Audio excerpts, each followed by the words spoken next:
Doodle-doo. Good morning. I'm sure that there are very few, if any, people watching me live, considering I literally just turned on the stream. But I always like to greet you, just in case. Yeah, also, in case somebody stumbles upon the VOD or whatever the case may be. Let me get everything set up on my end. Stand by. Stand by. Oh, that's right. Oh, I'm back to playing the monk for a hot minute here. I got Feigned Death back at my disposal. Very exciting. Although I will say, I tested. I've played this build before on stream, and I last night I swapped to this. I swapped to this combo, and it felt weird not having bard songs. It felt very, very weird not having bard songs.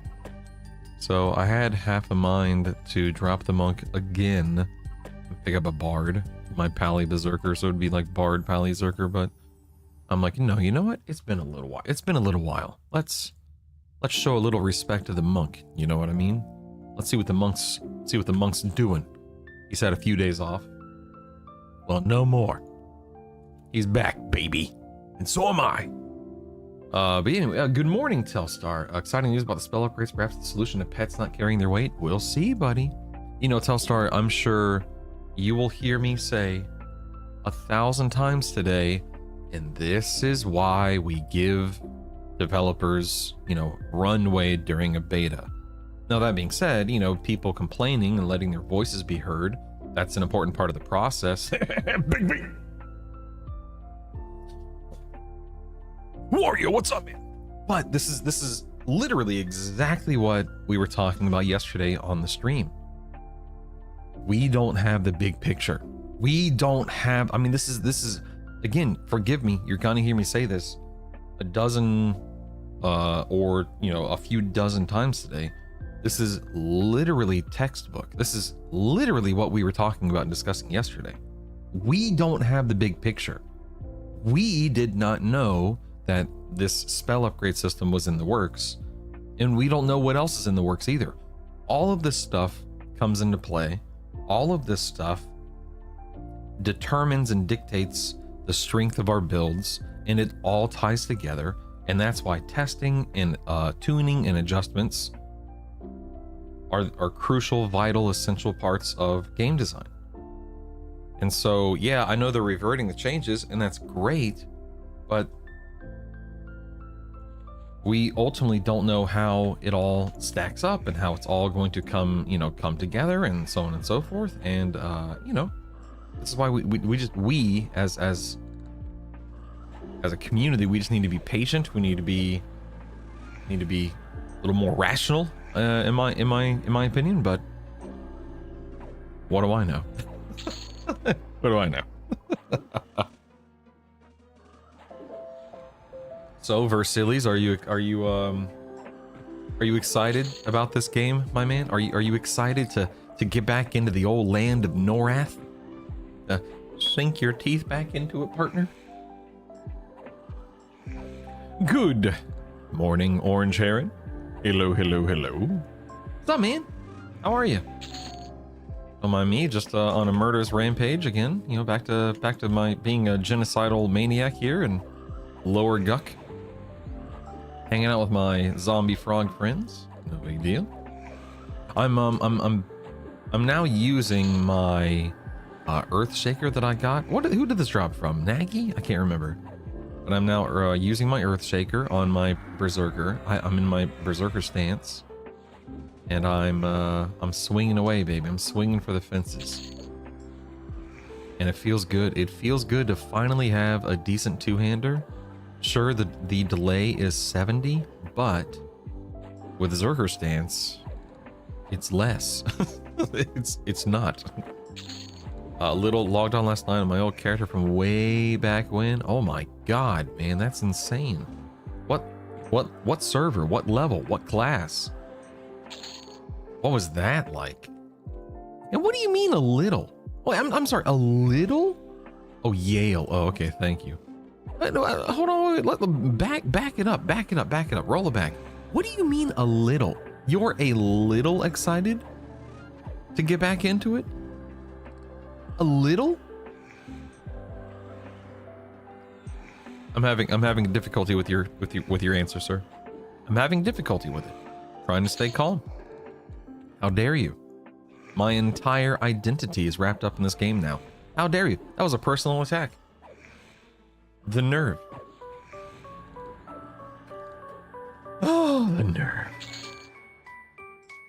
Of course, you know, I'm obviously excited.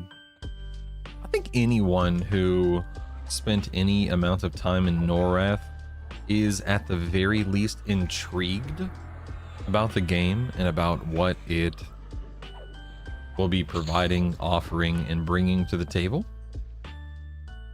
And as I've said many times over, I feel lost when I logged on at 70 Rogue on Tunair. Whoa, 70? 70? Wait, so that means you played... How late did you play? Let me, because Kunark was 60, I think Pop was 65. Yeah, because Lucklin introduced AAs. Pop introduced 5 more levels. I don't remember what expansion bumped it up from 65 to 70. Was that Omens? I genuinely don't remember. So, okay, yeah, early Omens, okay.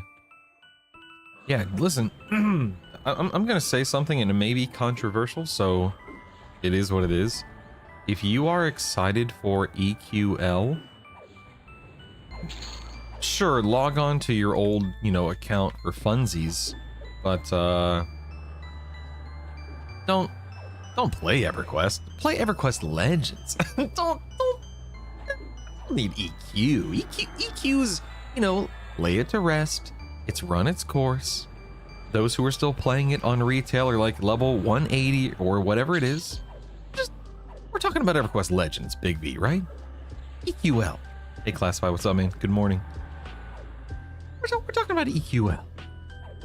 I need to find something to... Oh, that's right. Someone recommended I get my dot song AAs, or dot crit dot AAs, or whatever it is, but can't access them with this combo. Hey, good morning, Soto. Can I just say real quick, Wario, Telstar, Versilis Orange, Classified Soto, anyone else listening, it has been nothing short of a beautiful, wonderful, it has been a lovely experience streaming to such a diverse and engaged community and audience this week. You know, I've been married for going on 13 years now, and I've been streaming for 13 years now, and so my wife has been very aware of my streaming journey over these 13 years. And when I told her that my viewership for EQL, like yesterday, it was like in the low to mid 100s, is in that range compared to when I stream WoW, and it's, you know, in the 30 to 40 range. It's just it's incredible to me. Like I'm humbled. I'm overjoyed, and I'm so appreciative. So thank you guys. Hey, Scotty, what's up, man?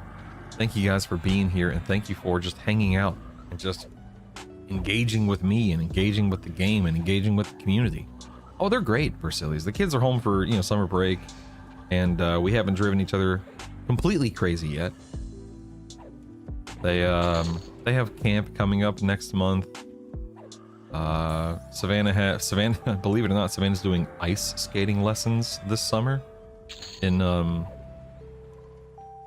at one of the skating centers here in town, or the skating center, I guess. Isaac is doing a D&D, not camp, but he's doing like a not regulated, but he's doing D&D with the library system, I believe. I think it's the library system. So that's cool. And, you know, we're trying to stay out of each other's hair, but they're still young, so they're bored from time to time, but it is what it is. I plan to. Look at my bags and bank, all the junk I got. Dude, the junk is what makes the whole thing. It makes the whole thing worthwhile to me. I love getting on old characters.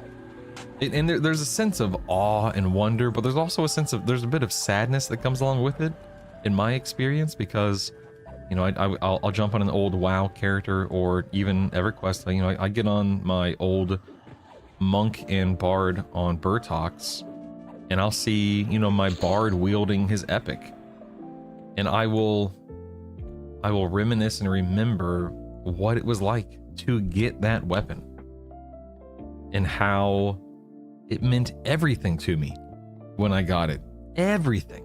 I was so proud of that accomplishment, and I was so excited. Yes. Alerts are working. Yes. Thanks for the sub. Yes. Yes. Wario, thank you so much, man. My alerts have been broken for like 2 days, and so before I went live today, I logged out of everything, logged back in everything. I ran some tests. The tests worked well, and good to see that the alerts are now back. Thank you so much for the sub, man. That is incredibly generous of you. Thank you, thank you, thank you. Wario, may I ask, is there a play on words there with the character Wario from the Mario franchise, or is it just something separate from that? Scotty, morning, playing some EQ and tuning in. Oh yeah, baby. Oh yeah. Feeling good. Don't mind me. Just murdering some zombies. No big deal. Still early, give it time. Anyway, Versili's, yeah, there's a sense of just like I said, just there's definitely something to enjoy and cherish about logging into old characters like that and looking at your old gear, looking at your bank, and so on and so forth. And then but it also makes me a little sad, admittedly, because it's like, wow, that was how long ago? I remember some of the people I interacted with at the time. I remember those experiences. I remember what I was doing in my real life at the time. And I'm not the kind of person, for me, I don't typically live in the past. For me, I'm very much, I'm either living in the moment. Subby. Let's hop in the tubby. Leyland. I didn't say it, you said it. Well. Thank you, Leyland. Now hold on, wait. I'm trying to remember. Is that David? Is that David I see? Okay, I'm trying to remember. Haven't talked to you in a while. Oh, David. Oh, David. Okay, ladies and gentlemen, Leyland is my IRL cousin, and let's just say Leyland and I used to play little EverQuest. Actually, you probably played it a bit more than I did early on. Leyland, David, listen, I'm gonna need you to call up Mark. I'm gonna need you to call up Rachel and Gary and get the band back together, okay? Hey, Cars, good morning. Leyland, I have been talking about the moment I first laid eyes on EverQuest, and I'm going to regale you with the tale. I was at Aunt Edith and Uncle Steve's, okay? And, you know, my mom and dad had brought me there brought us, you know, the family there for whatever reason, visiting, hanging out, whatever.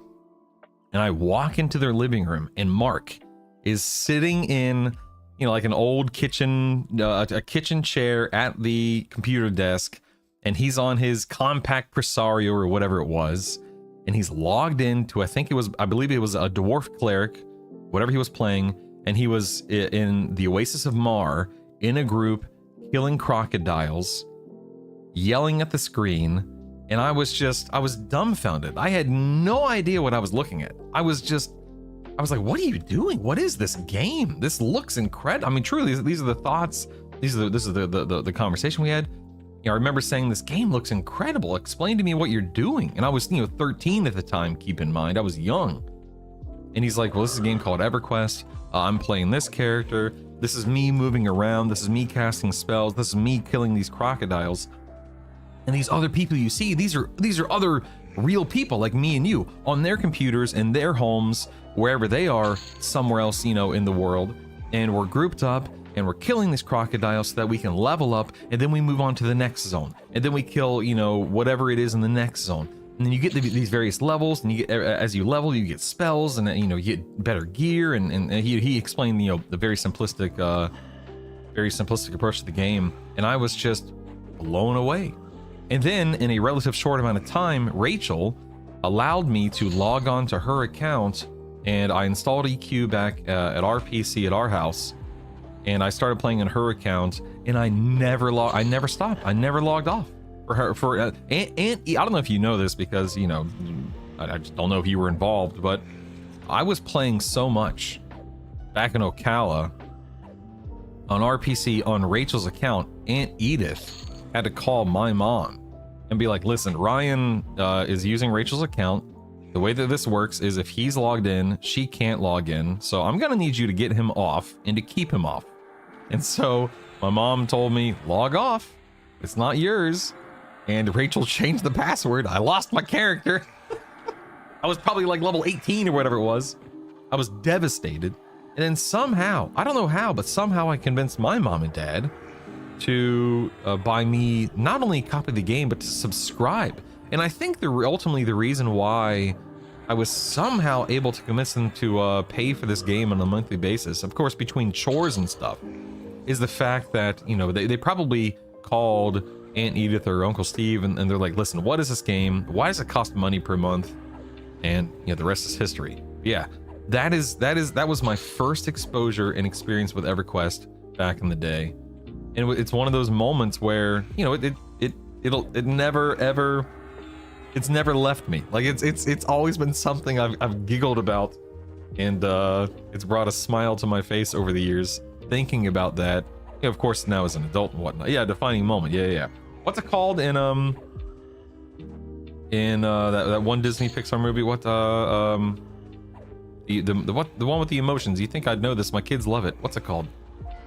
I can't remember the movie or the terminology they use in the movie. But in any case, Inside Out, yes, and it was I can't remember the terminology, but Inside Out is the movie. And there's something with Riley, the main character in the movie, where she has like these like islands in her mind, and each island represents a defining moment in her existence. But I can't remember a core memory. Thank you, Classified. I was drawing a blank there. Thank you. Anyway, let me catch up on chat here. I was regurgitating my original EQ experience. One of my old TLP tunes, playtime in him is 157 days. Wow. Yeah, not too bad. Usually go with Wario in games, but it's been harder to get. I like playing Warrior, so I did Wario. Okay, so Wario. Interestingly enough, Wario, I am a Wario player. I'm an unapologetic Wario player. When I'm playing Mario Party with the wife and kids, when I'm playing Mario Kart, whenever I'm playing anything and Wario is available, that's my guy. 100%. I will fight someone. I mean, not literally, but I'll fight someone for Wario, man. I am Wario through and through. That's my boy. I was a little sad to see that he didn't show up in this second Mario movie, but maybe the third one, question mark? We'll see. But thank you so much for being here, Wario. Thank you so much for the sub, and David, thank you for the Prime sub too, man. I appreciate you, partner. I'm bored and too sleepy to think of something new. Give me a build that's fun to play and isn't too much of a struggle. Maybe I haven't played it yet. Has to include cleric, and please don't say play what's fun. Well, Daisy Dukes, play what's fun. No, Daisy Dukes. So I'm gonna ask you a couple of questions, Daisy. Are you interested in having like a cleric and then a tank and a DPS? You care about Bard? Have you tried Bard yet? Do you want to be more melee? Do you want to be more caster oriented? Do you want Spellblade? Or do you just want me to tell you to play something and not answer all these questions? You were at Mom and Dad's for a while, and I played with you some then, a defining moment. Yarp. Yarp. Basically, your aunt was your EQ crack dealer. My EQ crack dealer? Oh my god. Pretty much, yeah, pretty much. Hey, way back, what's up, man? Oh, man. If I wasn't an adult, I wouldn't have had the money or parent that would allow me to play. Yeah, I still am shocked that they got me the game. Like, they literally bought me the game, the box, and they signed up for the monthly sub, which is just insane to think about. Brutal, all my whining about the patches, they paid off. Martin, this is exactly what we were talking about, right? Is we don't have the big picture. We don't know what's coming down the pipeline. They do. And so those changes, you know, were implemented for X reason, but then they knew that they were bringing in Y, Z, A, B, C, D, E, F, G, etc., etc. Yeah, let them cook. Exactly, man. Good morning, Doc Sprinkles. Good morning.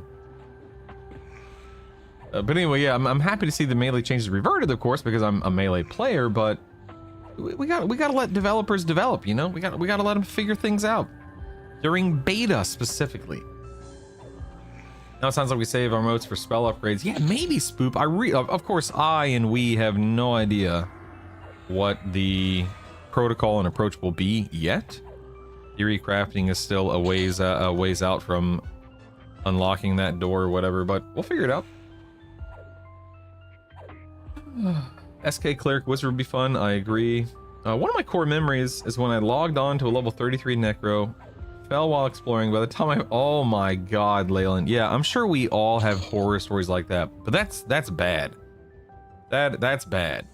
Holy moly, man. Oof. That's bad. Give me something that isn't too much of a struggle. Okay, so if you want a bard in your combo, then Cleric Shadow Knight Bard is goated. If you don't want a bard in your combo, something like they just said, Cleric Shadow Knight Wizard would be sick for the Spellblade procs. But then you may run into a little bit of the the mana issue, maybe. I really don't know.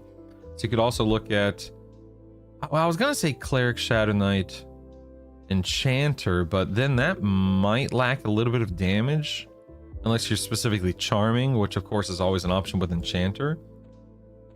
But I mean, I'm quite partial to SK Bard Cleric at the moment. That's what I was playing yesterday, and it is very strong and very enjoyable for that matter. They changed back. I was not really sure what it was, but okay, changed back. Yeah, so it isn't, I believe, based on, you know, Discord and so on and so forth, that the changes have not been reverted in game yet, but that they will be reverted, you know, today, soon, TM, whatever it is. But very soon. Today is most likely. Losing my dad's 52 Necromancer and Chardock, pretty sure I was great. I would have been so upset, Doc. Oh my god. Oh man. I had the most fun as a werewolf de-leveling and eating people in Blackborough. What? Is that when you could control monsters in game? Cars? Is that what you're talking about? I wonder what the market will be for moat sales in EC Tunnel. Can you sell moats? I mean, you can sell moats, can't you? Am I crazy? If I withdraw this dude. Wait. It's not it's not no trade? Wait, what? You can trade and sell moats? Ain't no way. Ain't no way. Okay, wait, moat of major potential is no trade. What about moat of potential? That's interesting. Huh. Trade them once? Yeah, I don't know. You know what? I'm gonna put a pin in that because I truly don't know ultimately what the experience is gonna be for that. But that's interesting. Huh.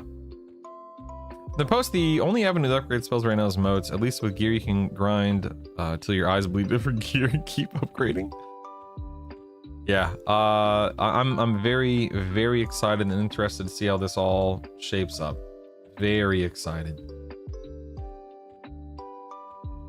I'm having a hard time deciding what to start with. Necromancer for sure. My original plan was Necromancer SK Shaman, but I want movement speed as well, so I might need to swap something out for a Bard. Yeah, so if you're dead set on Necromancer, which I understand because that's your bread and butter, I personally don't know what pairs well with Necromancer right now. Of course, a Knight is likely going to be well suited because of spell. Do you know much about the game, Leyland? Leyland? You want me to do you want me to give you the quick overview, the quick pitch, or whatever you want to call it? I left her from Alpha. You could contract lycanthrope and turn into a werewolf, and other players turn into food for you. Oh my god, that's insane and amazing. Cars. Everybody gets off and we can make salad pots, yeah. Dum dum dum dum doo doo. Boom doo doo doo. So Leyland, I am gonna go ahead and just think out loud for a minute. Pitch would be awesome. I've listened much of your last video, but not all of it. Okay, so yeah, so between what you've talked about, what Wario just said about the mount, and about what I understand about everything and so on and so forth, I'm gonna try to break it down simplistically, of course. That way I'm not talking too much, but I don't want to miss anything. So let's start actually where Wario said. So in the AAs, you'll see that you do get various AAs, like a Holy Steed, a Valiant Steed, etc. So you do get a mount in your through AAs. So that does give you the option of traversing with the mount. I don't know what the mount speed is, because Wario, does anyone know what the mount speed is? Yeah, both knights get a mount, so there's that. Bards, of course, are super fast as per usual, so that's awesome. I will say this, Bard speed is always incredible. There's no denying that. But the way that this game is set up is that it doesn't force you to run across the world 24/7. There is something in this game called rituals, Leyland. And rituals unlock when you get various classes to certain levels. So you'll see here that I have the ability with in my rituals tab, I can teleport myself to, Butcher Block Mountains, outside of the Temple of Kazakul, North Karana, and so on and so forth, right? You can see all of these. So you don't have to run from North Row to EC to WC, and so and then what I can't remember what the forest is called. It's kind of the WC, and then the High Keep. Like, you don't need to run forever and ever to get somewhere. You will have to run, to some degree, but you are able to teleport around. Now, how do you get these rituals? Whenever you're playing the game, this is the loadout tab on the character screen. So you can see here that my druid is level 25 and my wizard is level 25. It does not take long to get those guys to 25. And once you get them to 25, it unlocks those rituals to teleport around. You just have to buy the spell, and the cost is no big deal at all. So all of that to say, having a bard in your combo is amazing. I have a bard is one of my two mains. You'll see right here, I've unlocked monk and bard. Those are my two mains. In retrospect, I'd probably be like a tank and a bard instead of a monk and a bard, but nevertheless, I can swap freely between monk and bard anytime I want to, whenever I'm in starter area, etc., etc. Now, let's talk about your necromancer and then your secondary and tertiary class. If you go, and I'm just gonna make this up. If you go necromancer, let's say paladin, bard, number one, that's a great combo. You can do a lot with that combo. Would you be able to kill everything at max, D4 by yourself? I don't know. I really don't know. You'd probably struggle a little bit, but here's how that combo would work, for example, okay? Your paladin, being your tank, healer to some degree, lay on hands, comes off cooldown very quickly. In that combo, your lay on hands would probably be like a 4-minute cooldown, which is fantastic, obviously. It's normally a 15 in this game. But there's an ability called Smite that you have auto-skilled, and for that matter, auto-skill is something that you check here in this window, and that just means that anytime it's up, it's used. And the way that Smite works is that it uses 3% of your mana to dole out damage, and then it shaves 15 seconds off of lay on hands. So lay on hands comes off cooldown much faster. Anyway, in that combo, your paladin would tank for you, heal for you. You'd have lay on hands, you'd have some buffs, etc., etc. Your necromancer could be, damage over time, direct damage, pet, which would be nice. Your necromancer pet is no joke. By the way, pets do get an inventory here, so you can equip your pet with various pieces of gear. Necromancer would get, I guess, 6 items. Somebody out there can correct me if I'm wrong, because you get 4 by default and then 2 for every additional pet class you bring to the table. So you'll be able to gear up your pet a little bit, it'll be able to pump out some damage. It could even tank for you in a pinch, that kind of stuff. And before we even get to the bard, if you're sporting a paladin and a necromancer, there is something, and you can see it here on my screen. Oops. You can see here on my screen, there is something in game. Two things in game that are different. Two of the things that are different from regular EverQuest are invocations and stances. So stances are applied to melee classes. I am currently in a berserker stance because I am a berserker. And berserker stance, I could read the tooltip, but it just does a lot of damage and it helps you a lot. Blah blah blah. Invocations are going to help you regenerate mana faster, heal more.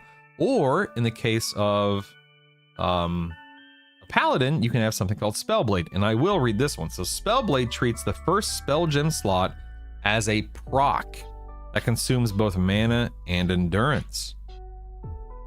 40% of the spell's mana cost is paid as mana, 20% as endurance.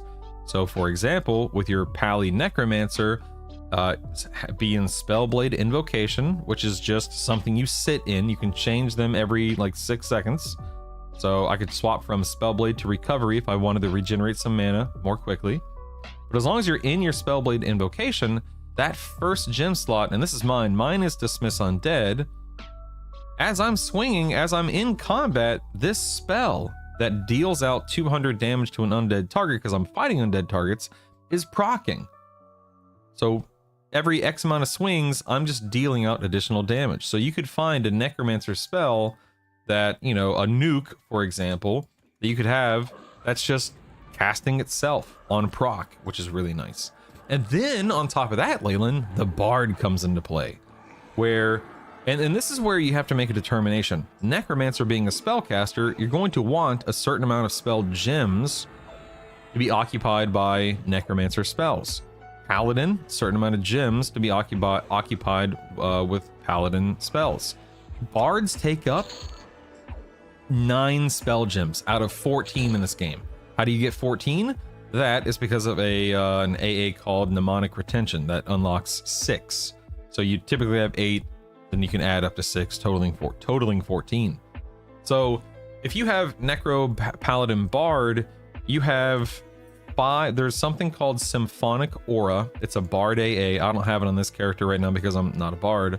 But your Symphonic Aura allows your bottom 5 spell gem slots to be occupied by songs, and they pulse in the background. You don't ever have to engage with it. You don't ever have to worry about it. They're always on, always pulsing.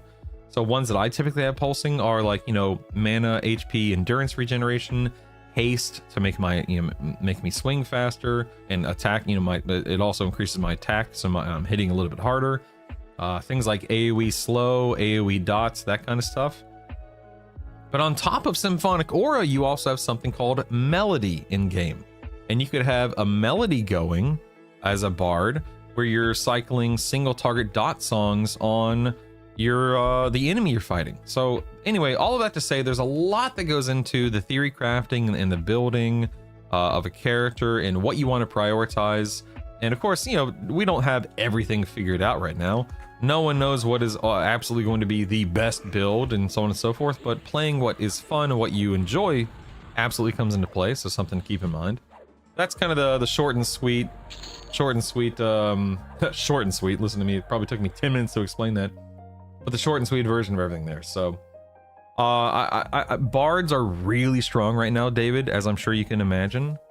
They always have been in some way, shape, or form, but I typically play a bard when I'm killing raid targets because they're that good. Not to say that they're essential or required, they're that good. Whew, that was a lot to talk about. Thank you guys for being here. Appreciate it. I will catch up on chat now. Stand by. Let me read real quick.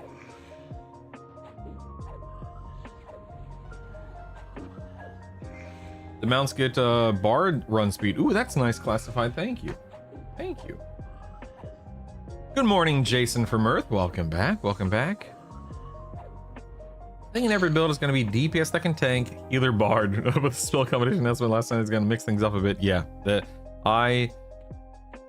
I absolutely think, Jason, you know, going off of what you just said, the more combos in this game that work, the better. Obviously, the developers, in my opinion, they need to make sure that they are doing everything in their power to make as many combos, as many classes as attractive as possible. And that's difficult. Like, how do you make, you know, 500 combinations possible without making certain classes, certain combinations extremely OP? I don't know. That's for them to figure out. But yeah, I look forward to seeing what these spell changes are going to bring to the table. I think that is so important and wonderful. Yes, auto skill's amazing, Leyland. I agree. Ranger, Necromancer, Shaman is my start personally. It checks a lot of boxes for me. I'll likely take a Paladin at 50. Yep. What do you mean about Paladin, Necromancer, Shaman? That's what I'm leaning toward. I think that's a perfectly fine combination. Okay, you know, you got your tank, a bit of a healer, damage, slows, buffs, haste. There's a lot to love about that. Okay, I can't. Again, I'll never sit here and say that any combo somebody presents is going to be the best combo in the game, because I truly don't know, and I don't want to mislead people. But I think that, you know, just if that's where the direction you're leaning, I think you'll be very happy with it. Yeah. A melee build with a mage. Oh, interesting. Are pet items auto-equipped on newly summoned pets? Ooh, Leyland. So I know someone already answered that for you, but I'm going to answer it out loud. That way more people can learn if they don't know. So Leyland asks, are pet items auto-equipped? Yes, they actually are. The way that it works in this game is you're not going to be trading your pet gear like you typically would. There's a tab here in the inventory window. And there are, right now, because I'm not a pet class, I have 4 pet slots. You'll see that I have a ring here with dexterity because I was just trying to stack a little bit of dex on a previous pet for more procs. But let's say I wanted to put this earring, this ring, this bracer, and this weapon on my pet. Okay. Number one, they are class specific, so you need to make sure that your gear works for the class that you summon. I think that's how somebody correct me if I'm wrong, but like, for instance, this is a bard weapon, so would a warrior pet wield a bard weapon? I don't think so, but maybe that's not how the pets work, but I'm going to assume that is how it works. But let's just pretend this gear works for the pet you summon. That any pet you summon, as long as it can wield the items and equip them, any pet, whether it dies, whether you're summoning a necromancer pet or mage pet, they're going to use these items every single time. And that way you never have to worry about trading the gear to the pet. So every time whether you're after it dies, after you get a new pet spell, after you swap classes, whatever the case may be, your pet will always use what you have in these pet inventory slots. That way it's less you have to manage, less you have to set up, less you have to worry about. I think it's a wonderful change, and it works really well, IMO. Auto pulsing bard songs are amazing. Yes, they are. Different pet classes get more slots for the pets. Yep. I'm overjoyed that you can change your classes and level them up. Oh my god. Leyland, yeah. Going back to my loadouts tab here, you'll see that I have bard at 50, my berserker, which I'm currently playing, one of the 3 classes I have right now is berserker. My berserker's 48, almost 50. My cleric's 50, my monk is 50, my paladin's 50, my shadow knight's 50, and so on and so forth. The thing that I'm looking forward to doing more than anything, I'm gonna explain another aspect of the game here, Leyland, so bear with me here. You can see that all these classes are 50. However, if we go back into my loadouts, you can see that I can only swap between monk and bard right now in my combo, which means that no matter what, I have to be one of these 2 classes at all time. Now, how can you change that? Are you able to unlock more classes? Yes. The way that you unlock these primary classes, that way I'm not always locked into one of these 2. I will be working toward unlocking them all. And the way that you do that, at least presently, is when you go into your achievements window right here. And again, everything's a work in progress. Anything and everything is subject to change. It's beta, etc., etc. But if you go into your achievements window and you open up class, the untapped potential in classes, you can see here it's called primary class unlock. Now I've already got Bard unlocked because at 50, when you hit 50 for the first time, you get a token, one token. You can use that token to unlock any class of your choice. I chose Bard. So I have Bard unlocked and I have Monk unlocked. However, let's say I really wanted to unlock Beast Lord. If you go to Plane of Sky, an end-game raid zone, and you zone into Plane of Sky, and you work on your Plane of Sky class quest. You go into Plane of Sky, you talk to some NPCs, you kill some NPCs, you turn in some stuff, you loot some stuff, and eventually you're going to obtain various pieces of gear. So I would go in there, and, you know, maybe I'm a Bard. Bard is my primary, Beast Lord is my secondary, Shadow Knight is my tertiary, whatever the case may be. I can work on my Beast Lord stuff here. I can obtain these items. And when I've obtained all of my items and I've completed this achievement, congratulations, Beast Lord is now unlocked, and I can now be a Beast Lord anytime I want in my primary. And so it takes time, it takes, you know, effort, it takes X amount of weeks to kill the things, loot the things, quest the things, etc. And it's not meant to be some unbelievably difficult thing. You just got to get in there and do it. Now, will there be other ways of unlocking classes? Maybe, we don't know. I think there's supposed to be like a third unknown or unspoken way that they haven't revealed yet or something like that. Maybe it'll be on the marketplace. We really don't know all.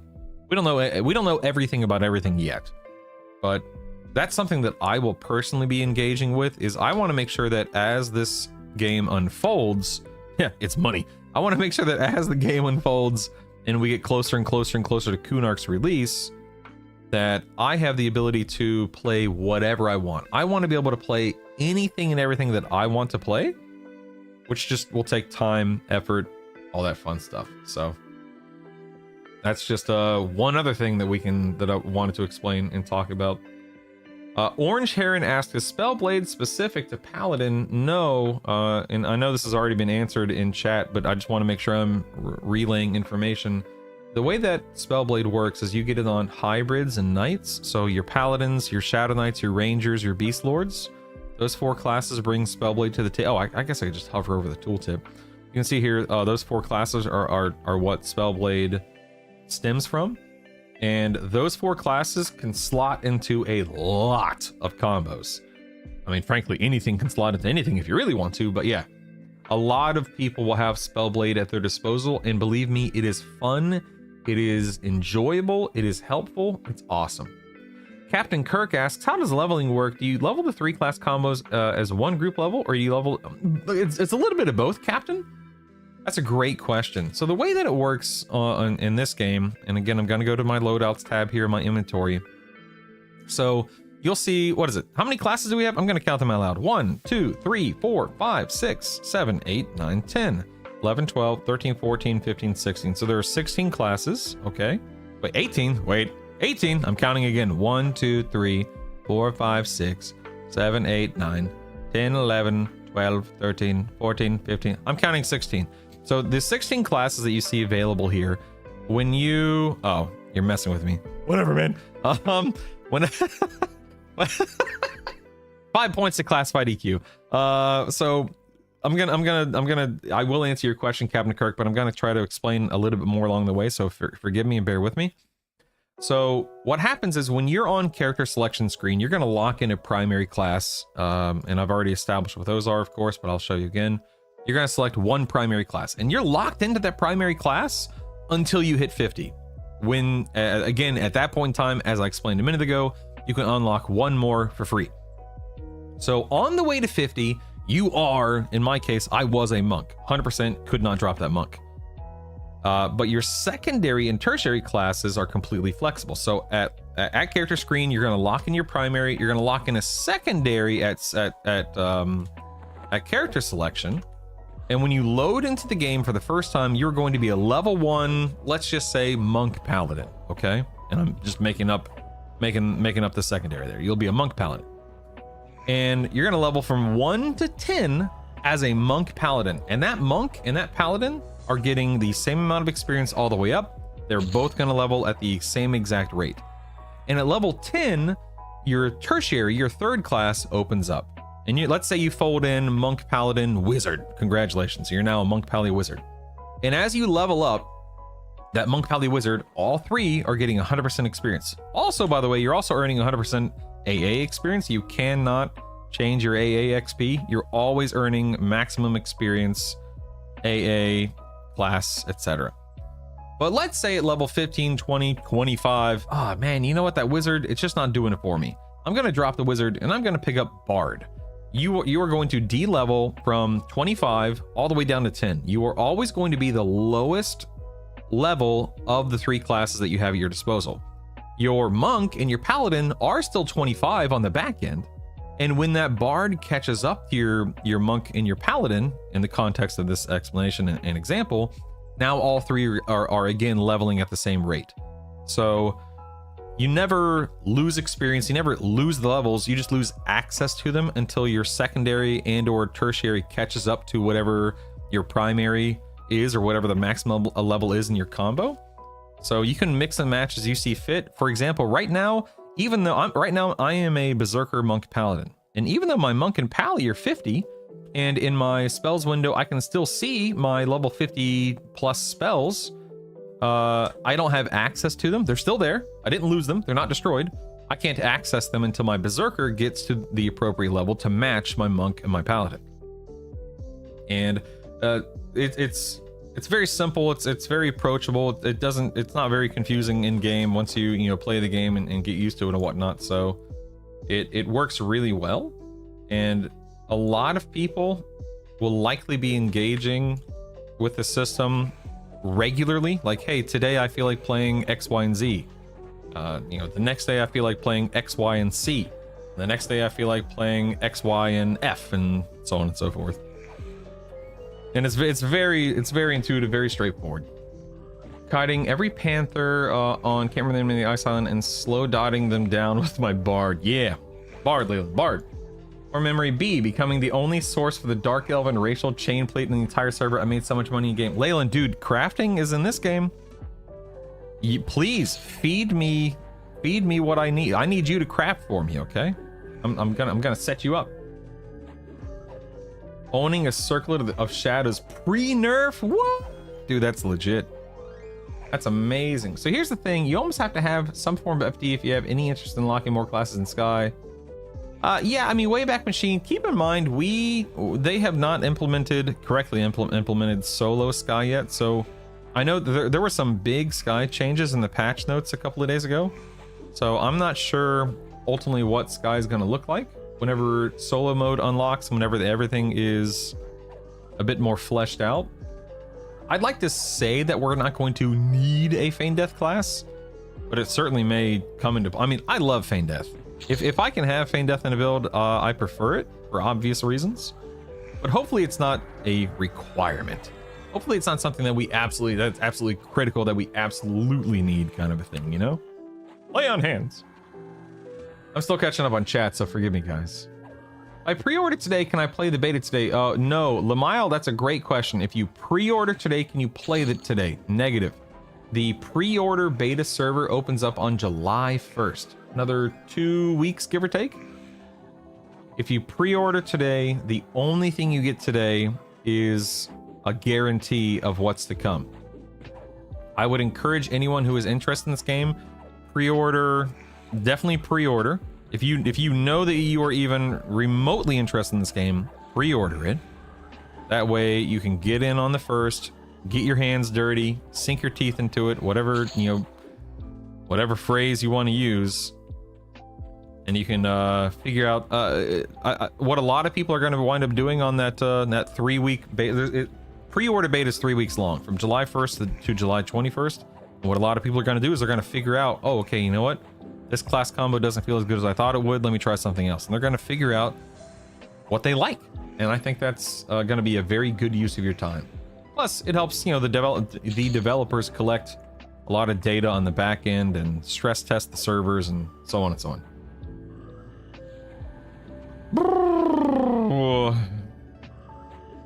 Need more info. You have to clear Sky to unlock classes. So yes, It's just a matter of like Sky is going to be one of the zones you're engaging, that you're regularly visiting, not just to unlock classes but to get gear. And keep in mind, I just mentioned solo. The way that I'm approaching the game is I want to be primarily a solo player, which means that when I log into the game and I want to go clear Plane of Sky, I can do it. It is scaled and tuned appropriately just for me. So they have already implemented, and they will continue to implement changes to make sure that raids are approachable, digestible, and enjoyable, whether you are by yourself or with a small group of friends. You're very welcome, Wayback Machine. Appreciate you, man. Need to make sure my primary class is a flexible pick. Yes, Jason. So a lot of people, myself included, you know, our primary pick could be a bard, could be a tank, could be cleric. I personally want to be an Ixar. Ixars cannot be bards, cannot be clerics. So what's my choice going to be? Maybe a Shadow Knight? I really don't know. But I really want to be an Ixar. So we'll have to wait and see.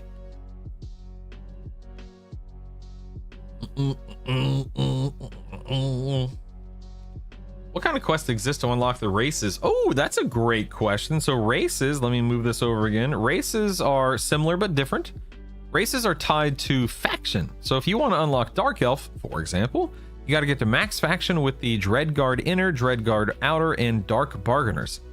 I don't personally care about unlocking races. I can't tell you where those reputations are, but you're going to be grinding and killing and farming mobs in a lot of cases for unlocking races. Keep in mind, races obviously are very different than classes in that most of the time it's just flavor. You know, some classes have ultra vision, some classes have more regen like Ixars, and so on and so forth. Races for me will be something I work on very long term. I'm more interested in unlocking classes early on because I want to have that diversity and the choice factor that comes into play with making sure that I have a strong build. Whereas races are typically, not in all cases, but typically just meant to, you know, appeal to how you look and who you're KOS to and whatnot. Ooh, Sen Fallon, you should definitely link that. Great point about the wiki. Definitely link that. The alt-itis is strong. Yeah, I mean, that's kind of the whole point, Leyland, is the, you know, playing as many combinations and alts or whatever you want to call it as possible. Need more coffee before counting things. It's also a tactic to always be leveling a third class. Yes, Jason, let's talk about that. Okay, so we don't know what they're going to do with AAs, if they're going to do anything at all. Presently, right now, let me check my non-existent watch.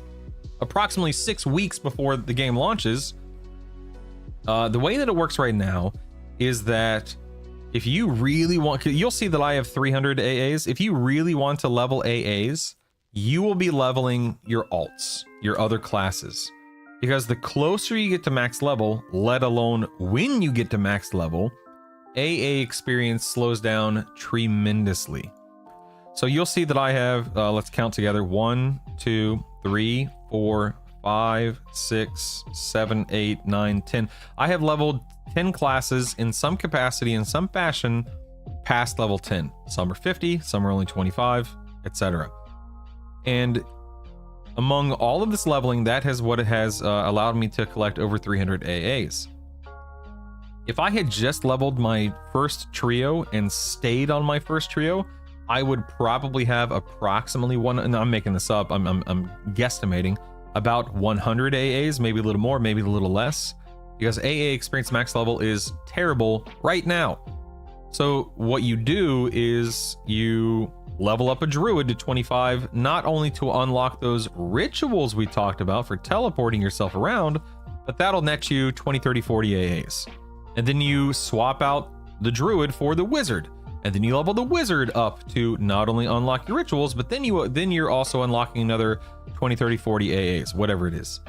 And so on and so forth. So you are simultaneously getting things like rituals, you're getting access to more classes, you're getting more AAs, and so on and so forth.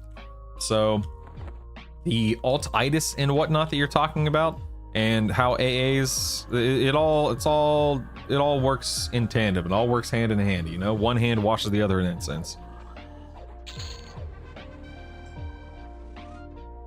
Doom, doom, doom, doom, doom, doom. I don't have a two-hander, so I'm gonna do Paladin instead of SK. Will Pally Cleric Bard be just durable as SK? Okay, wow, Daisy Dukes, great question, and I can answer that specifically. Yesterday, I was playing Paladin Cleric Bard, and then I was also playing SK Cleric Bard, trying to kill D2 raid targets solo. And I can say right now, the SK Cleric Bard has a bit more mileage.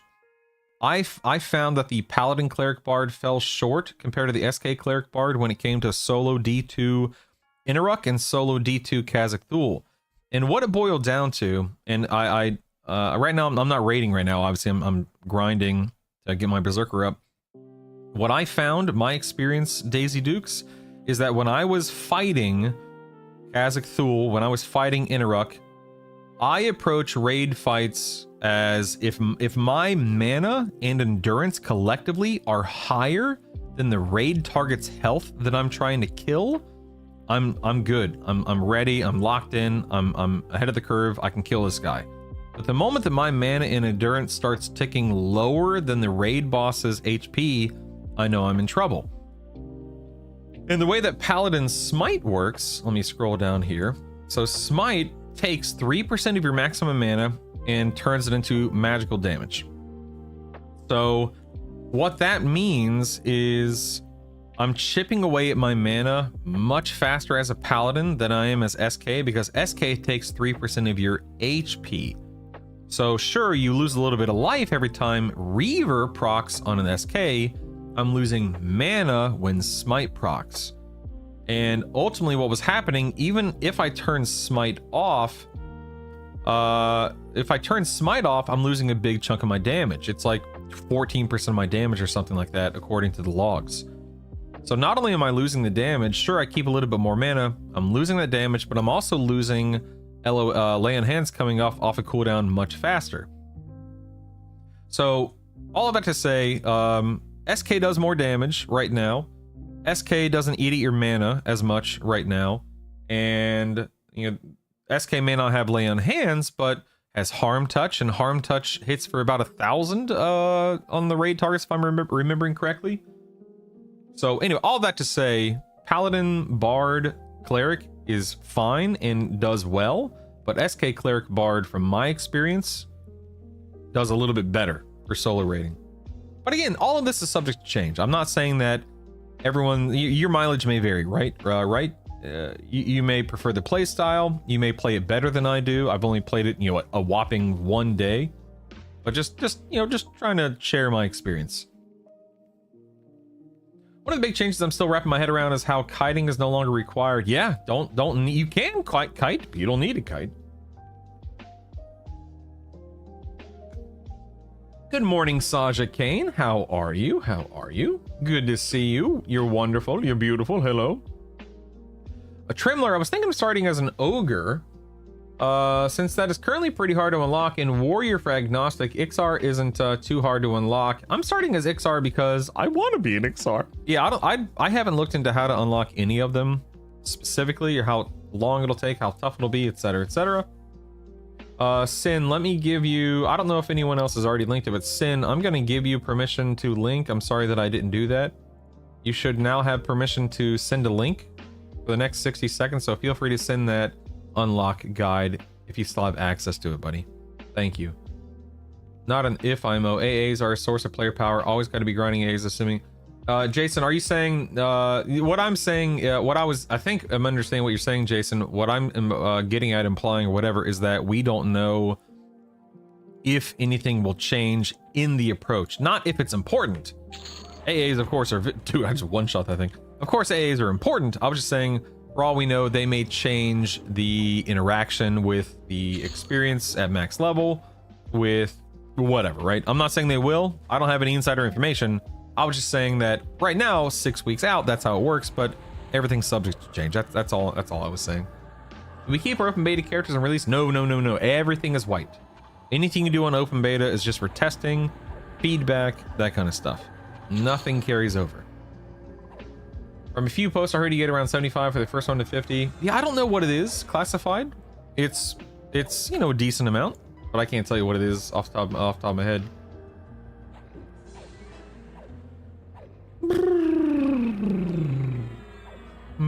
Can you use a one-hander on SK? I think so, yeah. But the thing is, even if I think so, right? SKs can do one-hander and shield, but you're more than likely gonna have a class that can do. I mean, it's not guaranteed based on what you choose, but oftentimes you have a class that can dual wield. But yeah, SK, I'm pretty sure can do one-hander and shield, right? I'm not crazy, am I? Doom, yeah, Paladin, Berserker, Cleric, Martins would likely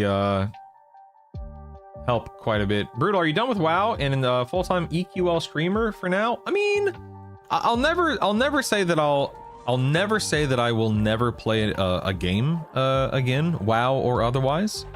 I can say that I am all in on EQL. It's all hands on deck for EQL, full steam ahead for EQL, and more than that, World of Warcraft, of course, by design, is a group game. You are expected to group with other players, raid with other players, and that's fine. There's nothing wrong with that. I just have no desire to engage with group-oriented systems, or whatever you want to call it. I thought I was excited to raid, and I was excited to raid, but the schedule wound up being just a nuisance and an annoyance more than anything. And then Mythic Plus, which was absolutely fun. I truly think that WoW's Mythic Plus, the season right now for Mythic Plus, is fantastic. But ultimately, just having a group with other players, and that's the thing, like, I keep using the word have or whatever I've been saying. With this game, if I want to run a dungeon or a raid with other players, I can, but I don't have to. It's a choice. And that to me is the kicker there, is with WoW, it's all or nothing. And I don't want that. I don't want it, man. Keep in mind, EQL Wiki is still being built. The race guide has been pretty much confirmed by a lot of testers. Nice. Carry over your knowledge. Absolutely. Absolutely. That mob is a handful. Will Smith will make sure that doesn't happen. What? Oh, goodness. How's that new trio feeling with Berserker Chiquito? Hey, what up? Good morning, Chiquito. I mean, it's fine. This is not gonna be like some powerhouse build. It would actually be better with Bard, but I already had my Monk Pally Berserker set up. So I'm just trying to level up my Berserker, that's all. It's such a shame I can't re-experience the first time I hunted in Core Forest, killing some level 10 during the day and selling the sunsets. I'm surrounded by random. Yeah, Leyland, that was horrific, my friend. Horrific. But also, one of the things that made this game and other, MMOs and other games like it just the coolest thing ever. Not the frogs again. Not the frogs. Oh, they're back, baby. They're back. Lack of information is just now something you run into, just not something you run into very often anymore. Yeah. That's, pros and cons, right? One of the pros of having information readily available to us is that it's far less frustrating and you don't have to worry about missing out so much and so on and so forth. But one of the cons is it's just not as... I don't even know what the word is. There's something unique and incredible about slowly learning together as a community and growing together as a community in that sense, and figuring things out and unlocking things, and then word of mouth spreads, and it's pretty cool. Yeah, Sunder. So on this server, Ghoul Lord is named Hoptor the Gellum. He's a nice guy, but I have to kill him. Gotta kill him. It's all good. I was just curious. It doesn't matter if you build a Rubik's Cube. You're never done with EverQuest or WoW. Indeed. It's funny. I was actually logged into WoW this morning to sell stuff in the auction. My account, I think, expires in like 2 days. So I logged in to make sure that I had sold anything and everything that is sellable on the auction house. That way, I make a little bit more gold. And if and when I ever get back into WoW, it's there for me, you know, if I need or want it to be. Gear crafting is a big pro for the extra information. Dude, yeah, I can't wait. I can't wait! No discovery when all the answers are on Google. You could just not Google. I mean, you always have the option of not Googling. Who needs to Google? Just explore. Anyone know how I contact Daybreak Sport if I no longer have access to my email that's registered to my account? Ooh, okay. I mean, you could, you know, go to Daybreak and scroll down to the bottom and go to the contact us and reach out to them that way. You can open up a ticket. I've heard, and I have not personally engaged with, you know, customer service or whatever the case may be, because I haven't had the need to, but I've heard that they've been extremely helpful getting people their accounts back and all that kind of stuff. So they're working not to simp for, you know, a company, but they're working really hard to make this as positive of an experience as possible. So reach out to them, be patient with them, and hopefully they can help you. Brass was saying put in the customer service ticket. Yeah. Can't open a ticket if you can't verify your email. You don't have to submit. Like, you can just reach out to them and be like, hey, here's the sitch. I don't have that email anymore. What do I do? Like, you don't have to contact them via the email you can't access, you know? Not Googling. Yeah, that's about as easy as not breathing. SK and Rangers nerfing the entire party's experience gaining classic key was something that should have been known, because then they would have had to fix it. Leyland, what is what's I don't know that off the top of my head. Explain that. What are you talking about? Would have make or have second account and do it that way. Yeah, yeah. That's right. We were supposed to make an account and get free gold from Bruno. How can I forget? Hey, Rin, what's up, man? Much was learned through early MMOs that seem crazy. Oh, absolutely, man. It's pretty insane thinking back to how unique and weird and different EverQuest was. And what I always say, you know, when people bring up the corpse runs, the experience loss, or when I bring it up, we didn't know any better. We didn't know any better. We didn't have anything to compare it to. You know, when WoW came along in 2004, people called WoW the baby game, the casuals game. Oh, there's no experience loss. Oh, you never lose your gear. You know, it's not a real game. It's not a man's game or whatever, you know, so on and so forth. But the idea, the concept of losing experience and losing your items nowadays is insane. Absolutely insane. Broken Stokes was talking about the anti-cheat last night. I was gonna pre-order, but I'm gonna wait to hear about Linux. Oh, are you on Linux, Jason? Yeah, I personally can't speak to how this game would run on Mac or Linux. I'm a lowly Windows user. Can't type data to change my credit card. It constantly tells me expiration date is wrong, even though I'm staring directly at my card. Oh no, spoopy. Don't worry, man. Things will be worked out. I know it can be frustrating, but they'll get their situation taken care of. Isn't Linux well known for having issues with online games, especially if they have anti-cheat? Yeah, Beldeat, they are, yeah. If you had a hybrid in your party, all experience was nerfed. Hybrids considered extra powerful by the developers, and they had an XP nerf to make them level. Wow, that's crazy, Leyland. What about bards? I was a bard, was my experience. That's insane. I had to delete my older credit card, then add in my new one, just an updated expire date, and that worked for me. Yeah, actually, that's a good point, guys. I read that on the subreddit myself. That's a really good point. You can definitely try that. See if that works, spoopy. Never nerf solo or in group. A bug made the solo nerf hit the entire group. Current level anti-cheat is the only major thing that prevents games from working on Linux. But I can play EQ TLPs, EQ Live, all Blizzard games, etc. on Linux just fine. You know, I guess we'll have to wait and see how it goes. I really have no idea how it's going to stack up. All I really knew was UO Online and the MUDs and message board RPGs were very niche. I never got into MUDs. I wasn't a huge computer gamer until EQ. EQ was the first game that really pulled me into the PC gaming world. Before that, I was, you know, Nintendo, Super Nintendo, N64. I had a PS1, PS2. Although I think PS2 launched I think PS2 launched right around the same time as EverQuest, right? I can't quite remember the date. EQ was March 99. PS2 was probably like March 2000 or something like that. Never got into Sega, never had a Genesis, never had a Dreamcast. I had handheld, I had Game Boy Color. But yeah, I was very much a console or a handheld gamer, as most kids were back in the day, up until EverQuest. Leveling a Troll SK on P99 pre-Velius was insane. If you were an ogre or a Troll SK, you kill a party experience did a racial XP hit on top of hybrid XP hit. It's why Halfling Rogue Warriors were awesome. They gave parties basically an XP bonus. That's cool. Monsters and Memories works on Linux too. I tried that deleting and tried adding the new version of the old card and the different card and get the stupid error. That sucks, Spoopy.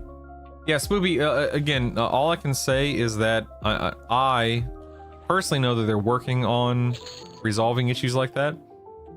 And I can't say what you need to do or if there's anything you even can do, but hopefully it'll be resolved relatively soon. And you can, I'm sure you can, but I'm sure you already have, but you can obviously always open up a ticket and ask them what the heck needs to be done. One of the first games I played was Zork on my friend's dad's computer. It was fun. I never played Zork. I have a PS5, which is my workaround for kernel level anti-cheat games. Every few weeks I'll play Fortnite with my nephew. That's so cool. I don't expect EQL to go to PS5. I mean, never say never, right? I was so young. My first console was an NES in '88. Mine too. I mean, I was 2 years old in 1980. I was born in '86. I was 2 years old in 1988, so I wasn't playing it in '88. But that was my first. That was my first console. Was a Nintendo. Oh look! I just dinged 49. How exciting! Yay! Well, I got Braille steadfast Aegis now. That's nice. That's nice. This is HP Type 2. So that replaces nothing. I just get it. Nice. We have Retribution here. Divine Aura. Then we have... Oh, okay, so here we can go to... Oh, yeah. Leyland, let me show you something else, okay? So... AAs, we've talked about like your mount AA if you are a knight. We've talked about Symphonic Aura if you are a bard. But check this out. There's also an AA called Quick Buff. I think it costs 5 AAs, question mark? I can't remember. I've had it for a long time. The Quick Buff, you create a hotkey. It's got a 10-minute cooldown.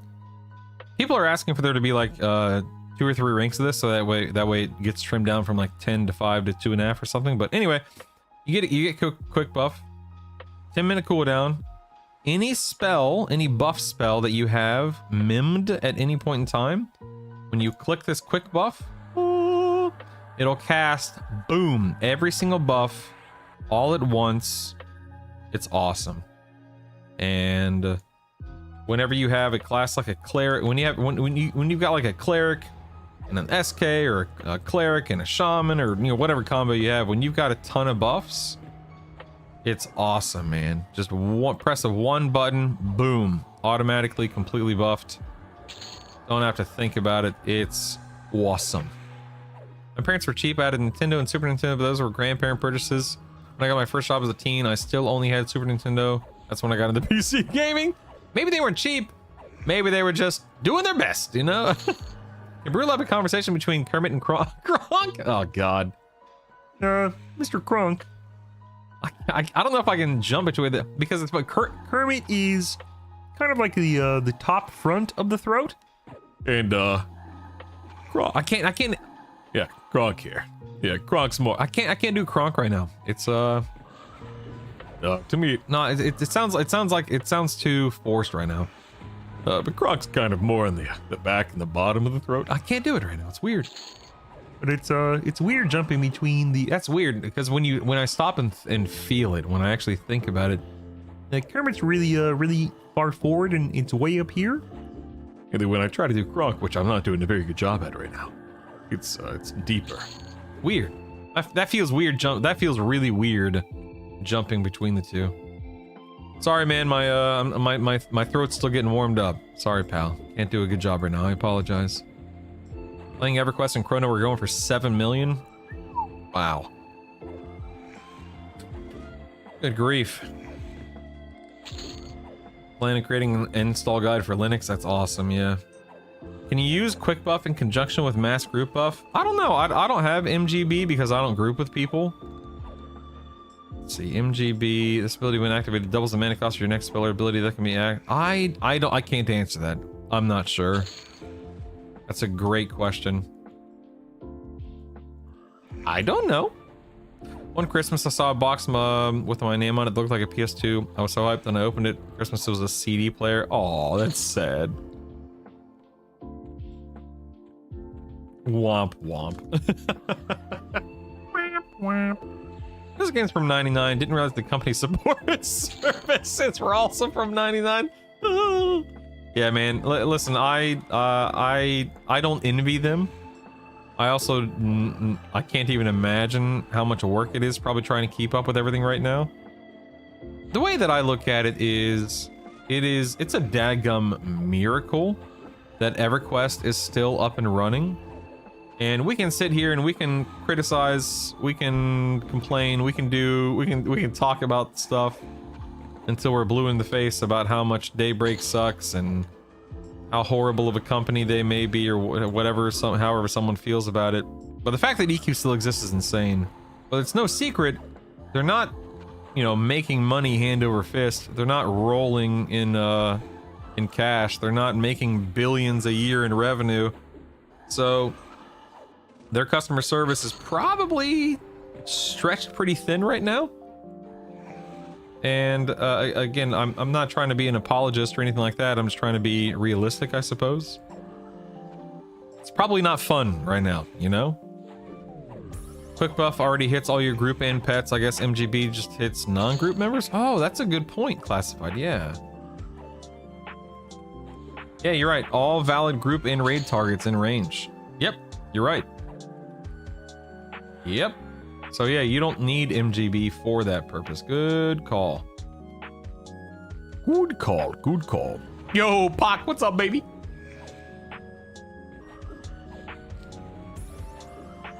Install via Steam using Proton, add the game, executable to Steam, launch via Proton. I don't know. Random permafrost with my 71 mage from a TLP seems hardcore. Is active in the first goblin was 90. Good luck. Yeah, you'll be fine. Don't worry about it. No big deal. It's all good. What's the worst that could happen? I say go for it, right? Dig in.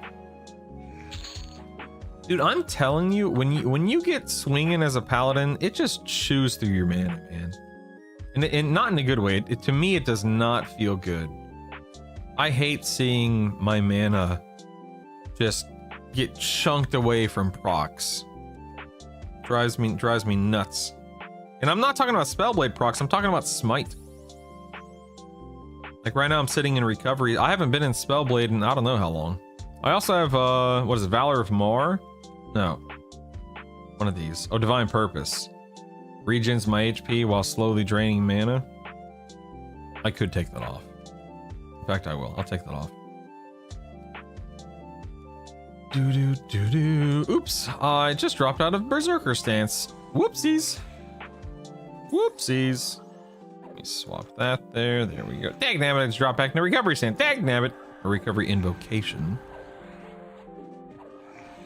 Do we know what faction or if charisma changes the amounts you get from auto sell? I believe charisma does, yes. For instance, oh, no, I'm sorry, from auto sell. No. I believe. Oh, my understanding, and I could be wrong, is that auto sell is just meant to keep your bags clear, and it's always going to sell at the least amount possible. Like if you just had no charisma faction, you know, positive trait to it whatsoever. I'm not saying that it can't be influenced or changed. It's just that, damn it, I keep jumping into the wrong things. It's just that if there is a way to affect it, I don't know how. I don't know what that looks like. Because at the moment, it's just a matter of, I use auto sell for simplicity's sake. I don't care about the plat. I just want to keep my bags cleared, you know? But that's a great question, D2. If there is a way to influence it, I'm just ignorant of it. but I would love to know if there is a way. But I don't know. Also, you're rocking 2 melee classes and only paladin, so your mana bar suffers support. Oh, that's a good point, Beldeed. You're a smart guy. You're a smart guy, partner. Like your style, Kyle. Like if he did Bard, Paladin, Berserker, he'd have more. Oh man, if I did, if I had done Bard, Paladin, Berserker, I'd already be 50 by now. It's not to say that monks suck, but I mean, think of how much more the Bard brings to the table than the monk for this combo. It's crazy. Hey, already almost done with that cup of coffee. Incredible. Anywho, that was a very fun first hour or so of the stream. A lot of conversation, a lot of great questions. Shaman? I ain't got time for Shaman. I ain't got time. Yeah, so let me think. I have to be a bard or a monk, which means I'd have to drop like the Berserker. That sucks, yeah. I need to go to Sky and unlock more classes. I wish that for beta purposes they would allow us to swap our primary freely just for beta.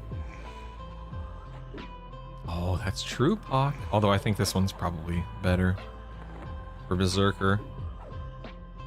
Yeah, I wish that they allowed us to freely swap out our primaries on the beta.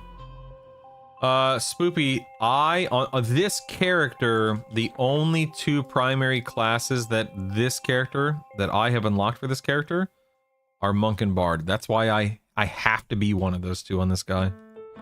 Yeah, exactly, it's my primary.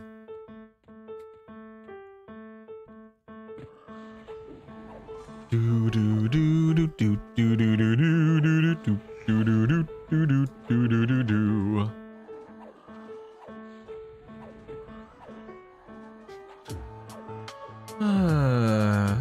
Let's see, what's that? Whoa, they a new Pokemon trading card game Pocket has been a new what? Powerful sky-high Pokemon Rayquaza will soon descend. Enjoy the early reveal of Ruler of the Skies, the set after next. That'll be landing in late July. What? I'm so good. Why would they really? Why would they unveil that so soon? Huh? That's weird. I think there's a big World of Warcraft, or like a 12.1 WoW reveal today, I think, based on Twitter. So if you care about WoW at all, it looks like they may be revealing that. Also, Grand Theft Auto 6 pre-orders begin next Friday, if anyone cares about Grand Theft Auto 6. I've never gotten into the Grand Theft series, but of course I know that GTA 6 is something that people are very, very, very, very, very, very excited about. So there's that. Do do do do do do do do do do do do do. These poor frogs. I bought my PS5 for the sole reason of GTA 6. That's interesting. I bought my PS5 for the sole reason of Horizon Forbidden West. When HZD came out all those years ago, what was it, like 2016 or something? I immediately fell in love with the world, man. That story, those characters. Aloy! Absolutely. Hey, what's up, girlfriend? Hello, good morning. Your neck hurts. Uh-oh, did you sleep weird?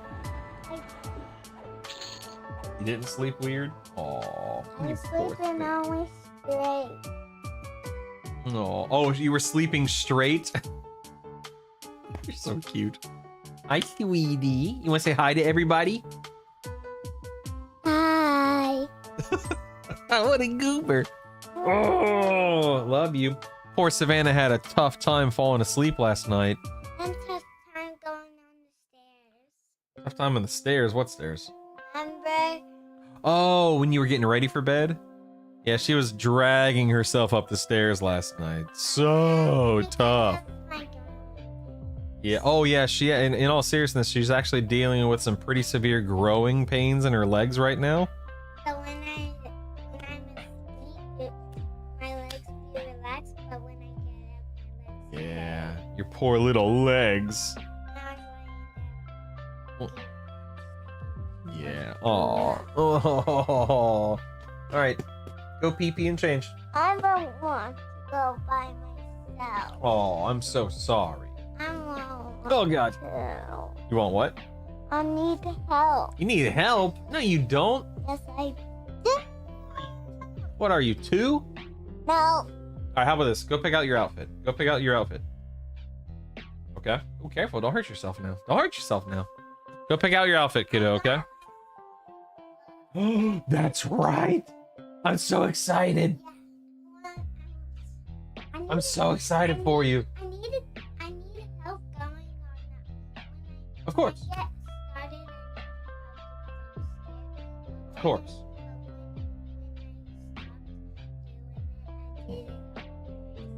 Right. You're a rock star, dude. You're gonna do awesome. Anyway. Okay. Go pick out that outfit.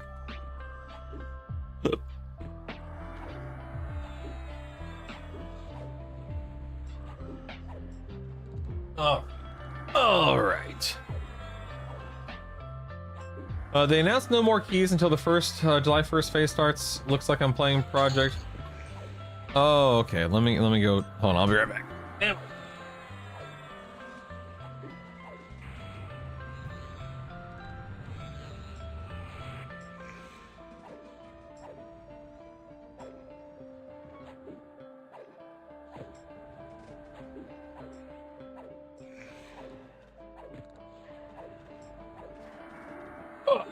Okay, bought a PS4 just to play GTA 5. I have no regrets. She got bit by the vampire, that's why her neck hurts. Hey DFO, what's up, man? One shot of Jack can fix that sleeping problem. She's in the army, oh my goodness. Yeah, Guff, one of my 50s is a bard. In fact, one of my 2 primary classes is a bard. What would you like to know, sir? Allow me to share my insight, please. Can Spellblade proc on Ranger range attacks via archery? I don't think so. I could be wrong, Jason, but if I had to guess, no. I could be dead wrong. I'm making an educated guess, but maybe I'm uneducated. Do do do do do do do do do do. The wizard. A core ghoul wizard. An archery stance that proc. Yeah, I don't think I have access to archery stance with this combo, so I can't. No, I don't see archery here. I'm not in. If I was in starter zone, I could look at it real quick. Maybe. Yeah, I have seen archery stance, but I don't know. I couldn't tell you what the tooltip reads right now. If anyone in the game is in the game right now and they know, or if anyone just knows, period, feel free to share with the class. Well, I've seen people talking about DDD from Bard being busted. Have you messed with it? What's your take on the statement DDD makes Bard a better wizard than wizard? The problem with DDD, I can only speak from my experience, Guff, is that it is very expensive. It costs a lot of mana, and I find that when you're I'm assuming you're talking about for raiding, like, you know, end game purposes. When you're raiding a D2, D3, D4 target, mana is obviously very important, very critical. And if you're spending the majority of your mana on a handful of bard nukes, it doesn't go that far. And I'm not saying that there's not some kind of interaction, some kind of combo, some kind of something that makes it viable. But personally, I have not found a good enough reason to spend mana on it instead of keeping myself alive. Is it a fun song to sing? Oh, absolutely. But I don't think that presently it is like this make or break experience for somebody in their build. It's nice to have. Use it if you want to. It's fun. It's fun it is fun to use it. It's just, it's so expensive, man. Range stance. Range attack has no minimum distance. Gains a 25% accuracy bonus. Can double and triple attack. Every point of damage consumes endurance with a reduction based on your strategy skill. Yeah. No mention of procs. Womp, womp. Womp, womp. But Guff, all of that to say, Bard is fun, obviously. It's strong. It's very enjoyable, and there's a reason why it's one of my 2 primary classes. It's good. It's very good. Thank you for your take. Clipped, edited out of context, posted as a short. Excellent. I'd expect nothing less. 10 points to Guff. Guff, you're in the lead today. Congratulations. You went from being in last place to first place just because, well done. Well done. Well done. Do do do do do do do do do do do do. Oh me, oh my, oh my, oh me. I've almost got this guy to 50. Almost. Bum bum bum ba-dum bum ba-da da. Brutal, is it too early in the morning for a hot take? Oh, it's never too early in the morning for a hot take, Sunder. What you got for me, baby? Hot pocket. It's a zany action, a crazy contraption. The fun is catching its mousetrap. Reverting the weapon changes is a mistake. Allowing weapons to be increased in power by 100% means by the time we're in pop, we'll be well, hey, that's a big assumption, assuming we're even going to planes of power. We'll be doing WoW retail levels of DPS with raid mobs having millions of HP. I mean, I agree with you in a sense, Sunder. I'll say this. It's all relative, right? Whether you're doing 10 DPS, 100 DPS, 1000 DPS, it's all relative. Numbers can be tuned and tweaked. I do agree that, you know, if the developers nerfed weapons for... Developers nerfed the weapons for a reason. I established multiple times yesterday, we don't have the big picture. We are not able to peek behind the veil, behind the curtain. We didn't know about these spell changes, the leveling up spells, right? We didn't know about that. But they kind of tipped their hand yesterday because they wanted to make sure players knew at least one of the things coming down the pipeline. I'm a big believer in allowing developers the time to develop, you know? And if they changed the melee weapon damage, whatever reasoning they had it because they're able to see farther down the line than we are. Okay. You just gotta chill, you just gotta relax. Oh, I see what you're saying. If any of these need help or something real quick, I'll be right back. Stand by. Oh, Brutal has fallen to the ground. That was a failed feign. Lame. Nope, it's good. It's a good time for hot coffee. It's good enough for a hot take. Darn tootin'. Be right back.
All right.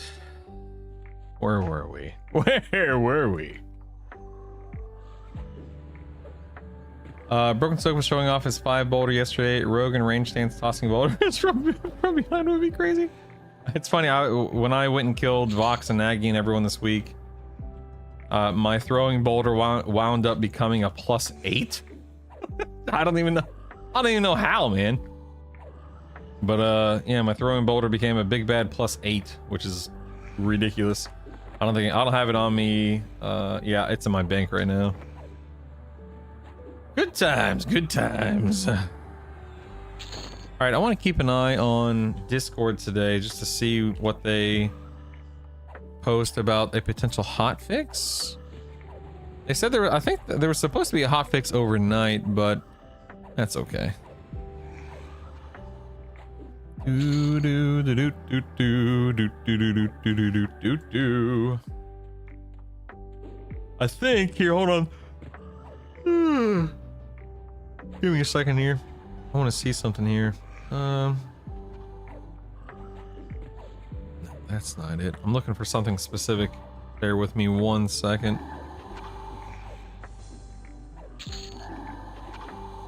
Where is it? Where is it? Not dying, am I? No, good. Oh man, there was something posted yesterday. I just want to try to find it real quick.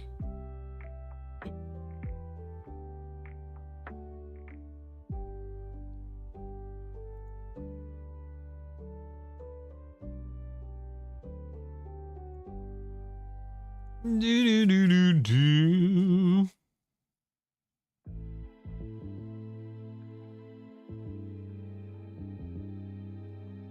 No, that's not it. Why? There.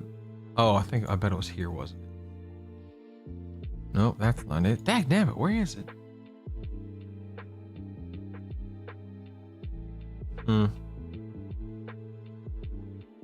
Well, I'm trying to find something that they posted. I don't want to say it out loud just in case it was in the beta Discord server. I can't remember if it was in the beta Discord server or in the, you know, just regular Discord server. I don't want to say it out loud just in case it's against the NDA.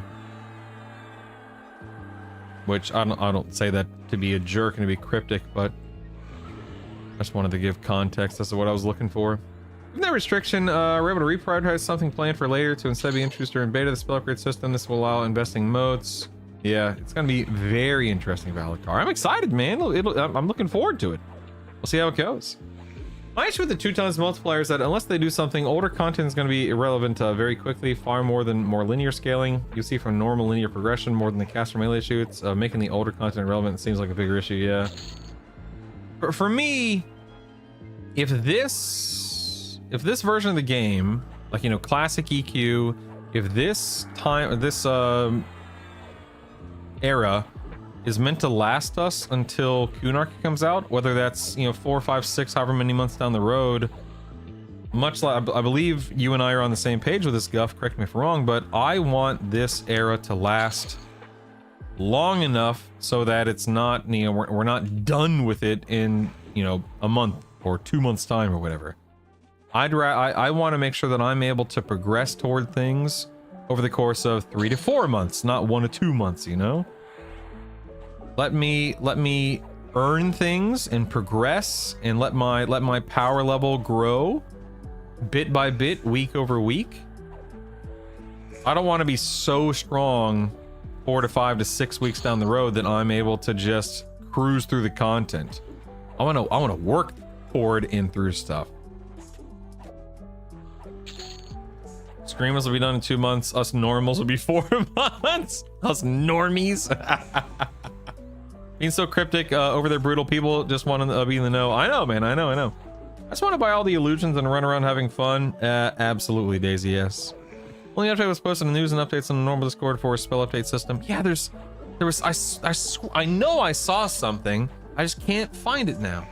Like, I can't find it on either server, and it's driving me nuts because it's not some big reveal or anything like that. Hey, Cutie Pie. It's not some big reveal. It's just it was just clarification on something. Oh, that's okay. No, not. Oh, okay. Whoa, cool. Thanks, kiddo. That's okay. Yeah, I understand. Thanks for sharing, dude.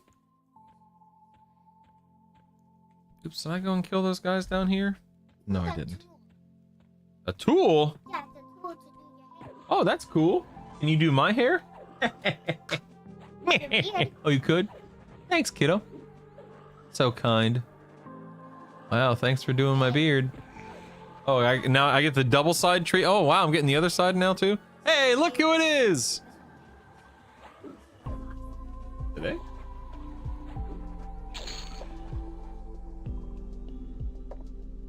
Yeah, check the calendar, yeah. You've been so fast. I know, right? It is. It has happened fast. You're right. That's not. Sure, you can use the comb now. Oh, okay, no problem, buddy. Good morning. I love you. Isaac's awake now. But that was not the Yeah, I know, right? All right.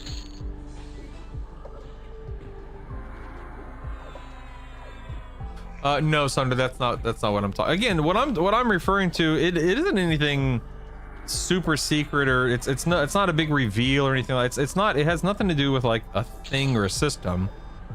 It has to do with something that one of the developers or somebody said. Now, I just want to make sure that it's not. Essentially, I'm just trying to respect the NDA. I don't want to get in trouble. I don't want to, ruffle any feathers. I don't want to misspeak, etc., etc. So I'm just trying to make sure that it was not revealed, but discussed and brought up in the public Discord server, not the private one. Because I don't want to burn any bridges, not burn any bridges, but you know what I mean. I don't want to get in trouble. Yes, Isamu. Ixars start in a zone called New Sibilis, wherever the inflection is on that word, New Seb, and it's on the coastline of North Row, and it is awesome, stinking awesome. Every single spell vendor is there, every class. You've got a general vendor, you've got guild masters there if you wanted to train skills for whatever reason. And it's perfectly located, right alongside of Freeport. So you've got access to Befallen, you've got access to Upper Guck, Lower Guck. You're right down the road from any number of zone, Lava Storm, Soul A, Soul B. It's awesome. Big fan. Big fan. Big fan.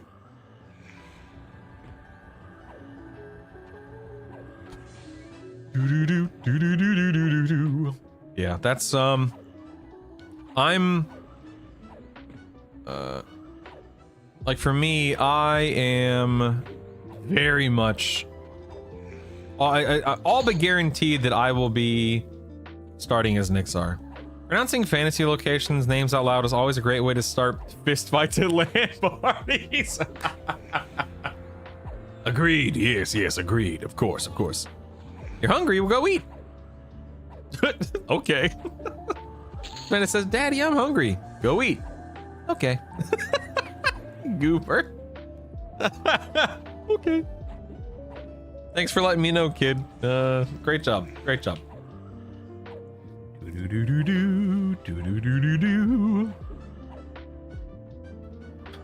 All right, we are halfway through 49. I have not been paying attention to my experience bar at all for the most part. I've just been running around killing fruges between conversation, and it's been nice.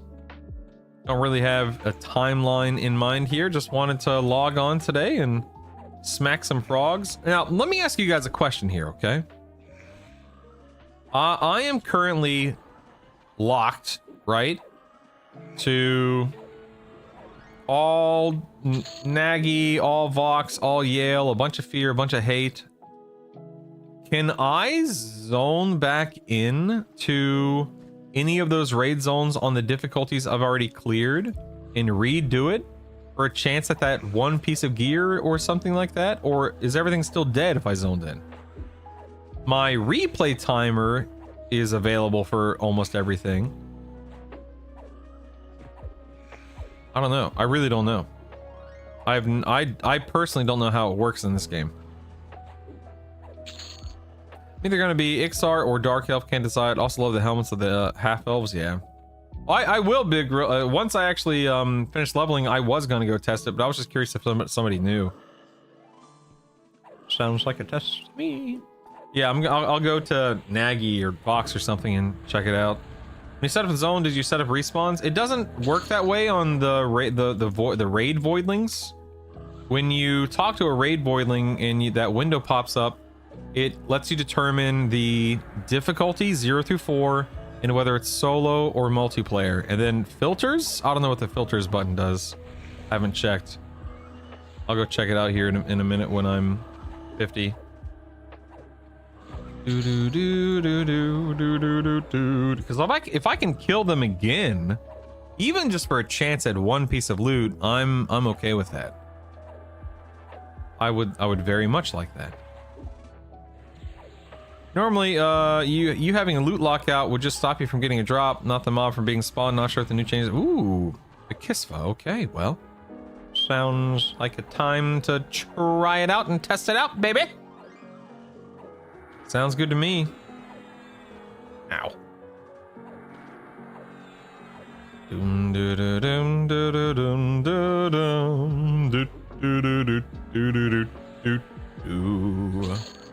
Thank you for the silver silk leggings. How kind, how nice, how wonderful.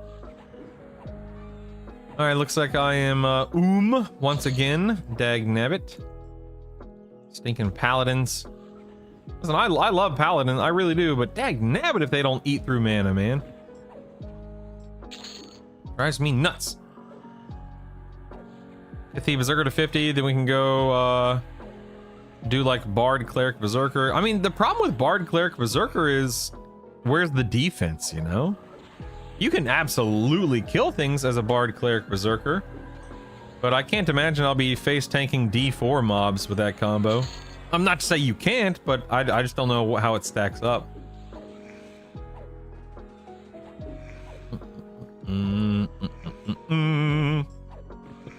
I don't know.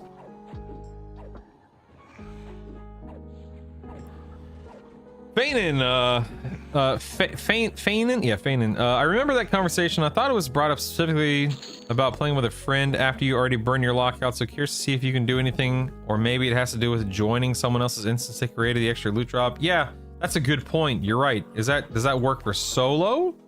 Or does that, because if it works for solo, at that point in time, that it maybe, like, think of it this way.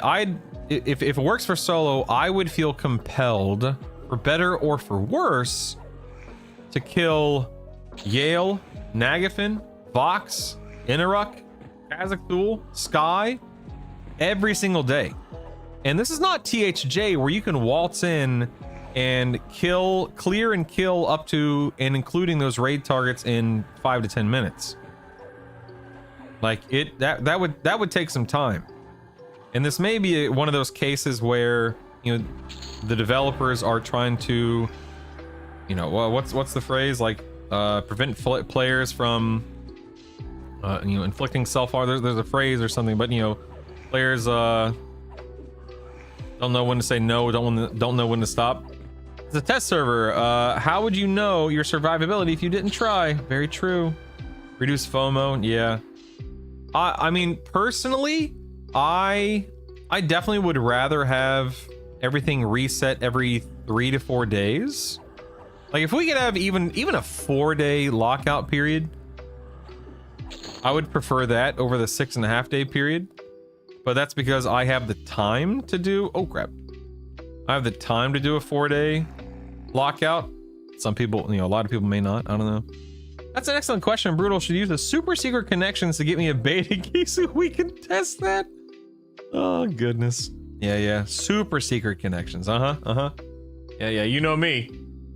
I'm definitely in like Flynn, you know.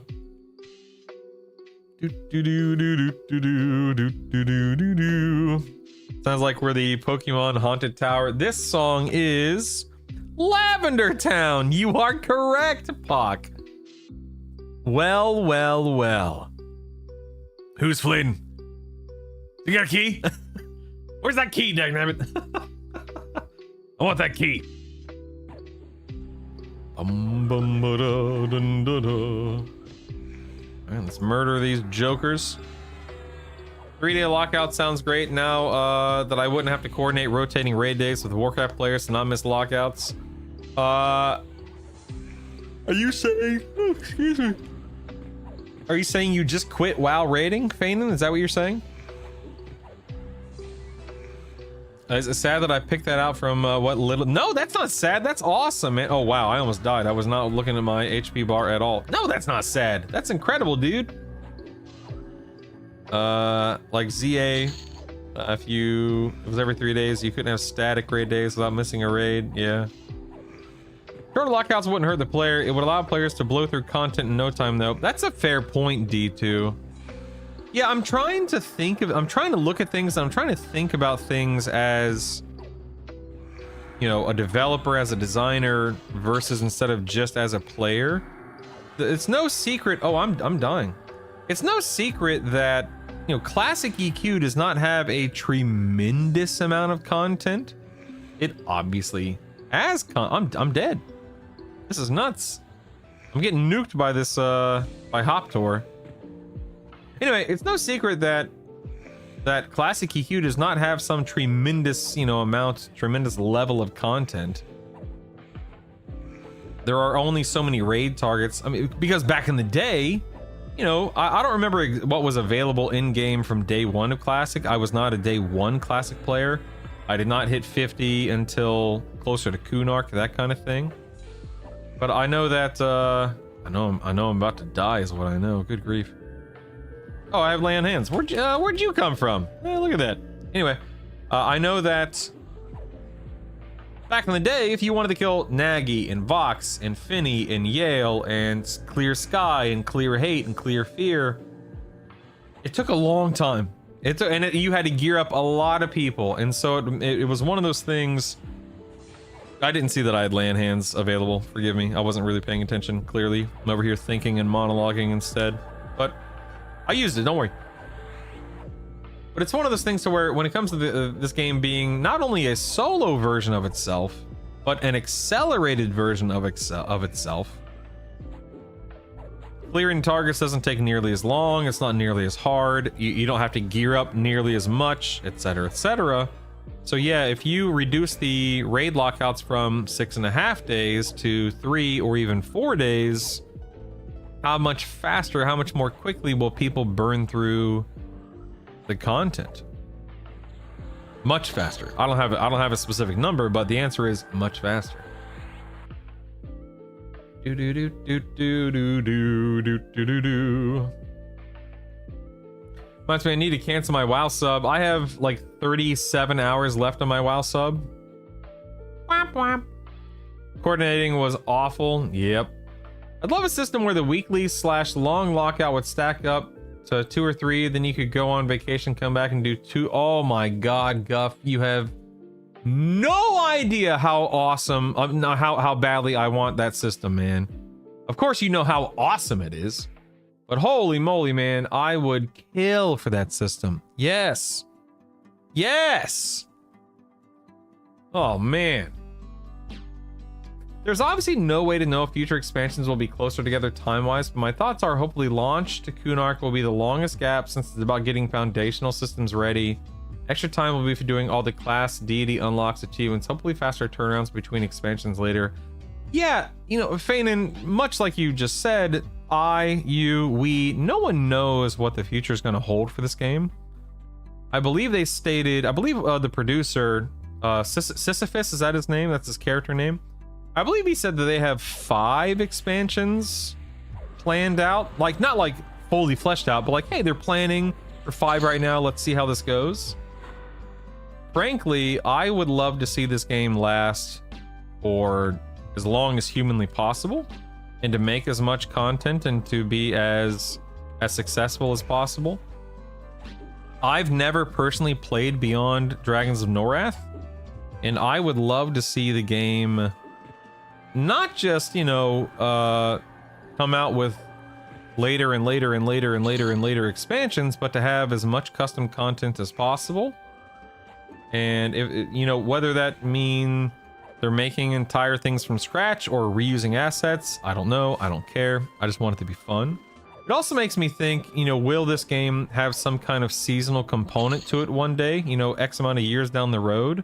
Like, hey, you know, EverQuest Legends launched in 2026. It's now 2030. Most of the player base has either moved on or we've run out of ideas, or I doubt that would be the case. But you know what I mean? I'm just thinking out loud here, making this crap up. Now we're launching a new EQL server where it's, you know, seasonal content, seasonal spin, mischief rule set, loot is now random. I mean, I don't know, whatever, right? Who knows? But the sky really is the limit. And I just want the game to be fun for as many people as possible. I want it to be as successful as it possibly can be, and so on and so forth, you know? The average person can't play 8 hours a day. Most won't hit 15 a week. Oh, absolutely, Ad Heriges. And I think that's better for the game itself. I want the game to have... Like, I know that I am the outlier. If you're watching me on Twitch and I'm killing raid targets week 1, sure, there will be plenty of other people doing that, but that is not the average person's experience or even the average person's goal. And I recognize that. I really don't ever want games to be modeled around me or people like me. I don't think that's healthy for the player base or healthy for the game. And I know that kind of puts me in this weird situation to where it's like, okay, well, I'm done. What do I do now? But I think this guy, people are not complaining. People are concerned. That's a better word for it. People are concerned that there's not enough content in classic EverQuest.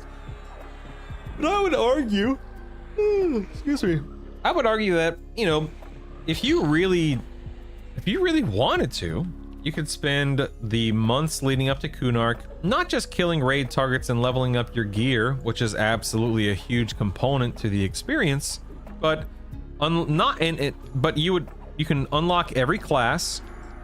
No, I'm sorry, you could level up every class, but not only could you level up every class, you could also unlock every class as a primary class. That's my goal. My goal is not just to have a bunch of gear, but I want to make sure that going into Kunark, I have all 16 classes unlocked, ready to go. I can mix and match as I see fit. No issues being not being able to access something because I didn't unlock it. And then if I can get my gear set up, my raid targets set up, solar raids are rolling, and I've unlocked every class as a primary, then I can start looking at races. I can start looking at, you know, any number of things. I can't sit here and say that I will for sure not run out of content, but I sincerely doubt that I will run out of content even as somebody who plays the game daily, you know? But we'll see. We'll see. I'm hoping the store and marketplace is decent value because I'll spend big there to support the game if it's good. Same, man. Same. I'm not normally a microtransactions kind of guy. Like, I don't care about cosmetics most of the time, but if there's something there that will improve my quality of life and it supports the developers and it provides a fun or unique experience, I will happily spend the money to make sure this game continues on, you know? Currently 7 friends of mine have all signed up, purchased the beta. So we're going to try and come in with the hopes that they'll boost some sort of raid content, like a +7 or something. Only locks if you have 7 people in the group and raid. I hope not, Pock. I don't think it would be beneficial to the game or the player experience if they started branching out in 2 different directions. Like, solo players can only access +4. You know, group raiders can access +5, 6, 7, 8. I think that's antithetical to what they are trying to accomplish here. They've made it very clear that this game is meant to be casual friendly, solo friendly, and if they start adding bonuses, benefits to raiding with friends, then that kind of defeats the whole purpose, you know? So I hope that is not the case. I've never played past What? You've never played past Velius? That's crazy. Currently playing on Frost Reaver, hopefully. For the long haul, hope EQL can maintain a high enough player base to allow these expansions to come. Yeah. Max, oh yeah, good thing about good call about professions. You're right. You're right. Oh yeah, and upgrade every spell. I'm telling you, man, there will be plenty to do in this game. Whoa, talking about a one-shot. There will be plenty. Want to have your cake and then eat your cake? Yeah, I want my cake and I want to eat it too. Yes. Universal truth of MMOs is that developers can never put out content faster than players can consume it. All we can do is hope that the content that does exist is fun enough to keep consuming it until the next content drops. Yes, Thunder. I would argue. I mean, argue is too strong of a word, but I would argue that EQL is in a very unique position because it simultaneously is building itself, or the devs are building it, while also having so much of itself already built in the form of the baseline game. And so while that doesn't mean that development is easy or quick or without issue, it does mean that instead of them having to literally build every zone, every asset, every script, every interaction, everything, X amount is already in place. And they either need to tweak, adjust, or build on top of it, which saves time, saves money. You get the idea. So while what you say is absolutely true, and I absolutely agree with you, EverQuest Legends is unique in that regard. And I'm interested to see how it unfolds. Want to get blacksmithing to 100 so I can have plus 10 banded? Yes. I love it. I love it. I'm gonna go slow, I think. Get 2 or 3 trios to 50, do trade skills, level a couple more for Kunark. I think that is an extremely reasonable and healthy approach to it, Sin. I'm not gonna go slow, but I'm also not going to, like, I'm not going to play this game. I'm not going to stay up for 24 hours playing. Well, I say that, but who knows? I'm not going to try to do everything day one. I want to enjoy it. I want to have fun with it. But being a streamer, a natural byproduct of playing and streaming this game, you know, daily, will be getting through content faster than the average player. That's just how it is, you know? Hoping for large bags on store, really only thing I want. Yeah, it's funny you say that, Wario, because I'm right there with you, man. Even though large bags aren't quite as important in this version of the game, I still want them. I will still absolutely buy them because I'm a sucker for big bags. I'm a sucker. Yeah, I am who I am. The lockout system is already pretty confusing. Let's not make it more complicated. Yeah, you know what? That's a fair point, Big. It really is a weird system. I agree. This game is so focused. Oh, wait, hold on. Your message scrolled away. Add heritage. This game is so focused on the ability to solo the game. Honestly, I have no problem with people having the ability if they have the means and they want you to have paid ways to make leveling easier for themselves, since honestly, it's not going to affect anybody themselves. Let them do it, and you're right. If it gives money to the developers, fantastic. Yeah. 99% of my EQ experience is on P99. Wow, that's crazy. I did a little Luckland on THA, but it's not the same. Oh, dude, you want to talk about 2 different games, right? THJ and P99. I mean, those could not be further apart on the spectrum. That's, ooh, yeah, that's crazy. Good morning, Mr. Moo Twitch. Thanks for being here for another consecutive stream. Fantastic. Thanks, man. You rock. You rock. Secret said +4 is the highest challenge level for the foreseeable future. Yeah, they did say that it's absolutely possible they could take it beyond 4, but it's not something they plan on doing, like, today. Yo, Faltorba, what up, man? Good morning. I'd love them for them to expand on the non-respawn. Oh, they are Guff. They are going to implement what they want with them, especially since they're revamping lower level dungeons. Maybe we can have a befallen scale to 50 with rewards that complement raid rewards, something that keeps dungeons relevant.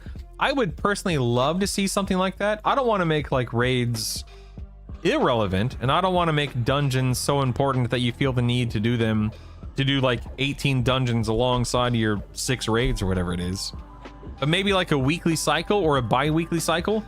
Like, hey, you know, for the next 14 days, Befallen drops, you know, plus 10 versions of their loot if you're level 50.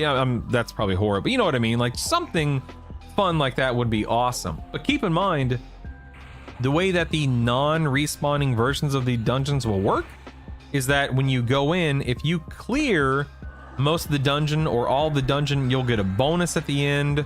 I don't, none of us have all the details, but there will be something, there will be an interaction with that, so that having a non-respawning version of the dungeon awards, whether it's bonus XP, bonus loot, higher level loot, whatever, who knows. Big Bags is definitely getting clipped. I mean, Sunder, have you seen my stunning, gorgeous, sexy wife? Let's just say I knew what I was saying, all right? Let's just say when I first saw my wife, I saw my wife. You know what I'm saying? We've been married for almost 13 years now, and she just gets better with age. Hey, what's up, Roxy? Never played EverQuest, but Legend sounds exciting. Looking forward to trying it. Roxy, I love that. Yes, yes, yes, yes. If you have any questions, if you are curious about anything, if you need or want to know something, ask. If I don't know the answer to something, I guarantee you somebody here will. This has been so much fun learning the game together and talking about things and sharing things. It is a blast. I have a feeling they'll sell you Dragon Horde slots over bags. Guessing, I think Dragon Horde slots are definitely going to be something they sell, Jason, just because of how much loot we're going to want to hold on to, jumping around from class to class. The $10 sub fee, they should have a slew of $5 transactions to try to entice people to that $15 a month that other games otherwise charge. Yeah. Oh, THA was a blast, Jason. I played the absolute snot out of it. One quality of life feature I hope they add is the epic request style quest for epic ornamentations when Kunark and epics arrive. Are you saying like you want the ability to have any weapon look like your epic just to make, if that's the case, dude, that'd be awesome, Gambit. Absolutely, yeah. Absolutely. Absolutely. Bring on the ornamentations, baby. Bring it on. I don't mind what they put in the store. As you know, they won't sell personal power. Whatever makes the devs enough money to keep the game going, I'm good with. Same, Jonas. That's exactly how I feel. Why is having 3 classes to choose from making it hard? Because it's 3 times that it's exponentially more choice, Leyland. That's why. But it's awesome. I'm gonna think in terms of my first 2 primary classes instead of the set of 3. DK Shaman, DK Bard. I'm sorry, DK? What is this? World of Warcraft? SK Shaman, SK Bard. I can always weave in the other 2 classes to try things out, so they don't matter nearly as much right now. Yeah, I think that's absolutely the approach, Leyland. For me, your primary needs to be your pillar. Which means that, you know, if you choose, let's say, a rogue as your primary, listen, that's perfectly fine. I chose a monk as my primary. However, in retrospect, I wish that I hadn't. I wish that I had chosen a tank as my primary, like a knight as my primary. That way I had way more sturdy options for raiding than I do right now as a monk or a bard. The bard is fine. I think bards are perfectly fine. Listen, any primary is gonna work just fine. It's just that some will have access to better builds than others, just by default. I 1000% agree, Sunder. Having a knight, like an SK, like Leyland is saying, if you put your SK as your primary, you are probably setting yourself up for many different levels and versions of success compared to somebody who chooses monk, bard, even a shaman or something like that, you know? Can you change the color of the, I'm sorry, the the text and the hotkeys you get for, I don't know.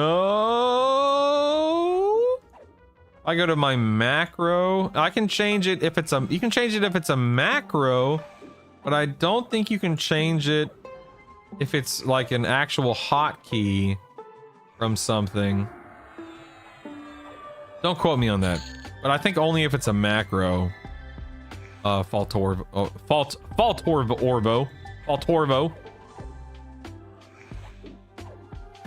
My plan is to play with my partner. I'm thinking of going Shaman, Cleric, Wizard, and he's going to go Warrior, Necromancer, Enchanter. A Warrior, Necromancer, Enchanter. Now that is a weird combo. Warrior, Necromancer, Enchanter. Huh. Is that... I mean, I think maybe Paladin, Necro, Enchanter would be a better combo. I'll just off the cuff, right off the, you know, right off the top of my head. Shaman, Cleric, Wizard, also a weird combo.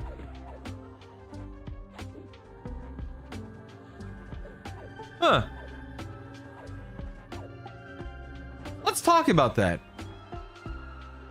Let's talk about that. So if you're going Shaman, Cleric, Wizard, are you just being like a buffer and a nuker? Because I just feel like there might be a better trio to accomplish what you guys like. I'm assuming you want to heal, buff, and nuke, and he wants to tank, buff, mez, slow, have a pet, that kind of stuff. I feel like if you move a couple of things around, you might wind up having a lot more power between the two of you guys and a lot more success. For instance, like if you drop the Shaman and pick up an SK that gives you Spellblade proc, you can tank in a pinch, whether you guys overpull or maybe he needs a break on a raid boss, so you taunt while he heals, vice versa. But maybe you don't want to tank, and if that's the case, yeah, I don't know. There's so many ways you could approach it, Roxy. But the thing is, if he's a warrior, he has no way of self-healing, which I know you come into play as the healer, being a cleric. Again, I'm just thinking out loud here. Warrior doesn't really bring much to the table right now, outside of being just a really sturdy tank. But if he can't self-heal or keep himself alive, and he's strictly dependent upon you. Yeah, I don't think it does D2. I could be wrong. Bard, Rogue, Knight are the best option. Why Rogue? Listen, I love Rogue Sin Fallon, but why do you think Rogue is the best option? I think Rogue would be pretty limiting. Like I don't feel like Rogue slots into as many options as say a Knight or a Bard would. I'm going Bard for my first primary, then a tank class. I think I'm kind of forced to do a tank like SK because I want to be an Ixar. So I think I'm gonna have to be an SK Bard Cleric or something to that effect on my first trio. I don't think I have a lot of options as an Ixar lover. SK Berserker combos wicked, add in Paladin or Bard in WoW. Yeah, dude, Pally SK Berserker right now is nuts. I agree. It's awesome. I can see a lot of Cleric, Shaman, primaries, casters, and melee need healer. Twitch is dropping shade on my caveman internet and set the stream to 360. Aw, poor Jason. Oh, actually, that raises a good question. Is anyone else out there having trouble with the quality level? Interesting. Give me 1 second. Dun dun dun dun dun dun dun dun dun dun dun. 720. Okay. Give me. Interesting. That's interesting. It's fine, yeah. No, give me...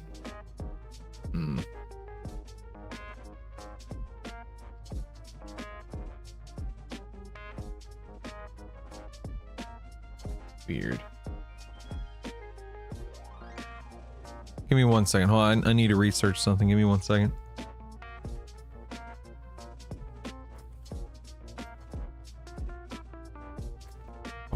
Bum bum bum dun dun dun dun. Do do do do do do do do do do do.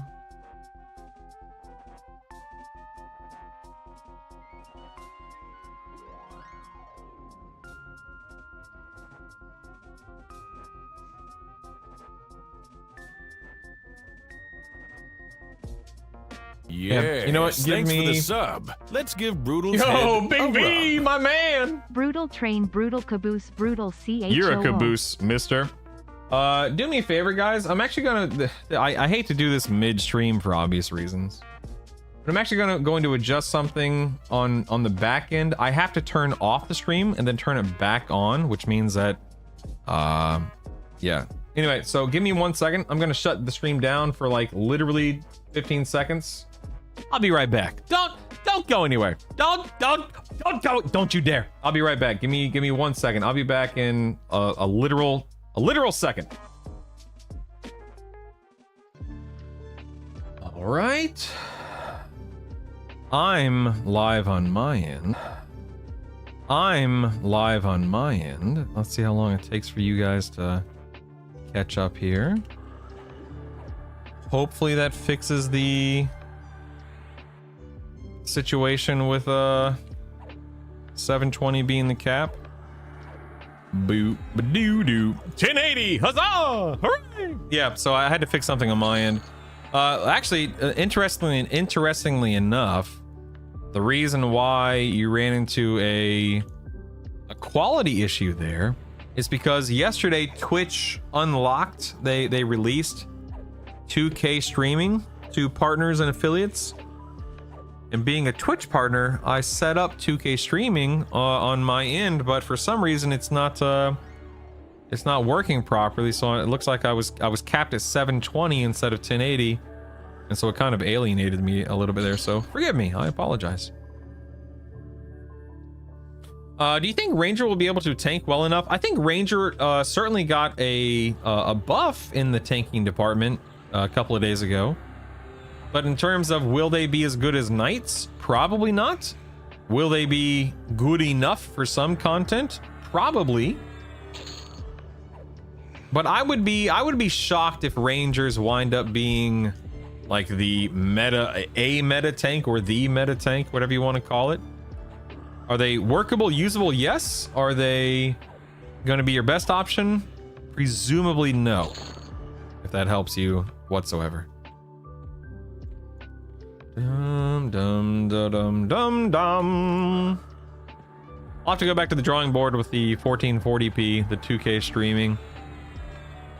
No big deal, whatever.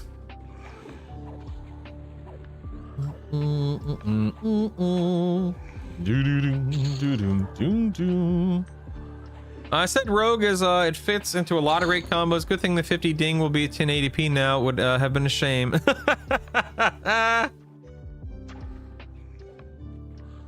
Rangers do get evasive, which Knights do not have yet. I found myself not like yesterday when I was this whole week when I was killing raid targets. I never used. I don't think I ever used evasive, so that wasn't really something that came into play with raiding for me. Hey, Sir Beowulf, what up? What up, baby? Let me catch up on chat. I kind of fell behind, or rather, I did fall behind on chat. So stand by. Let's see. So Roxy, assuming you're still out there, because we were having a conversation about your choices.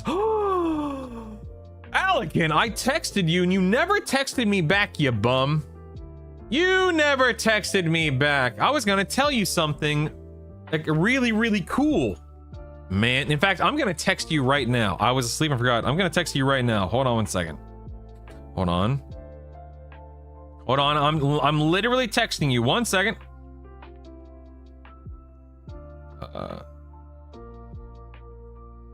Once I'm still typing, my thumbs are old and slow. Hold on.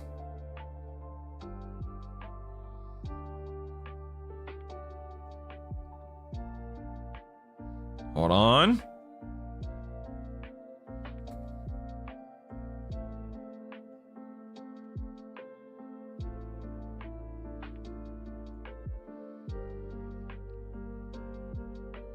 Oh my god, no problem, buddy. No problem. All right, you're in Belgium. Oh my god, that's insane. Hello. Roxy, let me catch up on what you were saying though. I hope you're still out there. Forgive me for falling behind, as I said. I want to be support character, also have personal fantasy. I love mystic Thurge style characters with tabletop rogs. I wanted to be a cleric wizard, and he wanted to have a bunch of utility. I just feel like there's probably I feel like there's probably a better combo, but we'd have to really think about it and kind of map things out. Yeah, I agree. There's too much overlap. Like there's too much. So Sunder said there's too much overlap, and I feel like there's too much overlap, and there are too many holes in that combo. Personally, I think you guys would have much more success, and I hope Roxy's still out there. I think you and your husband, you and your partner, would have much more success if you tweaked some things. And that's the beauty of, you know, we're still 6 weeks out from release, but I know that you're not locked into anything, and things are still very much a work in progress. And also, in all fairness, let me be clear. If you still go with the direction you want, cleric, shaman, wizard, warrior, necromancer, enchanter, that's totally fine. I'm not trying to say you shouldn't do that, or that you guys are going to have a horrible experience. That is not true. Full stop, period. That's absolutely not true. But thinking about how you guys are going to be doing group encounters and raid encounters together, again, trying to remove some of that overlap and trying to fill in some of those holes, I think that it would benefit you guys tremendously in terms of success rate and difficulty level and scaling and whatnot to figure out a slightly better combo. But at the end of the day, as I and as everyone will always say, play what you want, play what's fun. Leyland asks, will multi-caster builds run into massive mana issues, especially if you have paladin as your tank? So the way that it works right now, Leyland, is if you have multiple intelligence casters or multiple wisdom classes, multiple intelligence classes, multiple wisdom classes in a trio, your mana pool increases. So if you're like a necromancer, enchanter, SK, oh snap, I'm 50. Oh snap. But if you're like a necromancer, enchanter, SK, or a wizard, necromancer, SK, your mana pool will innately be larger. If you're a cleric, paladin, druid, I mean, I'm just making things up, you know what I mean? But that's something to keep in mind. So, ooh, time to get up into club with the sub. Need 3 months, baby. Within spitting distance, kind of triple digit sub. Absolutely insane.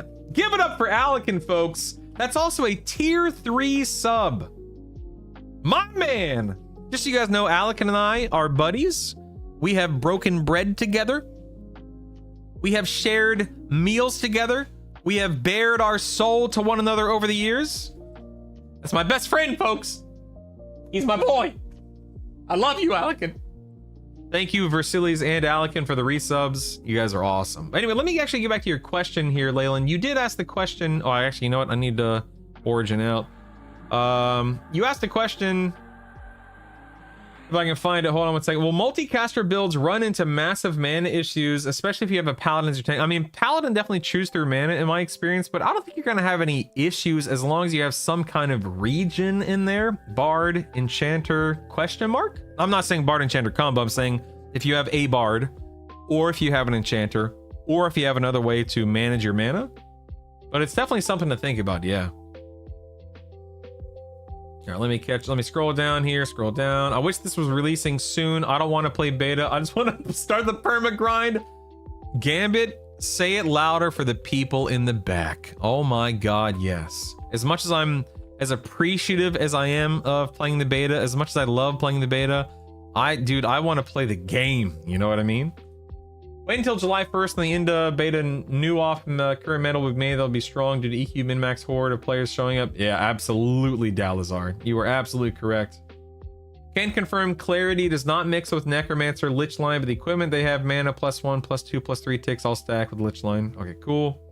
What about a patch that automatically, unless you block it, changes to a lesser resolution on streams, unless it's in your primary window? I'm quite excited by the announced spell. Oh, you and me both, Jonas. You and me both. You think Ranger will be able to tank well enough? Already talked about that, okay. Ranger pair with Bard, block strike through, Knight defense cap. Yep, I said Rogue as it fits into a lot of great combos. I mean, I love playing Rogue personally. Good thing the 50 ding will be in 1080p. It was, although it wasn't very exciting. It kind of just happened when I was killing just a random frog in a hallway. Oh man. Hello Beowulf. I think you lost the chat in the restart. I'll repost that donation triggered the Taconia decree. The burritos of freedom will be consumed and enjoyed by the nation, from the sour cream hills of the east to the bean mines of the west. And from the great taco, the spicy ranch shall flow from both ends, both in the taco and out of us. So say we all, the citizens of Taconia. Kid. Cheesesteak pizza money. Oh, you beautiful creature. Holy moly, man. Thank you so much, dude. Holy cow. What clip did you attach? I'm afraid to look at this clip. What is this clip you attached?